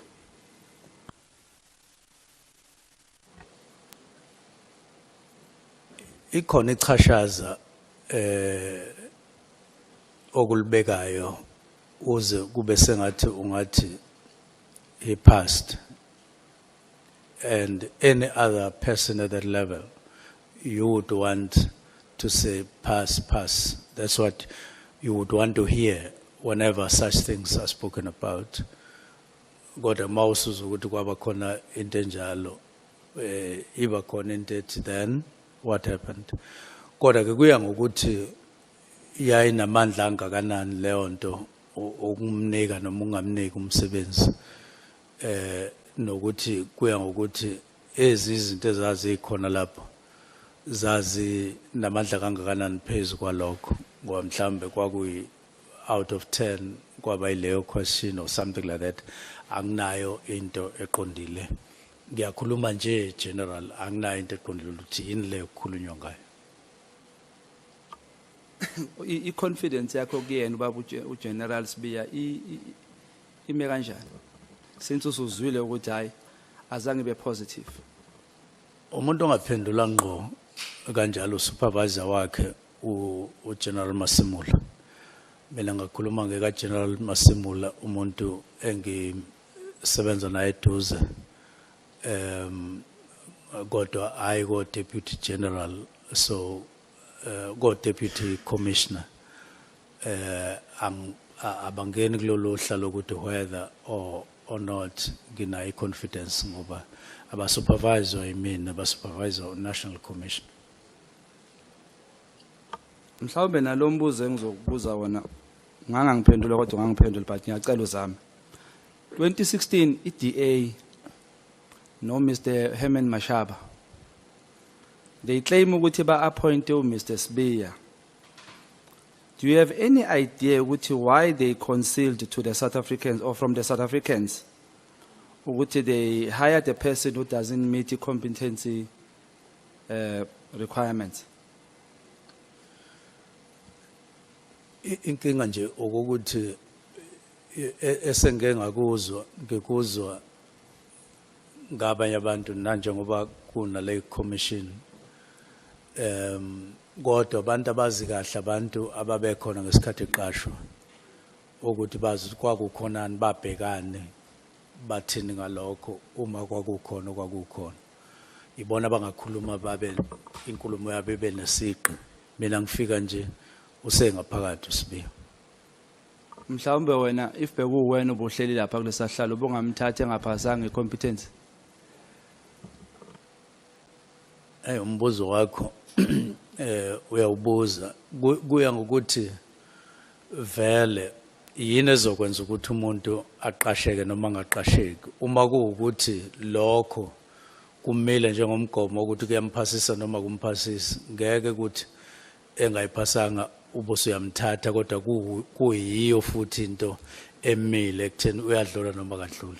So ngeke ngazi ukuthi le competency test okukhulunywa ngayo iyayimi kuphi ezintweni zonke ezazikhona. Mhlawumbe njengomphathi phela ngenzela ukufunda nami ngizoba uminister ngelinye ilanga. Ucabanga ukuthi kulesi sihlalo esingaka noma kulezi ayitholile sidinga ukuthi umuntu icompetence yakhe ibe nayo mhlambe ngabe 100% or ngamthatha ngo-98 or ngamthatha ngo-20 or ngamthatha Generally, ngokwe procedure noma ngokwenqubo, umuntu mayese interviewile kusho ukuthi wayiface panel yamnikeza amamaki na yonke into nokuthi angaconsider ukuthi athathwe ilabo fanele bamthathe baye bamuse kuyi competency test kusese kuyobhekwa ama skills athize uma ke ibuya ibisihlanganiso nokuthi kuthathwe ke isinqumo esiphelele ukuthi kwenzekani ngaye manje yikho nje ngithi angazi kahle ngoba ngangingekho ngesikhathi kwenziwa konke lokho ukuthi yathi uma ibuya i-competency test inalokho bakufaka kusiphi isikali babona ukuthi kuyamvimba noma kuyamdlulisa base bethatha leso sinqumo kodwa ngokwenqubo nje kuqhutshwa kanjalo ukuthi after interview then competency test and then emva kwalokho ke bese yabuya ke ezoconsider ke lo qondene ukuthi uyamthatha noma kamthatha nokuthi unamba bani kulaba abanye kade beinterviewa kuyakusetshenziswa kanjalo. Mhlawumbe ukuze ngithole impendulo Mhlonishwa angiyilungise la owakho umbuzo kuwe lo owuphendulayo uthi kwenziwa kanjani ukuze umuntu adlule emva kwe-interviews angene ku-competency bese kwenziwani owakho ke lo mbuzo oyibuze wena nawo kowami ngicela ukuyilungisa and gcina wesikhathi ungilungisela ungadli isikhathi sami ngombuzo ka-minister owami uthi if wena bokulesi simo salabantu abahleli ngale ubuzomcasha yini i-competence ingaphelelanga yini uma ngabe i-competence inogcopho nani kuukuthi futhi lokho ikhona okumesangweni ukuthi uyadlula noma adlule uma kuthi akadluli ngenxa lokho so bengeke kodwa uma kuukuthi uhlelo lwabo ukuthi cha lo muntu engaphasanga kodwa ke uyathathwa kuukuthi indlela abahlele ngayo ukuthi kuqashwana kanjani lapho kusho ukuthi ungamthatha ke uma ngabe kuukuthi akubalekile ukuthi uyayiphasa noma akayiphasi i-competency test nanokuthi uma usukuhlanganisa namamake onke oku-interviewa ubhekisisa futhi nabanye uzokwazi nokumthatha noma uzumthatha kodwa kuye kube kuhle ukuthi nje kuphaseke konke akuyona into straightforward ukuthi you fail i-competence then ngoba angazi noma i-competence noma i-aspect yayo or sangikhuluma nje ngikuzohlwini kancane oswini kancane mhlawumbe angazi noma ngichaze kanjani minister ubuye wena uyibuze yakhe imibuzo bese uyayiphendula ungayi kulobo uzoyimeni ngake ngaba u-exam ama-learners license i-learners uyayiphasa or uyayifail uyabona ukuthi ubuze umuntu athi ngifeyile nga-1 ngifeyile kanti it's a pass or fail so i-competence njalo i-pass ne-fail in this regard if you were sitting in that position ubuzomthatha ubengengumthatha ephasa i-competence or eyifeyilile manje kulukhuni ukuthi ngiphendule ngendlela ofuna ngayo ngoba usubuzile wona oqeda manje mase ngiphendula mina ofuna ukungalusa cha angilungisa ngixolisa mphathi wami bese ngakwazi ukuphendula ngenzela ukuthi ngithi ngiyaphendula lo ubuzwe mina ngiyaphendula nje kahle ngithi i-competency test abanye abantu baye bethi nomuntu eyifailile kodwa athathwe kuye ngokuthi i-criteria yabo lo kwenza ukuthi umuntu athathwe ukufeyila nokuphasa kuyingxenye into lokho abanye bathi ayi uyifeyilile i-competence kodwa yile ngxenye ye-competency test so singamthatha or ayi ufeyile le ngxenye ye-competence strong kakhulu ngeke azathatheke or abanye bethi ayi babona ukuthi anga-improve something like that so kuye kube khona izinto akubi straight ukuthi oh fail i-competence then or pass competence angayiphasa futhi competence uthola ukuthi ngapha ku-interview ayikhona khambanga kahle then awusamthathi ke njalo kodwa enze kahle ngale competence so akuyona into straightforward as far as I know. Asidlule mphathi. As a minister, laphaya esiphoyiseni wena obhekelele umthetho from cabinet. Are you allowed ukuphula imithetho noma kunezinto uma uphulile imithetho sithi hayi le ngoba iphula uminister singayibeka eceleni? Cha, awuvumelekile ukuphula umthetho. Singakwazi ukwenza lokho. Okay. Ngikubuza ngoba ngifuna sibheke impendulo zakhe endaweni eziningi. Did you give uNkabinde noma chief of staff uNkabinde an unlawful or illegal instruction to record Baba Mkhwanazi on the phone? No, I gave him no instruction. I only made a suggestion to him. Uyazikhumbula uthi kuyena ngimtshelile ukuthi abomrecorda. Ngikhumbula ngathi he must consider. Esha ngaqoleka amacingwane. Mhlambe singayibuyele emuva siyoyihlola mhlambe ngelinye ilanga. Kodwa ke wena in your words uthe umtshelile ukuthi aka record Mkhwanazi. Asibambeke ngale yakho kindlela. Okay. Do you think umnikeze umbono oqondile yini ngale ndlela umnikeze ngawo? Mhlambe wacabanga ukuthi ngabe ukuthi umnikeze into illegal? Cha akukho illegal ukuthi uma ngikhuluma nawe ngifisa ukuthi ngikurecord ngazathu simbe ongavumelekile ukudlulela kumuntu wesithathu ukuthi alalele nina nobabili bese ya recorda. Njengoba sibaningi la mphathi wami njengoba uyidlulisile ke le voice note ubumtshelile ukuthi ngiyakurecorda noma uzokurecorda uNkabinde ngizoyidlulisa. Hayi mina ngimrecordanga. Ushuthi uNkabinde uyena ophulele umthetho? Wala ngazi noma uphulile. Asibuyele emuva mphathi wami ungangishiyi. Ngiyakuthembela kakhulu kuwe ukuthi wena uphethe umthetho. Kodwa muzothi awazi noma uphulile. I-act ithini ngokurecordana? Lo mbono unikeze uNkabinde ukuthi ubomrecord uma ekhuluma nawe. Is that a lawful instruction, not also a instruction? Umbono omuhle yini lo? Ukurecorda umuntu okhuluma naye wena akuyona into unlawful. Oku-unlawful ukuthi nethi nikhuluma nebabili bese bakhona umuntu on record. Njengoba uNkabinde enzile. Enze kuba wena erecorda mina sikhuluma naye. Wena esikhuluma nawe la eParliament wena oze nayo. Uyithathe? Angisezwa ke noma sikhuluma ngento eyodwa. Sikhuluma ngerecording mphathi VN voice note. It's you who brought that VN to Parliament. Therefore that means Mkhwanazi uNkabinde took it somewhere and gave it to you. Then you become number 3.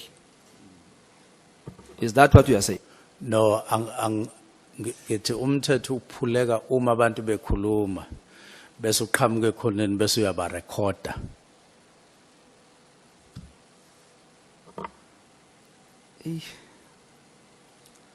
Mhlambe yima ungakuzwa.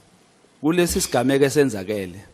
Are you saying ubaba uNkabinde lento ayenzile ukuthi a record ubaba Mkhwanazi engamtshelanga 1 bese 2 eyithatha ke le recording ayidlulisele kuwena which makes you number 3 akenzanga into wrong according to you?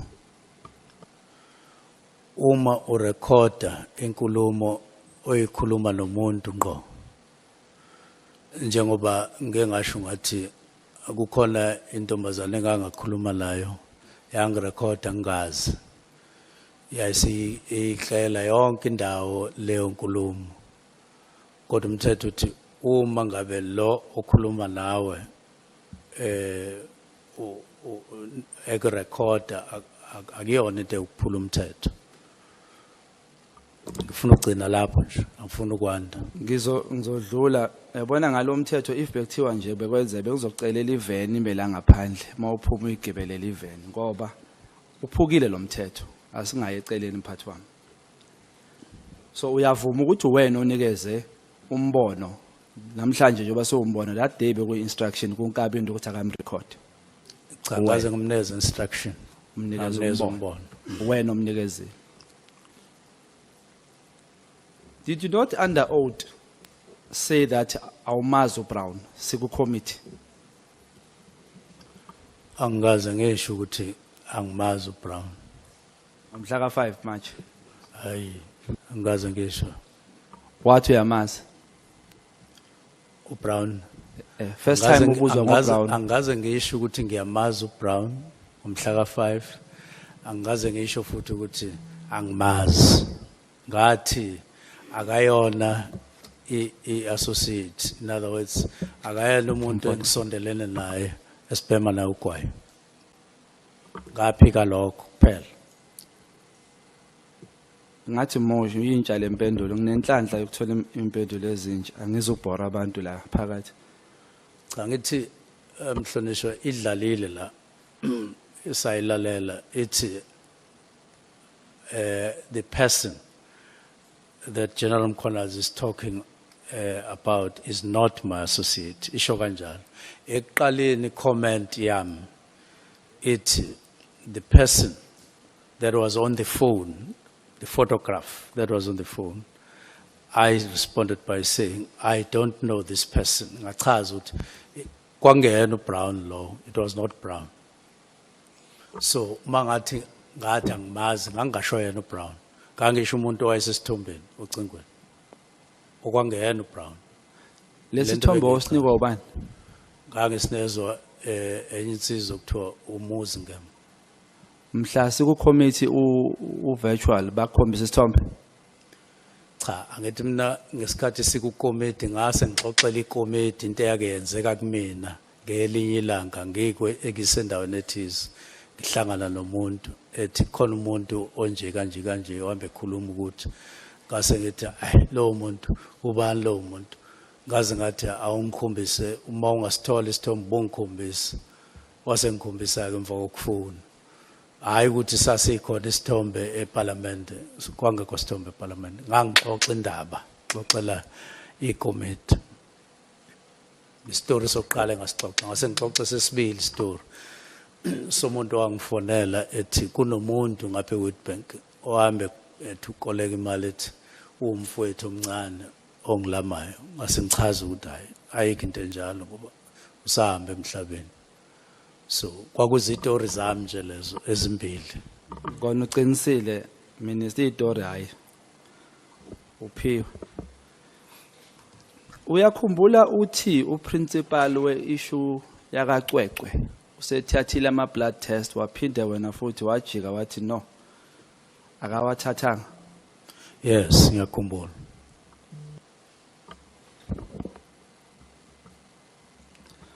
Uyakhumbula iviki elidlule usibizile wasibeka la phansi wathi wena une recording eveza ubufakazi bokuthi ubaba uMkhwanazi ukuthreatenishile. Cha ngithe kune recording engifisa ukuthi iParliament lizwe or iCommittee lizwe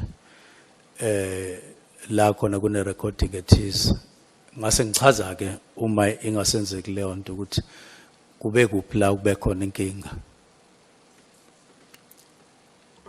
So Ngakusasa. Askes baba?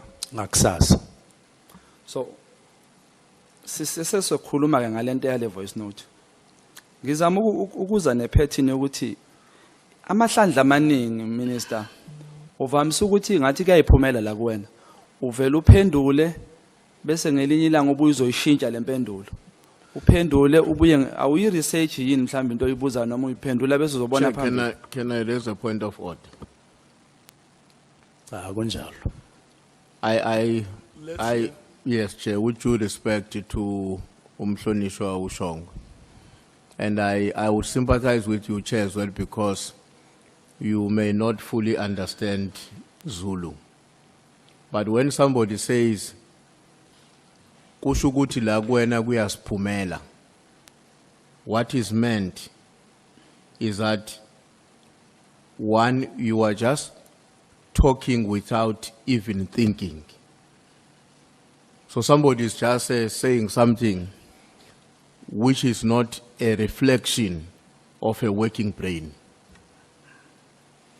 I mean, it's like somebody, let me make another example. Makutwa, when they say kuyasphumela, it's like somebody who can't even control themselves when they need to go to the bathroom to pee. They just release the pee along the way to the bathroom. In Zulu, it's right in that context. So I don't think it's correct for the honorable member to say to the minister, "La kwena kuyasphumela nje."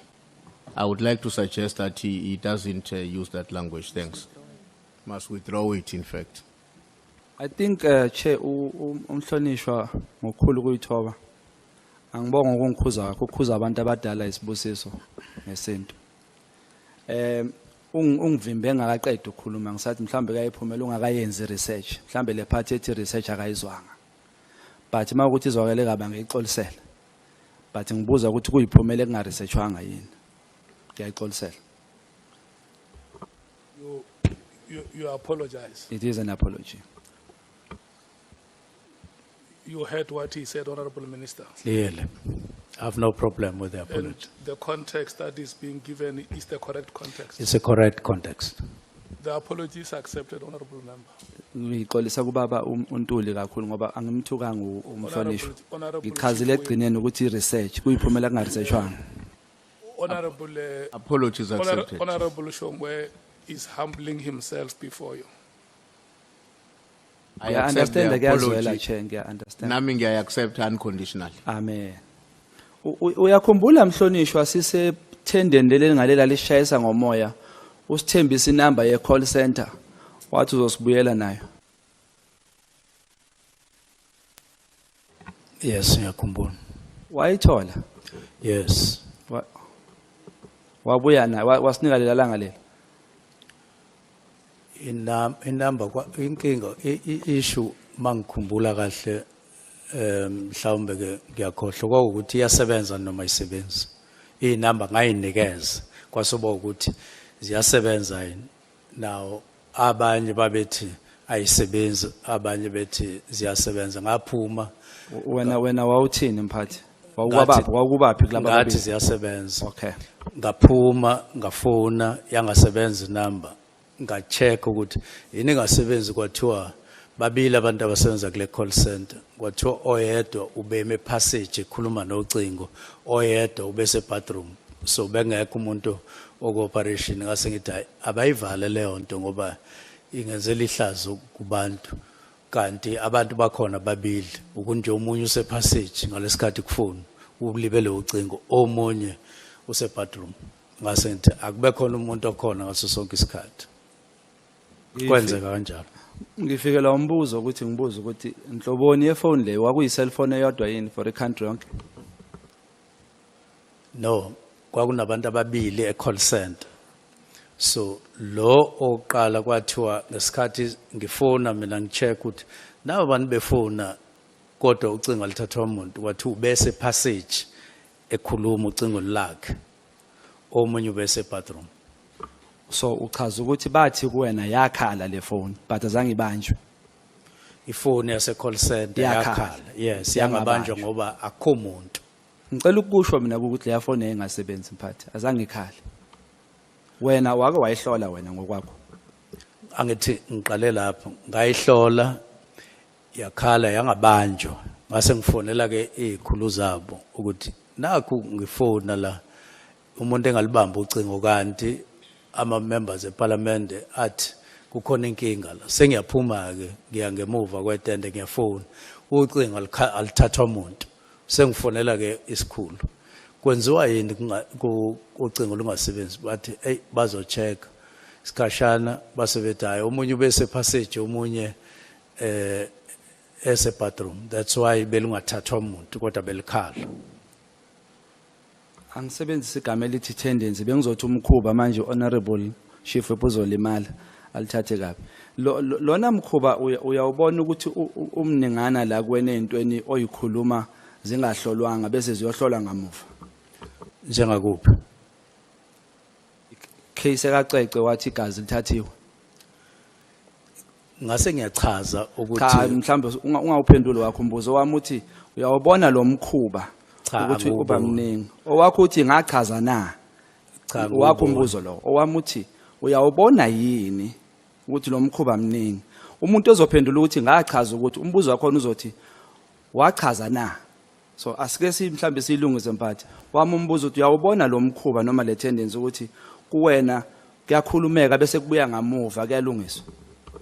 Cha, angiwuboni njengomkhuba kodwa ngiyabona ukuthi kuke kwenzeke kube kanjalo. Kaningana. Mhlambe konke mhlawumbe sithi konke nje kule ngiyibuze la. Kusho ukuthi useyiphendula manje Cha mfowethu. ngiyabuza ngithi sithi mhlawumbe konke noma Eyami impendulo ithi kuyenzeka. ngiyabonga. Ukangakanani ukuthi kena mhla ka 31 mubhala lencwadi. Kwakunale nkinga yokuthi wawungakahleleki kahle wawungakahlelelwa kahle ukuphenduleka mhlawumbe uthola information ephelele wasuthatha lesinqumo ukuphuthuma kuze kungene lo immediately disband. Cha, incwadi engayibhala isemthethweni futhi isebenza ngaphakathi kumthetho sisekelo. Udaba luka immediate lukhulunyiwe ngomyalo kaSihlalo ngicabanga ukuthi silisongile kodwa uma ufuna ngiliqale phansi ngingaliqala. Cha, Ngiyasaba ungayicali mphathi wona ukhuthele ungayilanda yiyo ngayisa kude kakhulu. Kodwa angu interject mhlawumbe for the sake of isikhathi. Okay. Uma ngicela ungisiza la ngescenario. Okay. Uma umuntu ezothi start a process of disbanding iPKTT immediately. Wena makuwukuthi wena uGeneral Sibiya uhlele lapho. No angasebenzisa uGeneral Sibiya ngisebenzisa umuntu ongathi uyacabangeka. Ubaba Mkhwanazi mhlawumbe. uGeneral Mkhwanazi uthi lapho ngikunika instruction mina nguMinister Mchunu. Start a process of disbanding this PKTT team. What would you do? What does it mean to you? It means you have received. Mfakile immediately. Ngixolisa ungafaka immediately. Start a process of disbanding iPKTT immediately. What would you do? Angithi 5:20 ebusuku. Uzofunda incwadi understand ukuthi nayi incwadi isho njalo kodwa ke isikhathi 5:20 awuke office. Okusho ukuthi usuyifundile uyayizwa kodwa ayikho into ongayenza njengamanje. Uyenza until kube khona isikhathi ukwazi ukuyenza leyo nto. Manga kusasa kumhla ka1 ama office evaliwe kusho ukuthi akwakwazi ngoba kuvaliwe ukuyenza koze kube la khona kuba khona into ethi ingenzeka. Then umuntu mayezothi disband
Ngamphathi ngoba honorable chief whip uqeda ukukhothela lento engikhulumela yona la manje awukusho ukuthi awunayo lento leyo kuyena awusho ukuthi awunayo kodwa uyiphendulile. Cha uchazile uma ubumlalele kahle umhlonishwa uNtuli uthe uzongifundela izinto uzofika athi ku paragraph bani ngase ngiphendula into eqondile manje ke awenzanga nje ngoba enzile. Ngixolisele lokho mhlawumbe ke ngikhulumela kulelo phuzu akufundele lona ngibona ukuthi angikakufundeli lona ngoba ucede ulifundile so ngakho ngubuza ukuthi kulowo mbuzo lo changes to into ayikhulumile ke wasethi usefana nowakho ku immediately later do you see the similarities and do you think it's a coincidence noma benihlangene nakhuluma? Angiwabone until kuze kube khona into okhuluma ngayo la kaSibiya nengikhuluma ngakho mina. Ngicabanga ukuthi angeke kuthiwe suyeke immediately ngathi uyakulimaza impela immediately awufuni ukuvuma. Bengiyala awukulimazi mhlonishwa kodwa ngithi ngiyafakaza manje ke kufanele ngifakaze ngento mina self ngingabuye bese ngithatheka nje okushiwo umhlonishwa bese ngikwenza ubufakazi bami angikwazi ukwenza njalo. Uyawabamba yini ama caucus namalunga wasesiphoyiseni laba abaphethe? Mhlawumbe uyaba nama caucus nje umhabule eceleni nje. Hayi kuba nemhlangano lapho hayi ama caucus the formal. Hayi kuba nemhlangano nje. Ngiba nomhlangano no National Commissioner and ngasho ukuthi ngibambe imhlangano cishe ngaphezulu kwa9 to National Commissioner 1-on-1 ngabamba 28 or more so ileyo mhlangano bakhona. Kuba nama minutes lapho kulomhlangano kuba no PA secretary into enjalo. Impela nje isikhathi esiningi kwenzeka kanjalo. Kodwa hayi mangino National Commissioner siba sobabili akubabikho umuntu othatha ama minutes. Okay. Masibonga kanjalo. Uma uGeneral Sibiya ecela meeting ethi ithinta noMotlala nefamily. Sorry. Icela ubaba Mkhwanazi uGeneral Mkhwanazi icela kwena meeting. Uma icela le meeting uthe wena uyinqabile because of ibinga qualify according to the structure mhlawumbe ovuma ngaso noma angisakhumbula impendulo yakho kodwa ibingalapho mhlawumbe ungangikhumbuza kancane. Angishongo ukuthi nganqaba ngithe ngawuthola umyalezo ngaphendula ngase ngiyacabangisisa ukuthi sizoyimisa kanjani le ndaba ngase ngiyimisa ngendlela engangibona ukuthi ngokwelami uhlangothi kuzofanele ukuthi ngiyimise ngayo ngiqale ngayo. Ngiqale ngo National Commissioner kanye no deputy wakhe ze ku deputy wakhe ngize ku Provincial Commissioner bobabili ngoba ngabona ukuthi kungeke kwaba into ebulungiso noma ekahle ukuthi ngilande umuntu ongaphandle ngobantu abala ngizomfaka emhlanganweni ngoba hayi ubani lo muntu ongaphandle? Umkhotsi. Okay. So uma sowuthatha imeeting masengithi ke ngobuye ngixoxe ke naye uGeneral Mkhwanazi masihlangana naye noSibiya ngathi ayisobuye sithola isikhathi sixoxe ngangiqonde ukuthi ngomcela nje ukuthi wandonga lo mhlangano okhuluma ngawo sesingawubamba manje kodwa ngisafuna ukuthi ke ngiubambe nawe ke ngizwe ukuthi yini le efaka ifamily wena nefamily le efaka internal kodwa ubona ukuthi singamisa kanjani ngoba lena ayizolunga ukuthi silande uBrown Mkhotsi ngaphandle mhlambe nano chief of staff kwenzeka kanjani. Honorable Nomvalo. Yeah, no, follow-up question, Chair. The Minister is saying he decided not to convene a meeting as suggested by or as requested by General Nhlanhla Mkhwanazi. So he decided to have a meeting with the National Commissioner, subsequently with the Deputy National Commissioner. Now, the question is, what were you discussing with the National Commissioner in relation to a request of General Nhlanhla Mkhwanazi? Because a reason for a meeting requested by General Nhlanhla Mkhwanazi was known by General Nhlanhla Mkhwanazi, not by the National Commissioner, not by the Deputy National Commissioner. So if I call a meeting, if I request a meeting from you, I don't even tell you an agenda of that meeting. And then you decide to convene a meeting with somebody else. What is it that exactly that you want to discuss with that person? Having not solicited a reason for my request from me as a person who requested for a meeting. I'm trying to get a logic of the approach that you decided to espouse. The meeting, I didn't say that I decided to have a meeting with General Masimula and then subsequent, as you say, with SBIA. I decided that the approach would be I would meet General Masimula and General SBIA together because I was aware of the challenges and so on between them. That is my decision, that one. And then I would have a meeting with General SBIA and General Mkhwanazi, which I did. What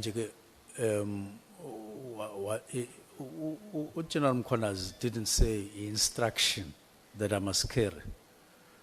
It was a proposal that there are certain issues, let's have a meeting. I think decide to reconfigure ngalendlela engayibeka ngayo. Ngase ngithi ke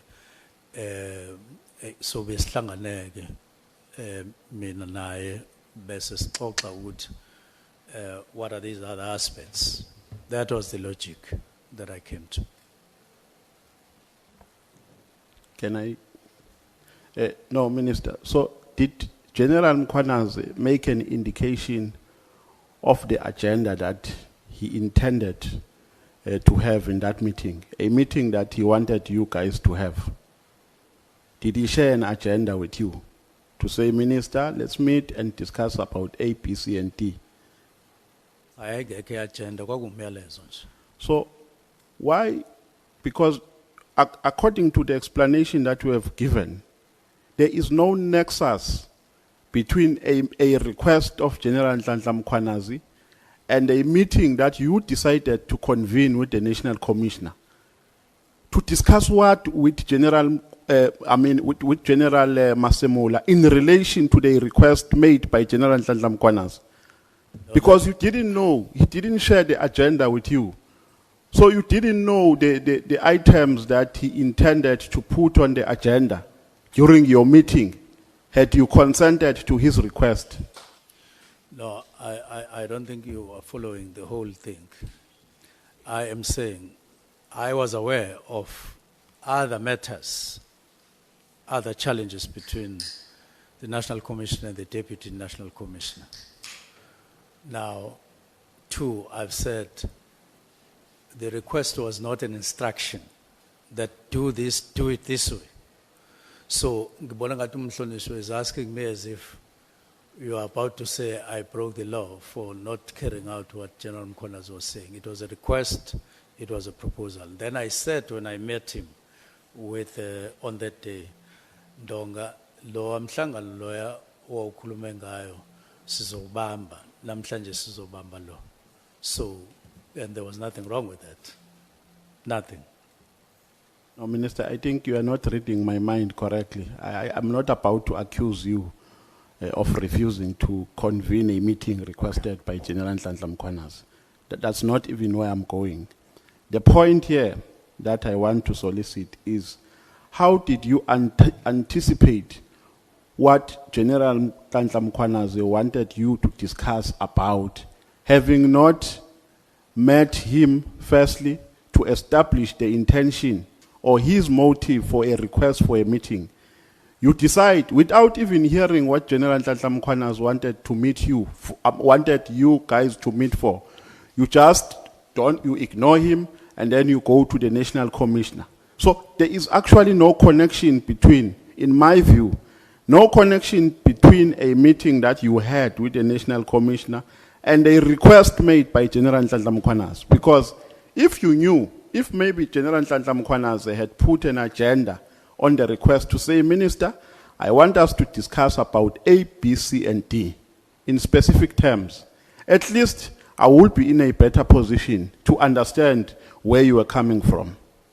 But you didn't know, you don't even ask him, Uguti General, ufuna sikhulume ngani, you just go straight to the National Commissioner. And you claim before this committee that the reason why you met the National Commissioner is because you wanted to speak to him first in relation to a meeting requested by General Nhlanhla Mkhwanazi. But Minister, if you insist on the response that you have given, there's absolutely nothing I can do. Your window has expired. Thank you, Chair. Ngoba kuche sengikhanyisela ilambu, Hlonishwa ngizobuza nje imibuzo nje ewu30 kuphela bese ngiyavala. Izoba u30 nje kuphela. Owokuqala mphathi wami. Njengominister uvumelekile ukuboshwa mawenza iphutha? Bonwa. Ukuboshwa. Noma mhlamba amaphoyisa analo ilungelo lokuthi akuseshe akubophe umugangile or mayekusola ukuthi ugangile or azoseshe ekhaya. Noma wena as a minister unento evimba ukuthi cha uminister akathintwa lapho. Njengelunga leParliament uyazi ukuthi imithetho yasezweni laseNingizimu Afrika iapply kuwo wonke umuntu ngokulinganayo. I take it for granted ukuthi you know that. And so I confirm that.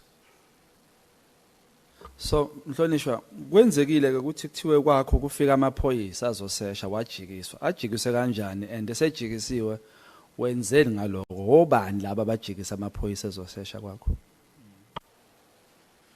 Ya manje indlela oqala ngayo uthafike kwakho kanti mina ngithe amaphoyisa afika esangweni le estate. Okay.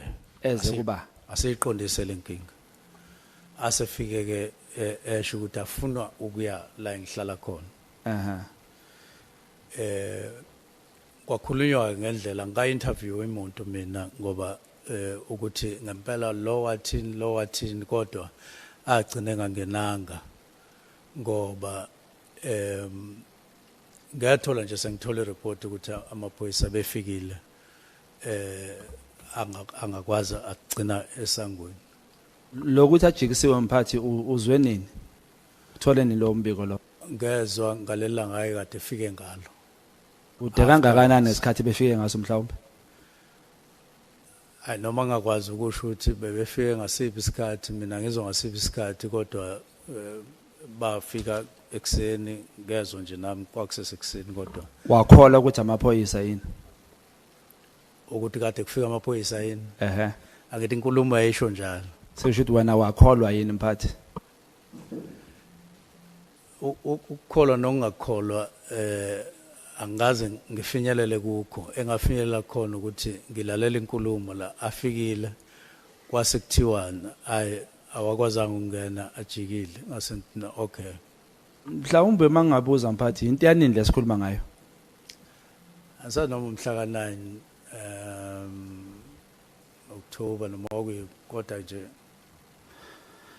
umuntu wase South Africa yini emele ayifunde kulesi sigameko kuwe makufika amaphoyisa noma egcekeni lakhe amfuna mele enze njani akafundeni ukuthi angalinda uzawabona next month ngoba ubhizi kakhulu or uzophuthuma yekona yini emele ayifunde njengominister wamaphoyisa uma kufike nje umuntu unga-advise abantu uthi hey makufika amaphoyisa kwakho ekufuna unga-advise uthini lapho? Ake ngenze i-background kahle ukuze sikhulume into esikuyo ngendlela eyi-1. Amaphoyisa aqale aya emzini othize ngenhloso yokuyobona uNkabinde. Athola ukuthi kuleyo ndawo aya kuyona akekho uNkabinde khona omunye umuntu.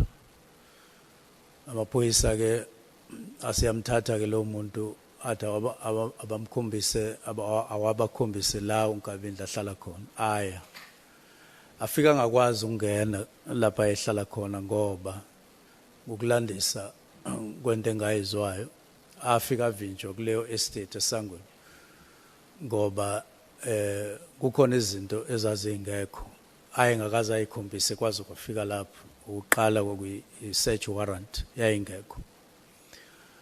Okwesibili babengazi ukuthi baya kumuphi umuzi and akekho umuntu owayezobachazela base bethi laba basesangweni yabona mawungena la ungena ngoba wazi ukuthi uya kumuphi umuzi manje nekumuphi umuzi bathola ukuthi abazi ukuthi uNkabeni uhlalaphi base ke bephindele emuva manje ke ikhona ke sengizovala. Sorry ungiphazamisile chair angazi noma uyakudefenda or uyangiphazamisa ngathi kodwa manje ke ngakusasa asevukela kule ndawo engihlala kuyona angiyizwa indaba mangilalela kahle ukuthi afika akhipha i-search warrant asethi siyemzini othize angiyizwa leyo ndaba so kusho ukuthi ke isimo sodaba simi kanjalo mhlonishwa sisonke akumina onqabayo akumina onayiphi inkinga kodwa kusho ukuthi uma kuukuthi babefike lapha engihlala khona njengoba babefike kwaNkabini kusho ukuthi babe ngayiphethe incwadi bavumelayo ukuthi kumele bangene so into efuna ifundwe abantu baseNingizimu Afrika ukuthi amaphoyisa awavunyelwe ukungena kwakhe yadini engayiphethe ethi azosesha engayiphethe i-search warrant. Uma ekuhloniphile wangangena awusayengani kuwona uyohlola uyobuza ukuthi ningifunelani madoda. Angifake mphathi wami umbuzo wami wokugcina. Kwathiwa ahambile. Skes phathi? Kwathiwa sehambile. Wena wangaye police station. Kuyiphi police station? Akuyona police station. Abasho ngolutho. Akuyona police station ezongifuna kwakwamaphoyisa. Kwathiwa ahambile. Awasho ukuthi amaphoyisa akephi. Hayi cha bangitshela. Okay. Angibuze umbuzo wami wokugcina ushiye sengisuse esihlalweni. Lo nguthunywa abantu base South Africa. Bathe ngubuza ukuthi since waba uminister icondition yamaphoyisa injani since waba uminister wena and do you think there is political interference? Sengivala, would you re-employ uGeneral Mkhwanazi njengoba icontract yakhe izophela? Ngiyabonga. Okay. Angiqale ngalombuzo ogcina uminister akam-employ uprovincial commissioner. Would you recommend?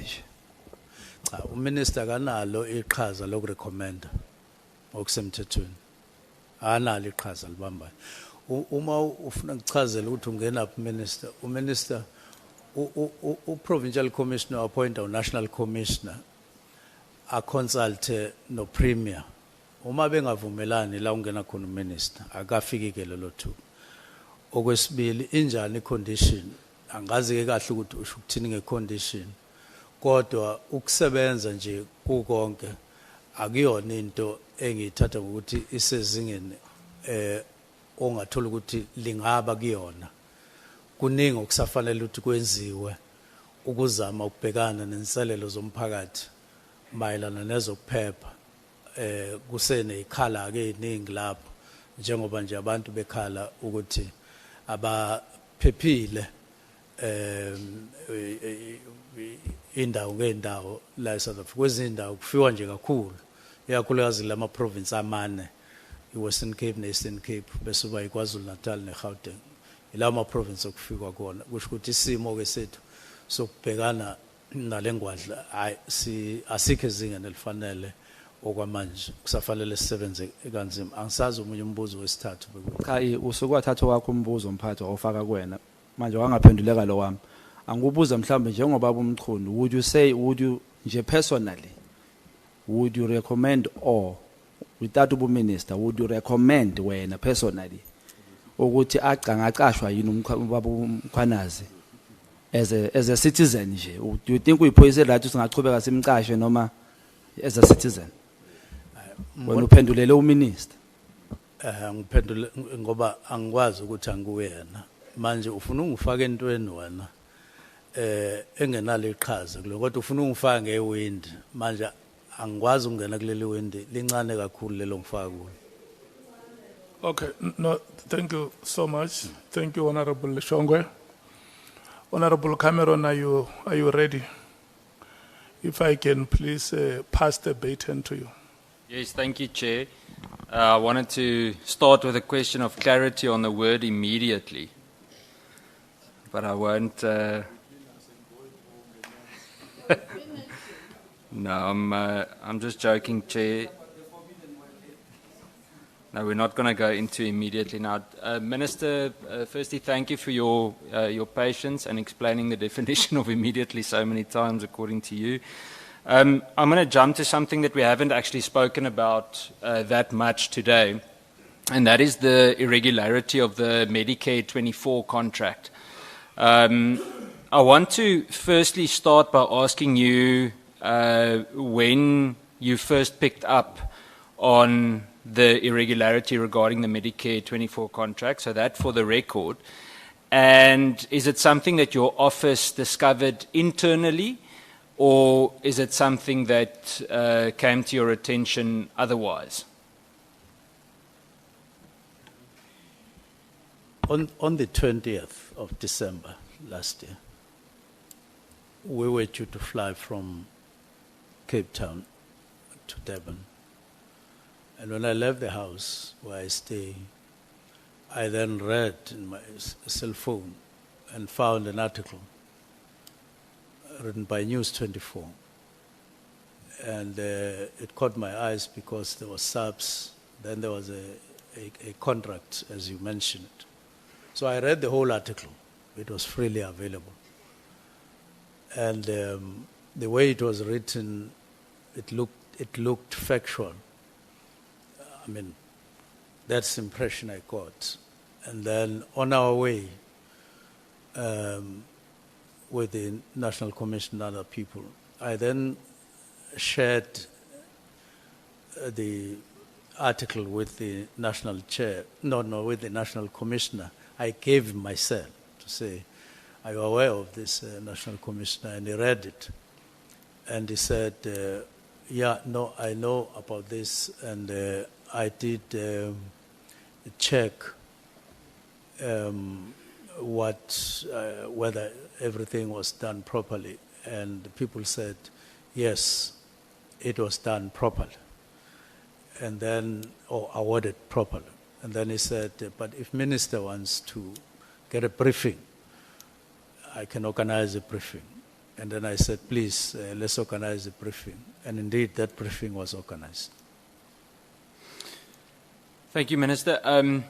In this specific case, and you'll see where I'm getting at now regarding procurement matters, can you share with us what has been the impact on police members, if at all, and whether they're still receiving the service that they should receive? Obviously, if you take the space of time that you've been, not been in office, been suspended, you don't need to comment on that, but before that maybe, and how has this gap been managed on the ground?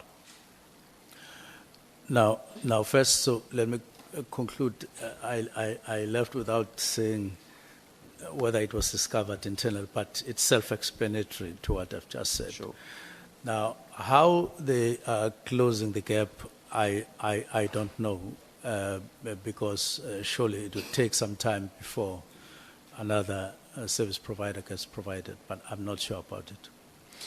Thank you, Minister. So the reason I'm starting with the Medicare questions is just because I think there's a bigger problem with regards to procurement. Medicare is a very good recent example. In the recent Auditor General reports, we saw that SAPS incurred over 649 million rands worth of irregular expenditure due to non-compliance with procurement laws. That's a 140% increase from the previous year. Why, in your opinion, has there been such a sharp rise despite prior commitments to tighten controls for procurement? Irregular expenditure and other issues like wasteful expenditure are men and women made. And they show, or they are an example of less than required attention to matters of procurement and finances generally. It means that there's something that SAPS are not doing and doing properly in terms of accounting for the finances of the department. There is no other explanation, because irregular expenditure doesn't come from anywhere. It comes from your hands, the way you handle money and the way you follow compliances. If you don't comply with prescripts of the PFMA, then that's a problem. Thank you, Minister. I think for clarity's sake, the question I'm getting at is there an increase, did you pick up an increase in procurement-related corruption or alleged corruption in SAPS? Because when you look at these numbers, usually when there's this type of irregular expenditure, it points to significant corruption of some kind. And it's not the first time that this happened. So I want to ask you if, let me maybe give more context. Also in the Auditor General report, it shows almost 2.5 billion rand that was investigated with regards to irregular expenditure that has not been submitted for further action. But I want to refer to a report from the SIU from probably around 2022, 2023, that was presented to you, and I believe your special advisor as well, regarding SAPS PPE procurement during the COVID-19 period. Before I continue with the questions, are you aware of that report? I'm aware of the report. So Minister, the SIU investigation that was placed before you confirms that Mr. Molefe Fani, who I believe is currently, or he was Mr. Molefe Fani at Treasury, he is now the Divisional Commissioner of Supply Chain Management in SAPS, was implicated in irregular SAPS PPE procurement during his tenure as the Chief Procurement Officer at National Treasury. You've been in office now for quite a few months. Obviously, we exclude the last month or two. And you're aware of these findings. What did you do to take steps in terms of Lieutenant General Fani being implicated in this significant corruption? First, your first question that that deals with issues of irregularities and so on, whether it is a trend. This tender alone and the irregularities that accompanied it as it was awarded are quite a worrying factor, looking at the figure, 360 million. It's not a small thing, and whoever would have approved it would have applied their mind and would have crossed all the T's and put all the dots on the I's and so on. Seemingly, it was not done. Now, I'm aware of the SIU report. I'm aware of its pointers. It's a matter that the accounting officer is aware of. Now, it's a matter, I think, we had a discussion on, if I'm not mistaken, to say, what do we do with these matters? It points to two people. One is on suspension for a very, very extended period of more, around 2 years or something like that, and then general fund. Let me just say that I don't think that the accounting officer has taken appropriate action, which would be either review the SIU report, either him or General Fund. Maybe it has happened now, I don't know, but I'm not aware of it having been taken. And it constitutes quite a problem that the SIU would have a report and then there would be nothing. But I can't recall whether we had a discussion with the National Commissioner, but it's likely that I did raised the matter with him. Minister, and I say this respectfully, but I want to understand what action was taken from your office. You must understand from my point of view, firstly, we're running up to the BRRR process now in Parliament. We've got annual reports coming up. How do we grant any form of budget review or support any kind of budget review when we know that character is being implicated? I mean, the amount of money that we're speaking of with this specific case, I think it's close to 560 million rand. So it's not a small amount of money, it's significant. And, well, it should be seen as significant if it's a smaller amount as well. But the point is, the perception that is created with inaction is someone is either being protected or someone is actively not doing what they're meant to do to pursue this. So are you parking it in front of the door of the National Commissioner? If so, did you follow up with the National Commissioner? Because he's the accounting officer on this. Enlighten us, please. It's just that I can't specifically remember whether we had a meeting and discussed the matter, but most probably we would have had the meeting where the matters would have been raised, and he would have, the matter would have been left to him as accounting officer. But I haven't been nagging him on the matter, and it probably remains an unresolved matter. But he may have handled the matter himself, engaged SIU, and maybe they settled the matter in one way or the other. So I can't say for sure. Thank you, Minister. I think what we'll have to do from our side is invite them. We can do that on a police committee side, specifically to look into procurement. I want to move to annual performance plan related matters. So you're confirming to me that the divisional commissioner responsible for SAPS procurement remains in office, from what you know. That's from what I know as well. General Nhlanhla is still in office. Despite, under him being under SIU scrutiny, and that no interim safeguards were put in place to protect the procurement system that you know of.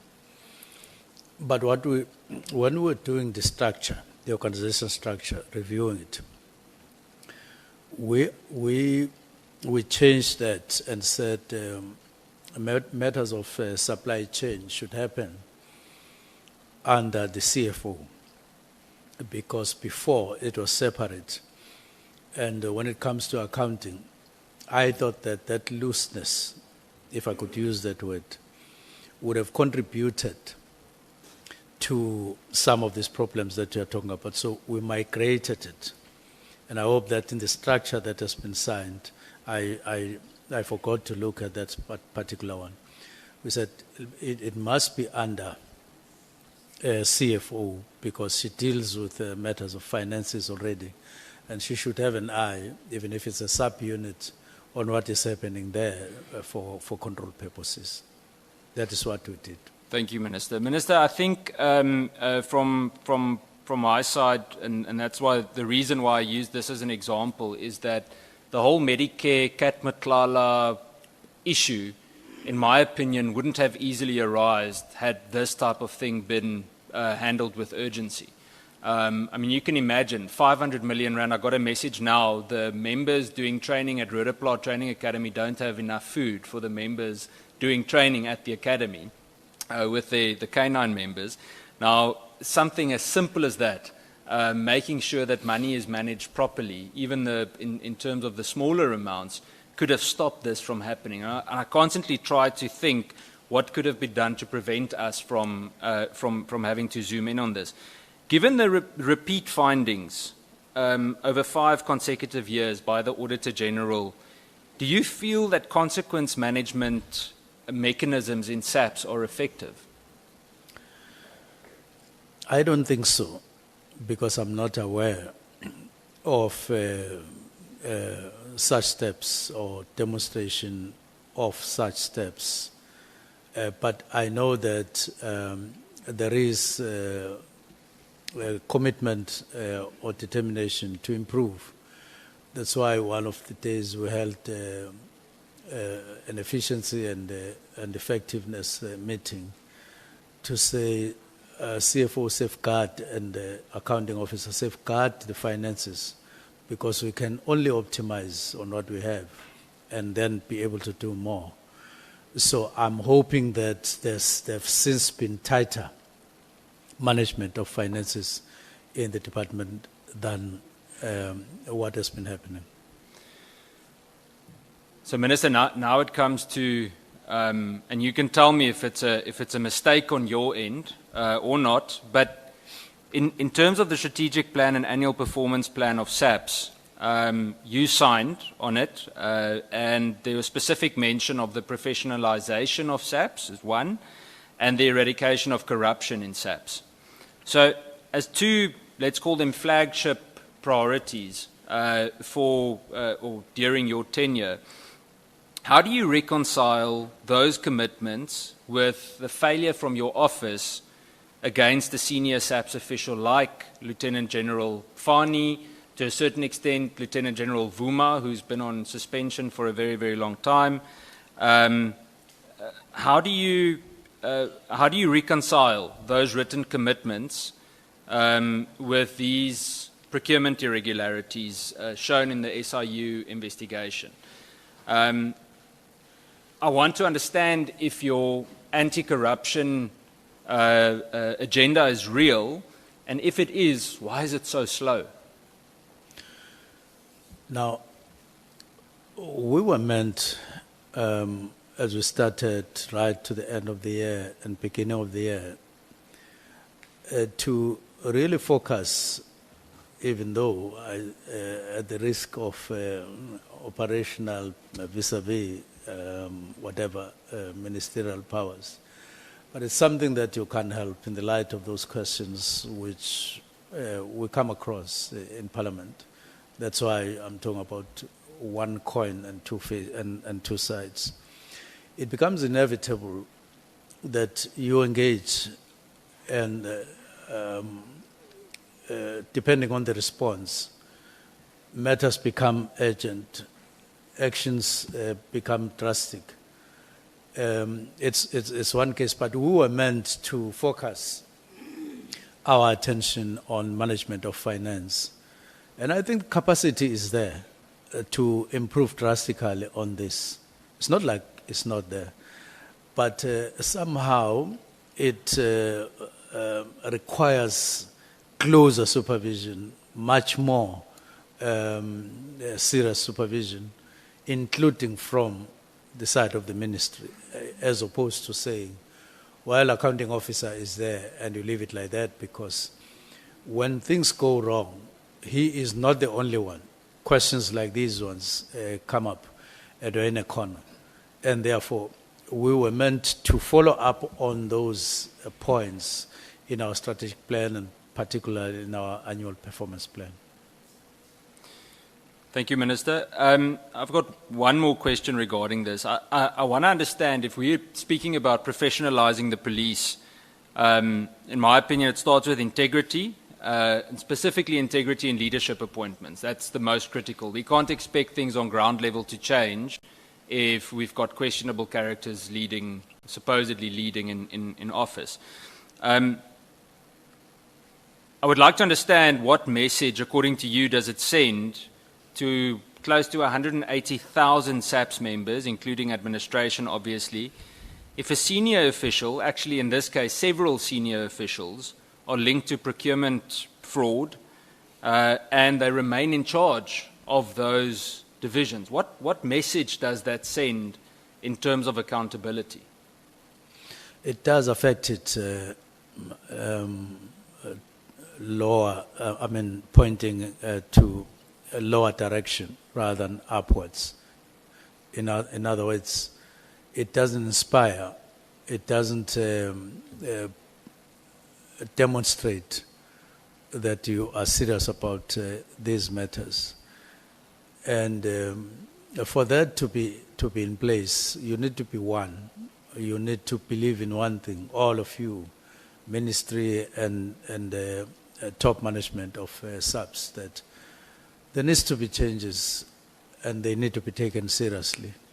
And that is what, rather than going on and on, taking things for granted, especially with the fortunes of, on the financial side, decreasing as it's happening, and we're more and more getting to be found wanting in terms of the quality of service, in some cases services itself. Like, you are quoting one example. It doesn't look good that there would be such and so on, but don't forget that I'm on leave. I don't want to get on matters when the acting minister is there, but generally speaking, that's not inspiring. Fair, thank you, Minister. Minister, in terms of this whole procurement issue, I think that something that is frustrating to us is that we've really come to a point where we constantly hear the answer. We've actually heard this. General Sabia also pointed to that. The impression is created that we're okay with the current management structure. There are just minor oversight things that need to, let me make it clearer. We're okay with the individuals in senior management positions, and that there are, minor oversight functions that need to be improved. But I want to hear from you. Do you think it's time for the changing of the guard? Is it necessary for the South African Police Service, let's say the top 10, to be audited and possibly replaced? Well, I wouldn't necessarily put it exactly the way you put it, but I spoke earlier on about the need to overhaul certain aspects and sections of SAPS. There is a need just to refresh the organization. How you do it, it's a different matter, but that, because I think that sense of, a repetitive kind of stance on things is now at odds with what is expected either in Parliament or elsewhere, and therefore there is a need for some kind of action, whether it is in that form or in another form. But it's difficult, it's going to be more and more difficult to leave just things as they are and go on just like that. Minister, if you were back in office tomorrow, figuratively speaking, what would you do regarding this specific matter, this SIU matter? If you know all of these people are still in their positions, what would you do if you're back in office tomorrow? Well, it's to call for a report. Where are we with the SIU report? Because as I'm saying, I'm sitting here talking. There may have been things that have been done since I left, but that would be something to be found out, and then act on them. And I do note that it does require solidity of a certain level to get into those matters and correct them. Minister, I want to jump to Mr. Cedric Nkabindi, his appointment. We've touched on it a lot. There are one or two questions, I think, for the record that are important. Just in terms of the process, I want to understand, did you go through any kind of do you know if there was any kind of a security clearance process with regards to Mr. Nkabindi? Did he get security clearance? Was there any kind of vetting process in terms of clearance? That is a standard practice, and I take it, I'm risking here because I have not called for it to see it. But that's a standard practice that there should be vetting. It's one of the standard practices. But you're not sure? In the sense that I don't remember asking for it to see it. But this is not managed within the employment of these people is not, of the staff in the ministry, is not necessarily managed within the ministry. It's managed by particular people in SAPS, and they are the ones who ensure compliance. I would need to talk to them to find out whether there is 100% compliance. But I take it that there is. So, Chair, I think that's an important note for us for reporting on this, is that there is a serious gap in terms of due diligence being done, because, I mean, surely, Minister, you want to know, you could be able to trust the person sitting next to you. And I don't want to cast an aspersion on Mr. Nkabindi, Yes. but his name pops up everywhere. So surely some kind of due diligence had to have been followed. In terms of his suitability to manage confidential policing and even intelligence information, did you have any indication outside of that security clearance that he was suitable to handle that he was trustworthy to handle that type of information?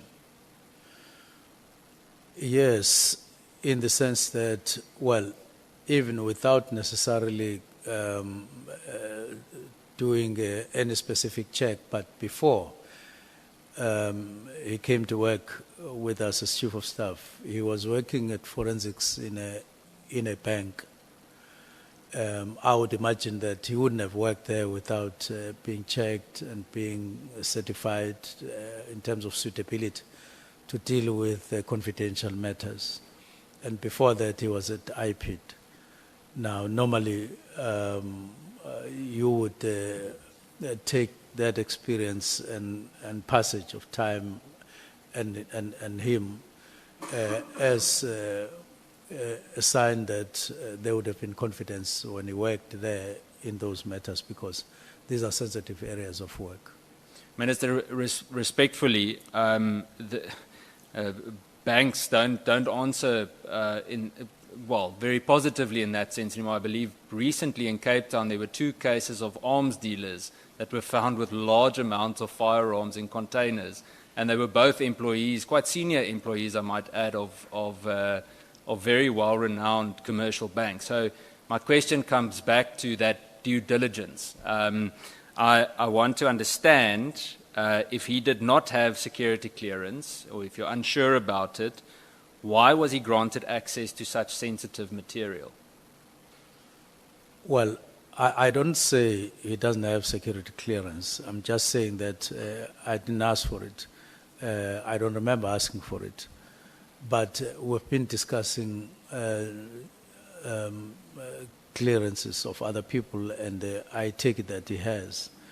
And I take it that he has what it takes to be Chief of Staff and to handle. I haven't heard anything coming out negative about him up until this kind of upheaval, where what you're talking about then similarly is coming here and there on him. But before that, there was nothing. Minister, yeah, the doubt, and it could be that SAPS or SSA slipped on it, and we'll be able to follow that up. But it can't be that a Chief of Staff comes into such a sensitive position and we don't know whether that person has the clearance that they meant to have. And again, it's similar to the procurement issue. We could have potentially prevented a lot of the leaks and things that took place. Apart from a little bit of work experience at IPID, what skills specifically of Mr. Nkabindi stood out to you or convinced you that he should be capable of being in such a senior position in the ministry? In terms of, I'd say, more complex policing issues and even intelligence matters, because he would obviously have been exposed to that. He's really put into a position where he's in the belly of all the action. So, what specific experience apart from IPID stood out to you? Yeah, firstly, I wouldn't want us to create an impression that the leaks that you are talking about are referring to from his part. We just park it like that without suggesting such. But to be specific on your question, I did talk about my experience of him at IPIT, when he was at IPIT, in terms of investigating the complaint that I had laid with IPIT. What specifically impressed me was the detail in terms of how he went about doing this job and bring it to finality. I was quite impressed, and it was the first time I'd met him, and I felt that there was integrity throughout the process when it was done, and I was far from looking at ever working with him at that time because I was at home. And therefore that is what I picked up at that time. Has he ever issued any instructions or correspondence or directives to SAPS or IPID officials on your behalf? No, not that I know, but at one point we had I think a small discussion following a letter it received from one of the members, and that he processed it to IDAC. I think it followed a little chart or something like that, but he sent it, but I can't recall any other instance where he signed in his name and sent a document out. And Minister, was he involved in any way in the drafting or the timing? I understand that you went and gave the closing of the PKTT thought at home and so on, but did he play any role in the drafting or the timing or communication of the letter to disband the PKTT? No, he just relayed things as I gave it to him. Have you received, sent to special advisor? Have you received, now you can then send it to specific people as indicated. So Minister... So it didn't play any role in drafting. Okay. Do you still, I mean, at the moment, you're not actually sure if he has security clearance, right? In the sense that I didn't see it. I don't recall asking for it. Yeah, but you either know he has or he doesn't have. Yes. So do you still stand by your decision to appoint Mr. Nkabindi as the Chief of Staff to your office, given the concerns or the doubt in terms of his vetting background? It's exactly what I'm trying to avoid, because I can't, on the basis of something that I'm not sure to answer you specifically, and then I answer as if I am sure about your earlier question, and so I would want not to answer that particular question. But if I were to confirm and see his security clearance, that would be in the right direction to make me answer that question with confidence. But other aspects like qualifications and so on, and like stability in terms of being present at work all the time and following instructions, and not lapsing for a day or something like that. Of course, there's room for improvement, but he has stability as far as that's concerned, managing staff and so on. But to be specific on your answer, I would need to get that document. Minister, so we can actually remove his name from it. To me, the fact that there's any doubt regarding this key person, the fact that you don't know and that you're not sure, is a cause for serious concern, because it means that there's a breach in terms of vetting and security of your office. It means that the potential leaks, and I'm not, again, remove his name from it. The point is that there could have been several other people that also didn't have clearance. And I want to say to you that if it is so that he didn't have security clearance, then obviously there's a significant breach. But if it is so that he does have security clearance and all of these leaks still occurred, then I would be seriously worried about the clearance process as well. The point is just that a chief of staff, you must know, he's either cleared or he's not, because if you're not vetted in such a sensitive position, especially with this drama that we're facing at the moment. I take your point. Thank you, Minister. Minister, I've got 4 or 5 last questions, but they're yes or no questions. I see the Chief Whip here from the corner of my eyes watching me, glaring at me. I can hear him whispering in Zulu to me. But I've got brief yes or no questions. The first one, yes or no, your affidavit explicitly states that the President agreed to close the PKTT. Yes, it says so. Yes or no, you issued the immediate disbandment letter without an approved transition plan.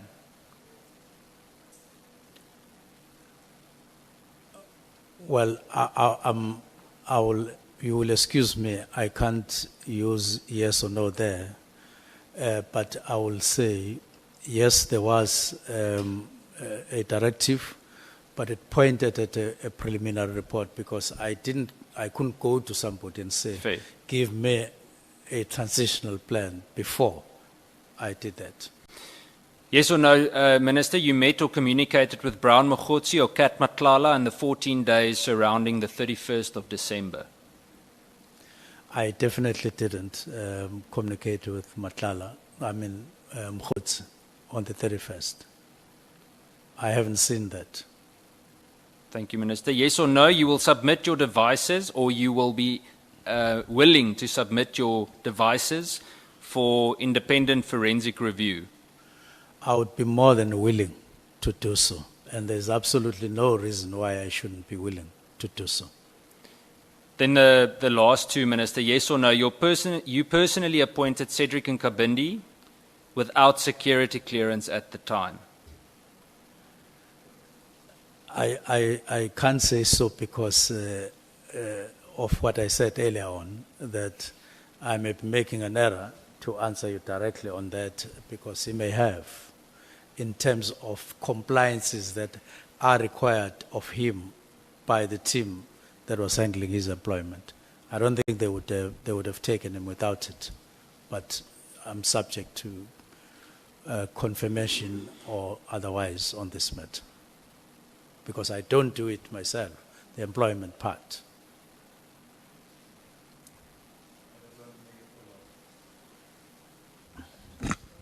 Let's check with Honorable Cameron, because he was concluding. Yeah, just on the question before of handing over the gadgets to whatever independent, you are willing to hand over the gadgets even to the police who are turned away at the gate if they've got the necessary requirements? Yes, my yes applies to them exactly. Okay. Sure. Minister, then my last question, and this is more a matter of opinion. It's not a yes or no question. And Chair, this is my last question: is do you think this whole drama? I keep calling it the drama, but is it a factional?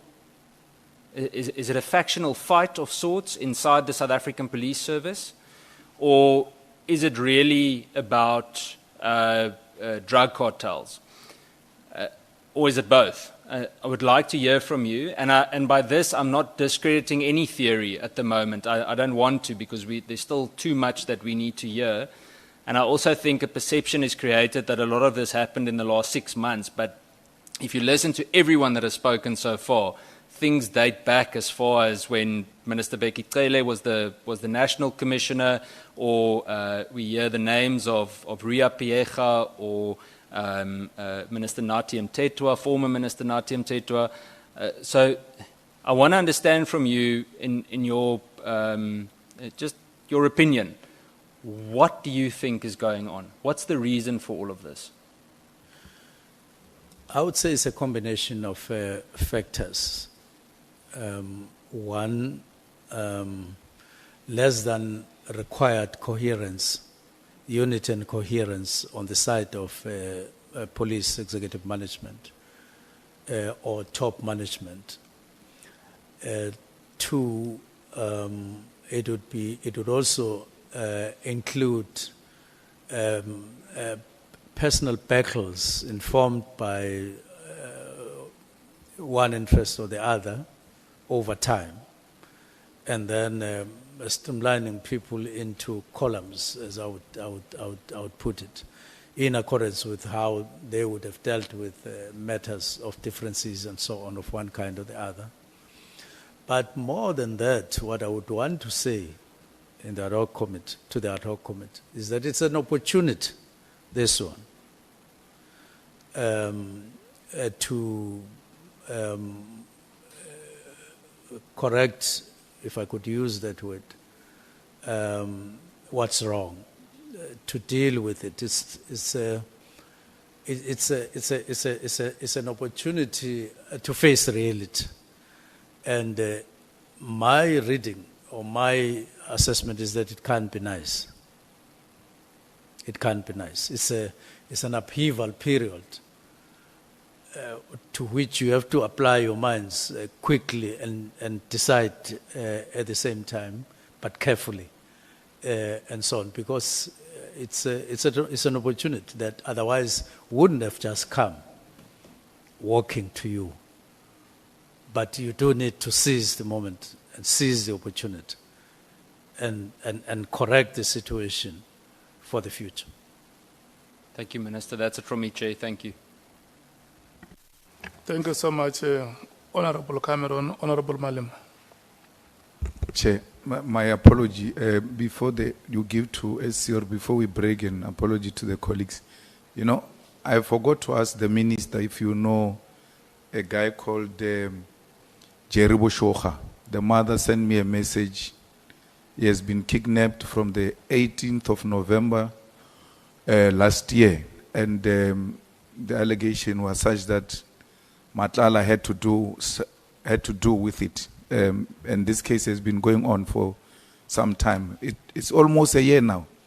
A person disappears, a high profile linked to Nhlanhla, that Nhlanhla is involved and all of that. And police seems to be helpless about the whole situation. I'm sorry if you don't know it, but it's a guy who has been kidnapped from 18 November 2024 until today.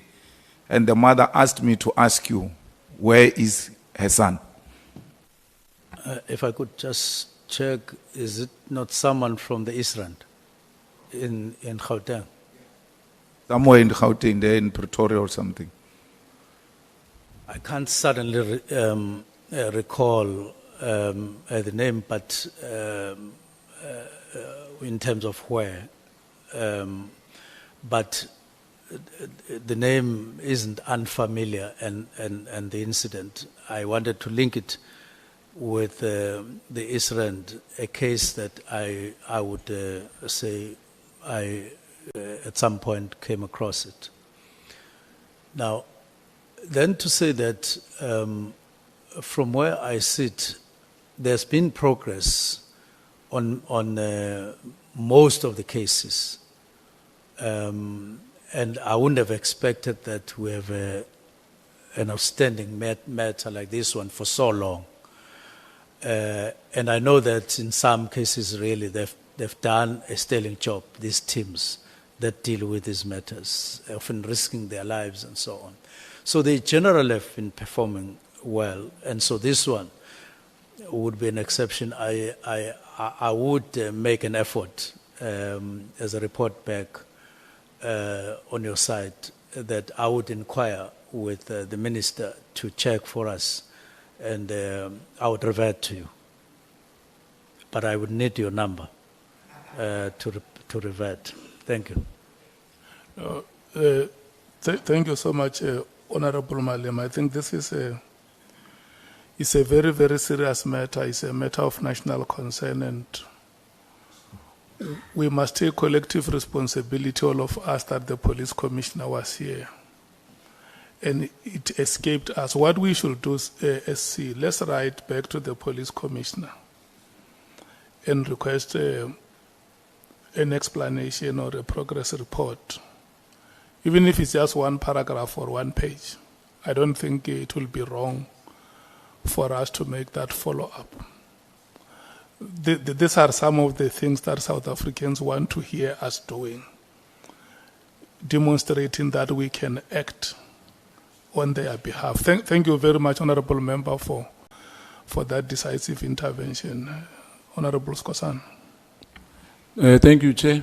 Just before the SC, the Minister, in that recording which was played here, it said it is a common cause that General Khan, who has previously been accused in drug operations, if you can clarify, because it was played here, being accused in a... Let me check with you, because I thought you are asking a clarity-seeking question based on the matters that Honorable Cameron was raising. Because if you do this, it means I must now open to all members to come back with any matter that... Let me make things easy for you, Chair. We will ask the next one. Okay. Yeah, because the person who was quoted here is still coming as well beside the Minister. Because that recording, which we didn't get that thread, there was an issue as well in that. So I wanted clarity, but if you say that you will open up, it's okay. Yeah, thank you so much. Minister, Honorable Minister, before I give to the SC, just to pass the following. General Mkhwanazi, when he appeared before us, he stated here that he could not conclude that you were a corrupt person. And secondly, that the Edward Senzo Mchunu that he knew would not have signed the letter to disband the PKTT or the NPKTT. The Edward Senzo Mchunu that he knew. So when a statement like this one is put to you, is it your understanding that General Mkhwanazi had a high regard for you? Number one, he says that, look, where I am, I can conclude that Minister Mchunu is a corrupt person. Number two, the personality that I know, sitting here, I'm still not convinced that he could sign or put his signature on a document like this one. Do you understand him to be a person who had a high regard for you?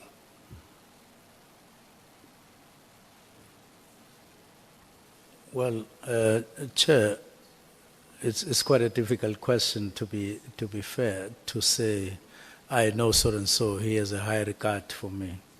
So-and-so has a high regard or lower regard. Normally, we don't accord such accolades to ourselves. But to the extent that you're asking me a question, I have no reason to believe or to think that General Mkhwanazi would have, especially with the second one, he would have meant that he has less regard or even undermining me for signing the letter or for having written and signed the letter. So I would want to respond like that for now. Let me check you as a public representative. And you have deposited here that the intervention was publicly announced that there are political killings in this province who are going to do something about it. And the Honorable Cameron has asked you about a transition plan to say, when that decision was taken and communicated, has there been an effort as a public representative to go back to those communities that have been affected to say to them, look, we have decided the way we did, and this is how we are going to deal with all those matters going forward? Has there been any initiative like that one? Not as yet, Chair. Not as yet.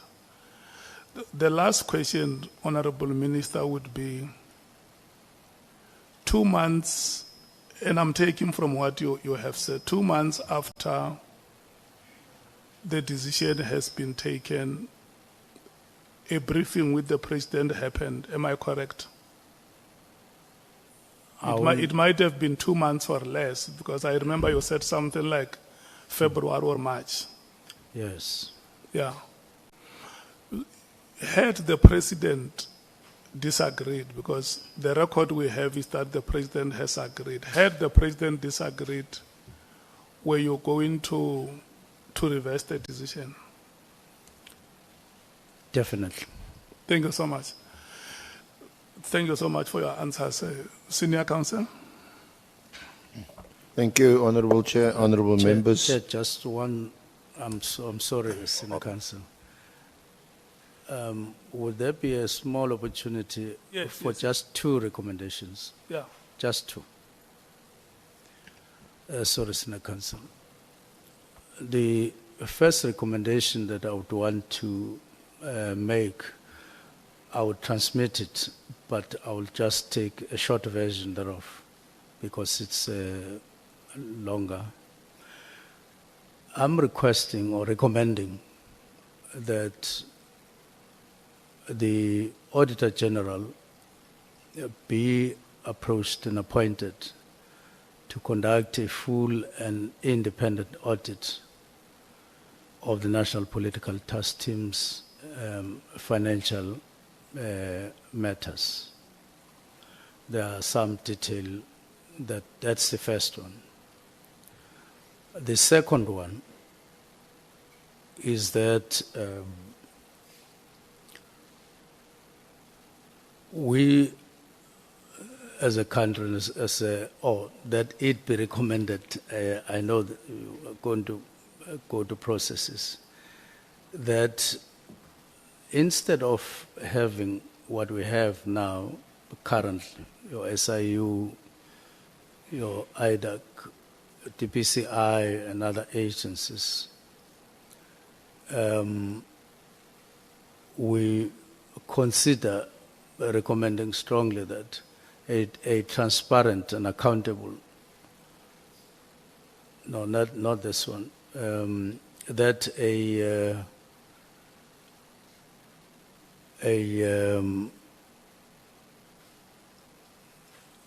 single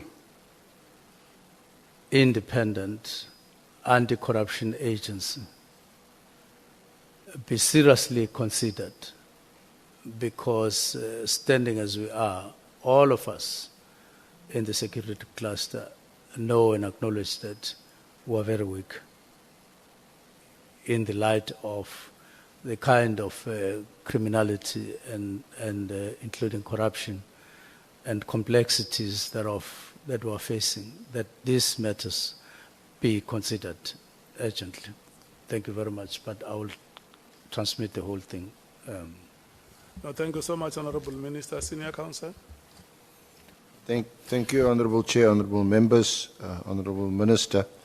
The first 2 questions, and again, I'd also request that you answer a yes or no, or give a short response so that I can get through my questions. The first 2 both relate to what happened on the 5th of March when you appeared before the Portfolio Committee. At that, I can read back to you what you said, but would you agree that at that meeting, that appearance before the Portfolio Committee, you did not mention to the committee that PKTT was an unlawful or illegal structure? Yes, I didn't mention that.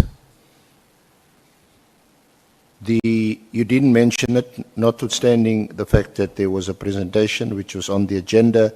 The presentation was made by Brigadier General Khumalo in response to your directive, and he then mentioned that he spoke about how the unit or the task team would be phased out.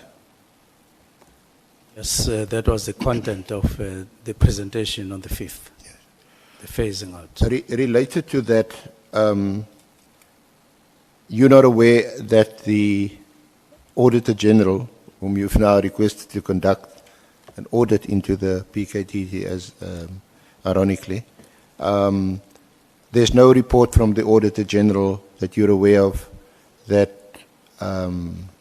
accuses or finds that the police have incurred unlawful expenditure because they've been funding or budgeting for an illegal unit or structure? The report is just on standard criteria, or like pointing at irregularities. It doesn't point to a particular area of SAPS, just irregularities and other findings. In other words, the Auditor General has proceeded on the basis that the PFMA and other procurement policies and prescripts have been complied with. Well, I wouldn't know what the findings assumed or not assumed. Yeah, I think that question is too broad and perhaps unfair, but particularly in relation to the PKTT, there weren't any adverse findings. Well, Senior Counsel, nor was there any finding in any other particular area like procurement, like this. I don't think the report would have been specific in a particular area. Okay. Now, we heard from you that one of the reasons that informed your decision of the 31st of December, that's the directive of 31 December 2024, was inter alia hearing complaints from Professor Mary Dahas, and also from Ms. Mashali. But also from... Yes, I said amongst others. They were. You also received other WhatsApps, and so some have disappeared. But you mentioned, I'm asking specifically about Ms. Mashali, and you said that you, because she's a serial complainant, isn't it, in the police, very well known, you referred her complaints to the Inspector General for Intelligence. No, I said I just wanted to know who Patricia Mashal is, not the complaints, but just her. I asked this. Well, did you get the response from the Inspector General? He did respond. What was his response? His response was that, yes, Patricia Mashal, on some cases, reliable, but in some cases she takes things that are factual and sometimes changes them and so on. So he gave a picture of somebody. I concluded that when you receive something, read it, but how you process it, you need to think carefully. Following his response, did you conclude that there was substance in some or all of her complaints? In some, I would take that, but not all. Now, this is how you responded to the committee.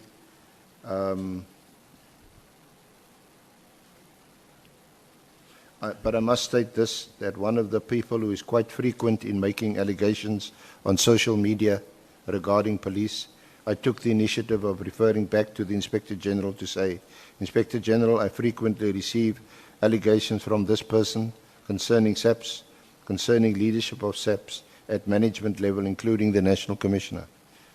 Do you recall saying that? And some of them appear quite serious when you read them and so on, but you lack verification or validity thereof, and you can't make up your mind when you are not sure of the validity.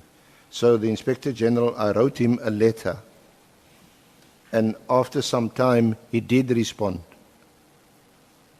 on what you submitted. These are very, very doubtful, and it was quite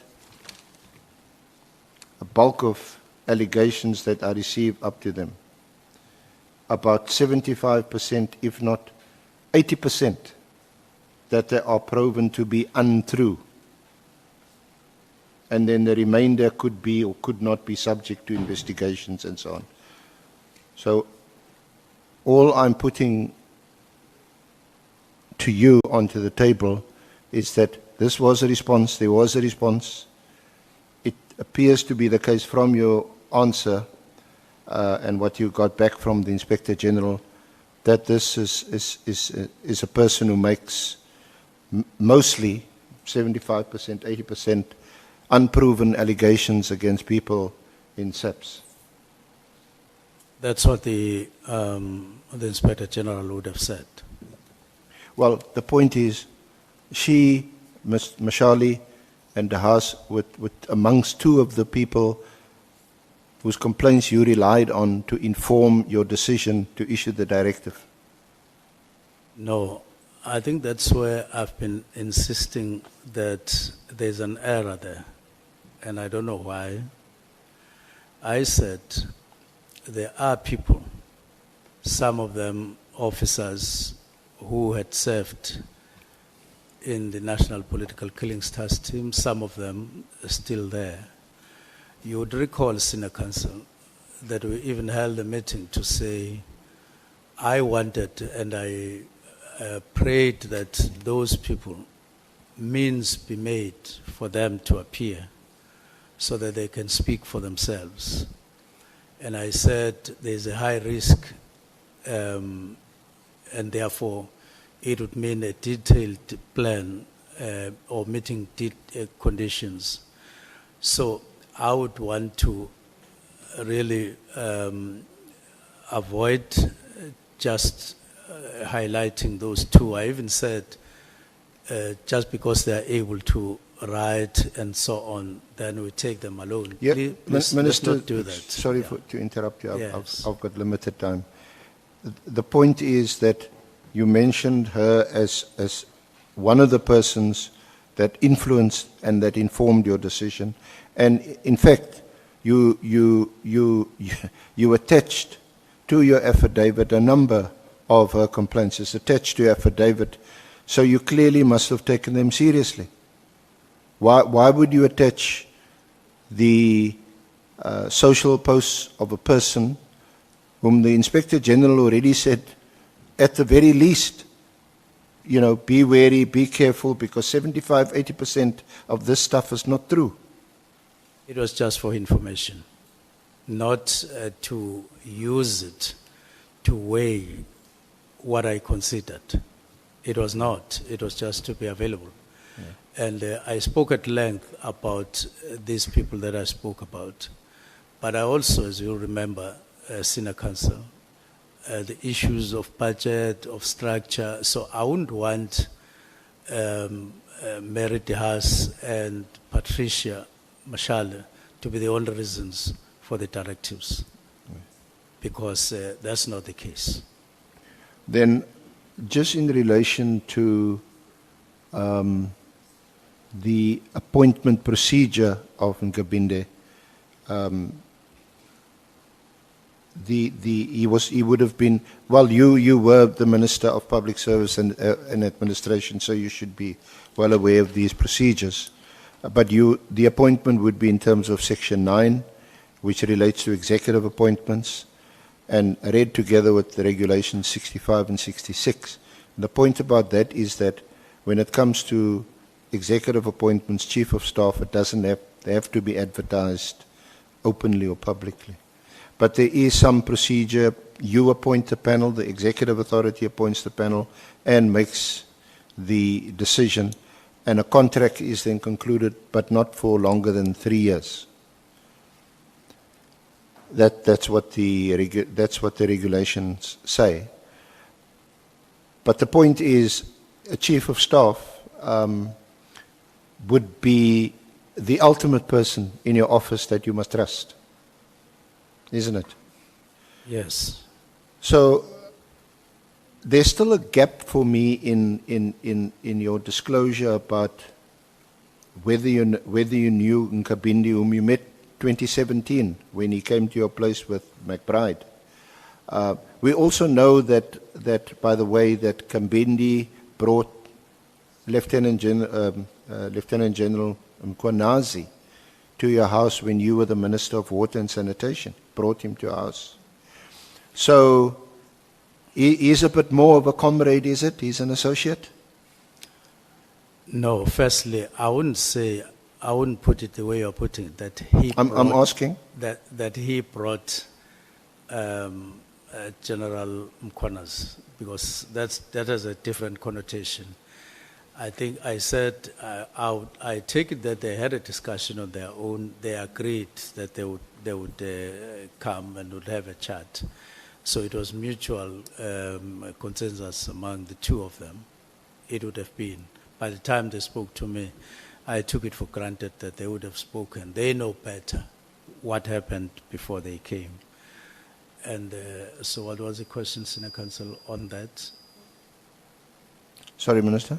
I'm trying to follow up on what were you wanting me to answer. I was just straightening correcting the other impression.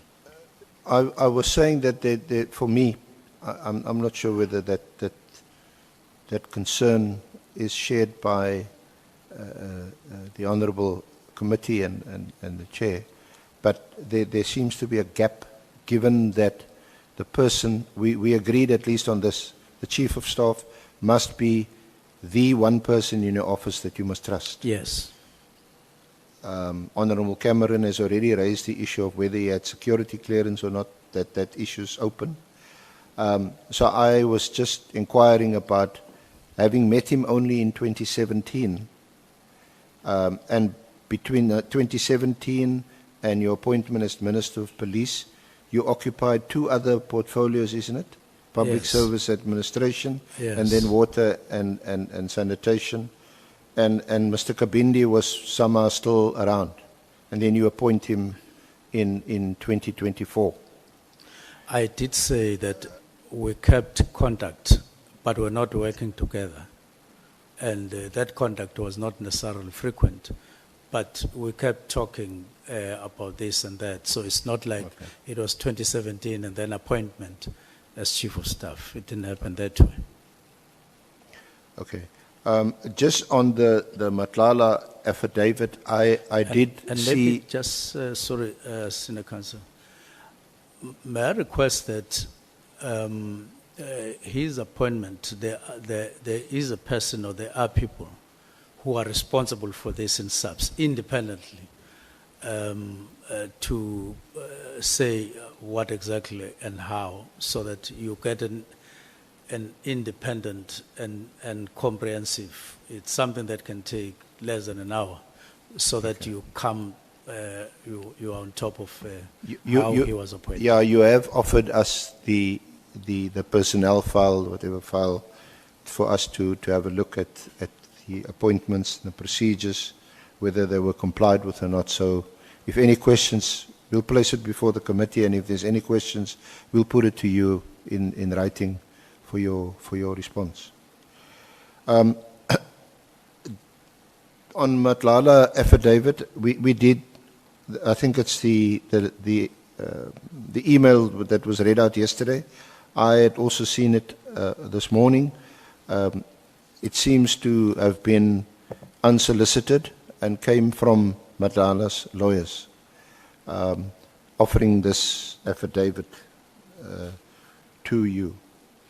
And it appears that it's not your lawyers that had solicited the affidavit and had gone to CMAX to obtain or to procure the affidavit. The IMC, we understand, and this will be confirmed tomorrow by General Nhlanhla. He wants to still be called General. He says that our current Minister of Justice and Constitutional Development, I'm not sure whether you'll know as a minister appointed by the President, whether it's in a presidential minute or some kind of document, but her functions as a minister still includes serving on the IMC for the political killing stars team. So a question is, I think that's also been asked by other honorable members, is you said that the IMC has also been disbanded or perhaps also disestablished. And we inquiring about where did that come from? Was that a presidential instruction or what was it? Because a current minister is still on her list of things to do is to be a member of the IMC.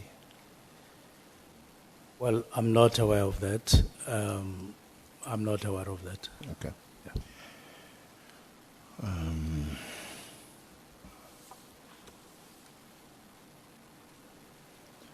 Oh yes. Perhaps lastly, do you know a person by the name of Suleiman Karim?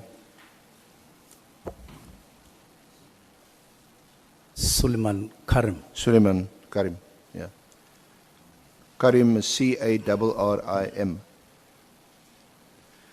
It could be a person I may have met once or something like that. Okay.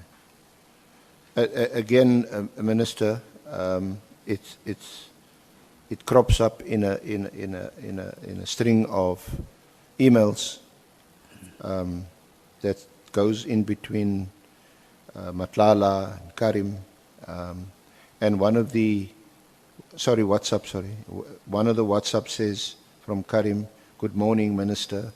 This is dated, what's the date? 6th of May, 2025. Good morning, Minister. Just received a call from our guy, who is a service provider for our health risk management project. He's got very serious concerns. Apparently, you gave a directive to scrutinize his contract, and while they must stall as much as they can to release purchase orders until you guys come up with something that can warrant the termination of the service." Then Karim says to Nhlanhla, this is what he sent to you. And then Karim says to Nhlanhla, then he called, referring to you calling him. Any comment on that? Now, I think I remember receiving such a message, but I didn't respond to such a message. Okay. Is that it? Thank you. Thank you, Minister. Thank you, Honorable Chair and members. Chair. And thank you for your cooperation, Minister. Chair. Thank you, Senator Council.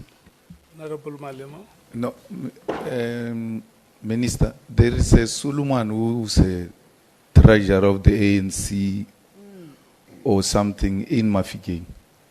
Would that not refer to the same? Or put differently, do you know the Suleiman who's the treasurer of the ANC in Mafeking? Regional treasurer. That's why I'm saying it's somebody I may have met, but I can't say this is a person who I would know or identify when he comes here, because I may have met him not more than once. Honorable Ngola. Thanks, Chair. No, the text read by the SC also suggests that there was a call made by the minister after the text. So just to confirm with him, did he call after having received the message from the guy mentioned?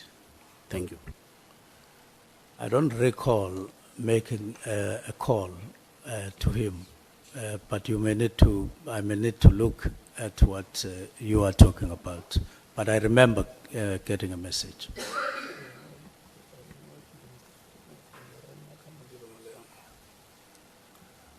Are you satisfied? I'm fine, Chair. Thank you.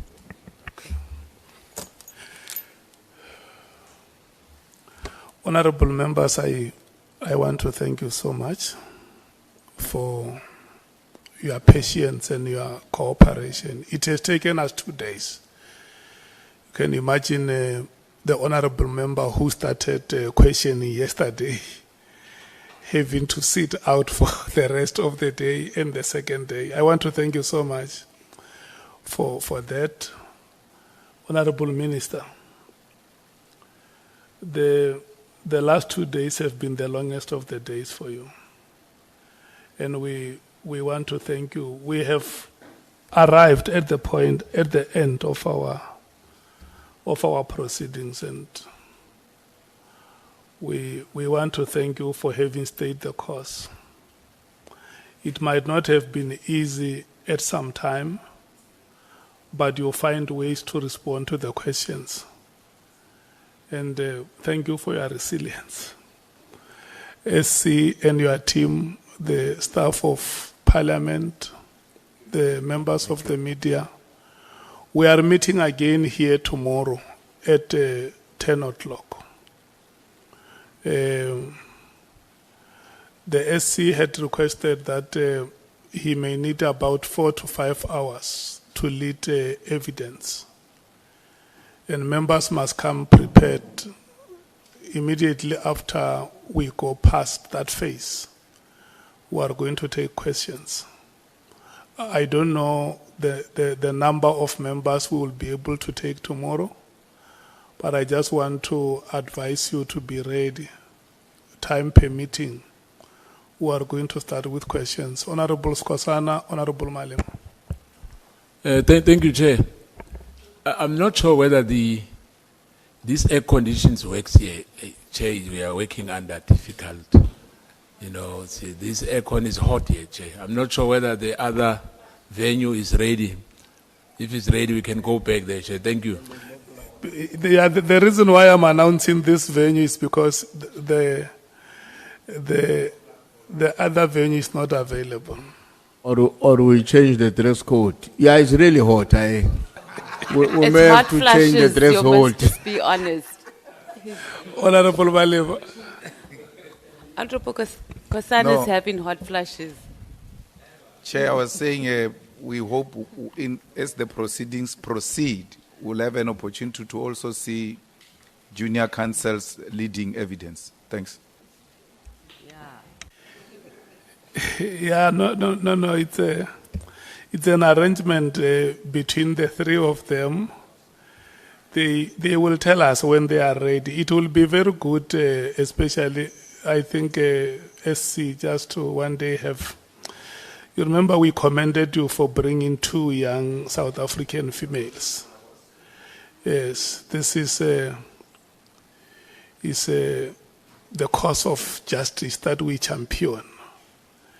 If we are conscious to the difficulties the women of this country have gone through. We have discussed it, and it's entirely up to them to take up the opportunity.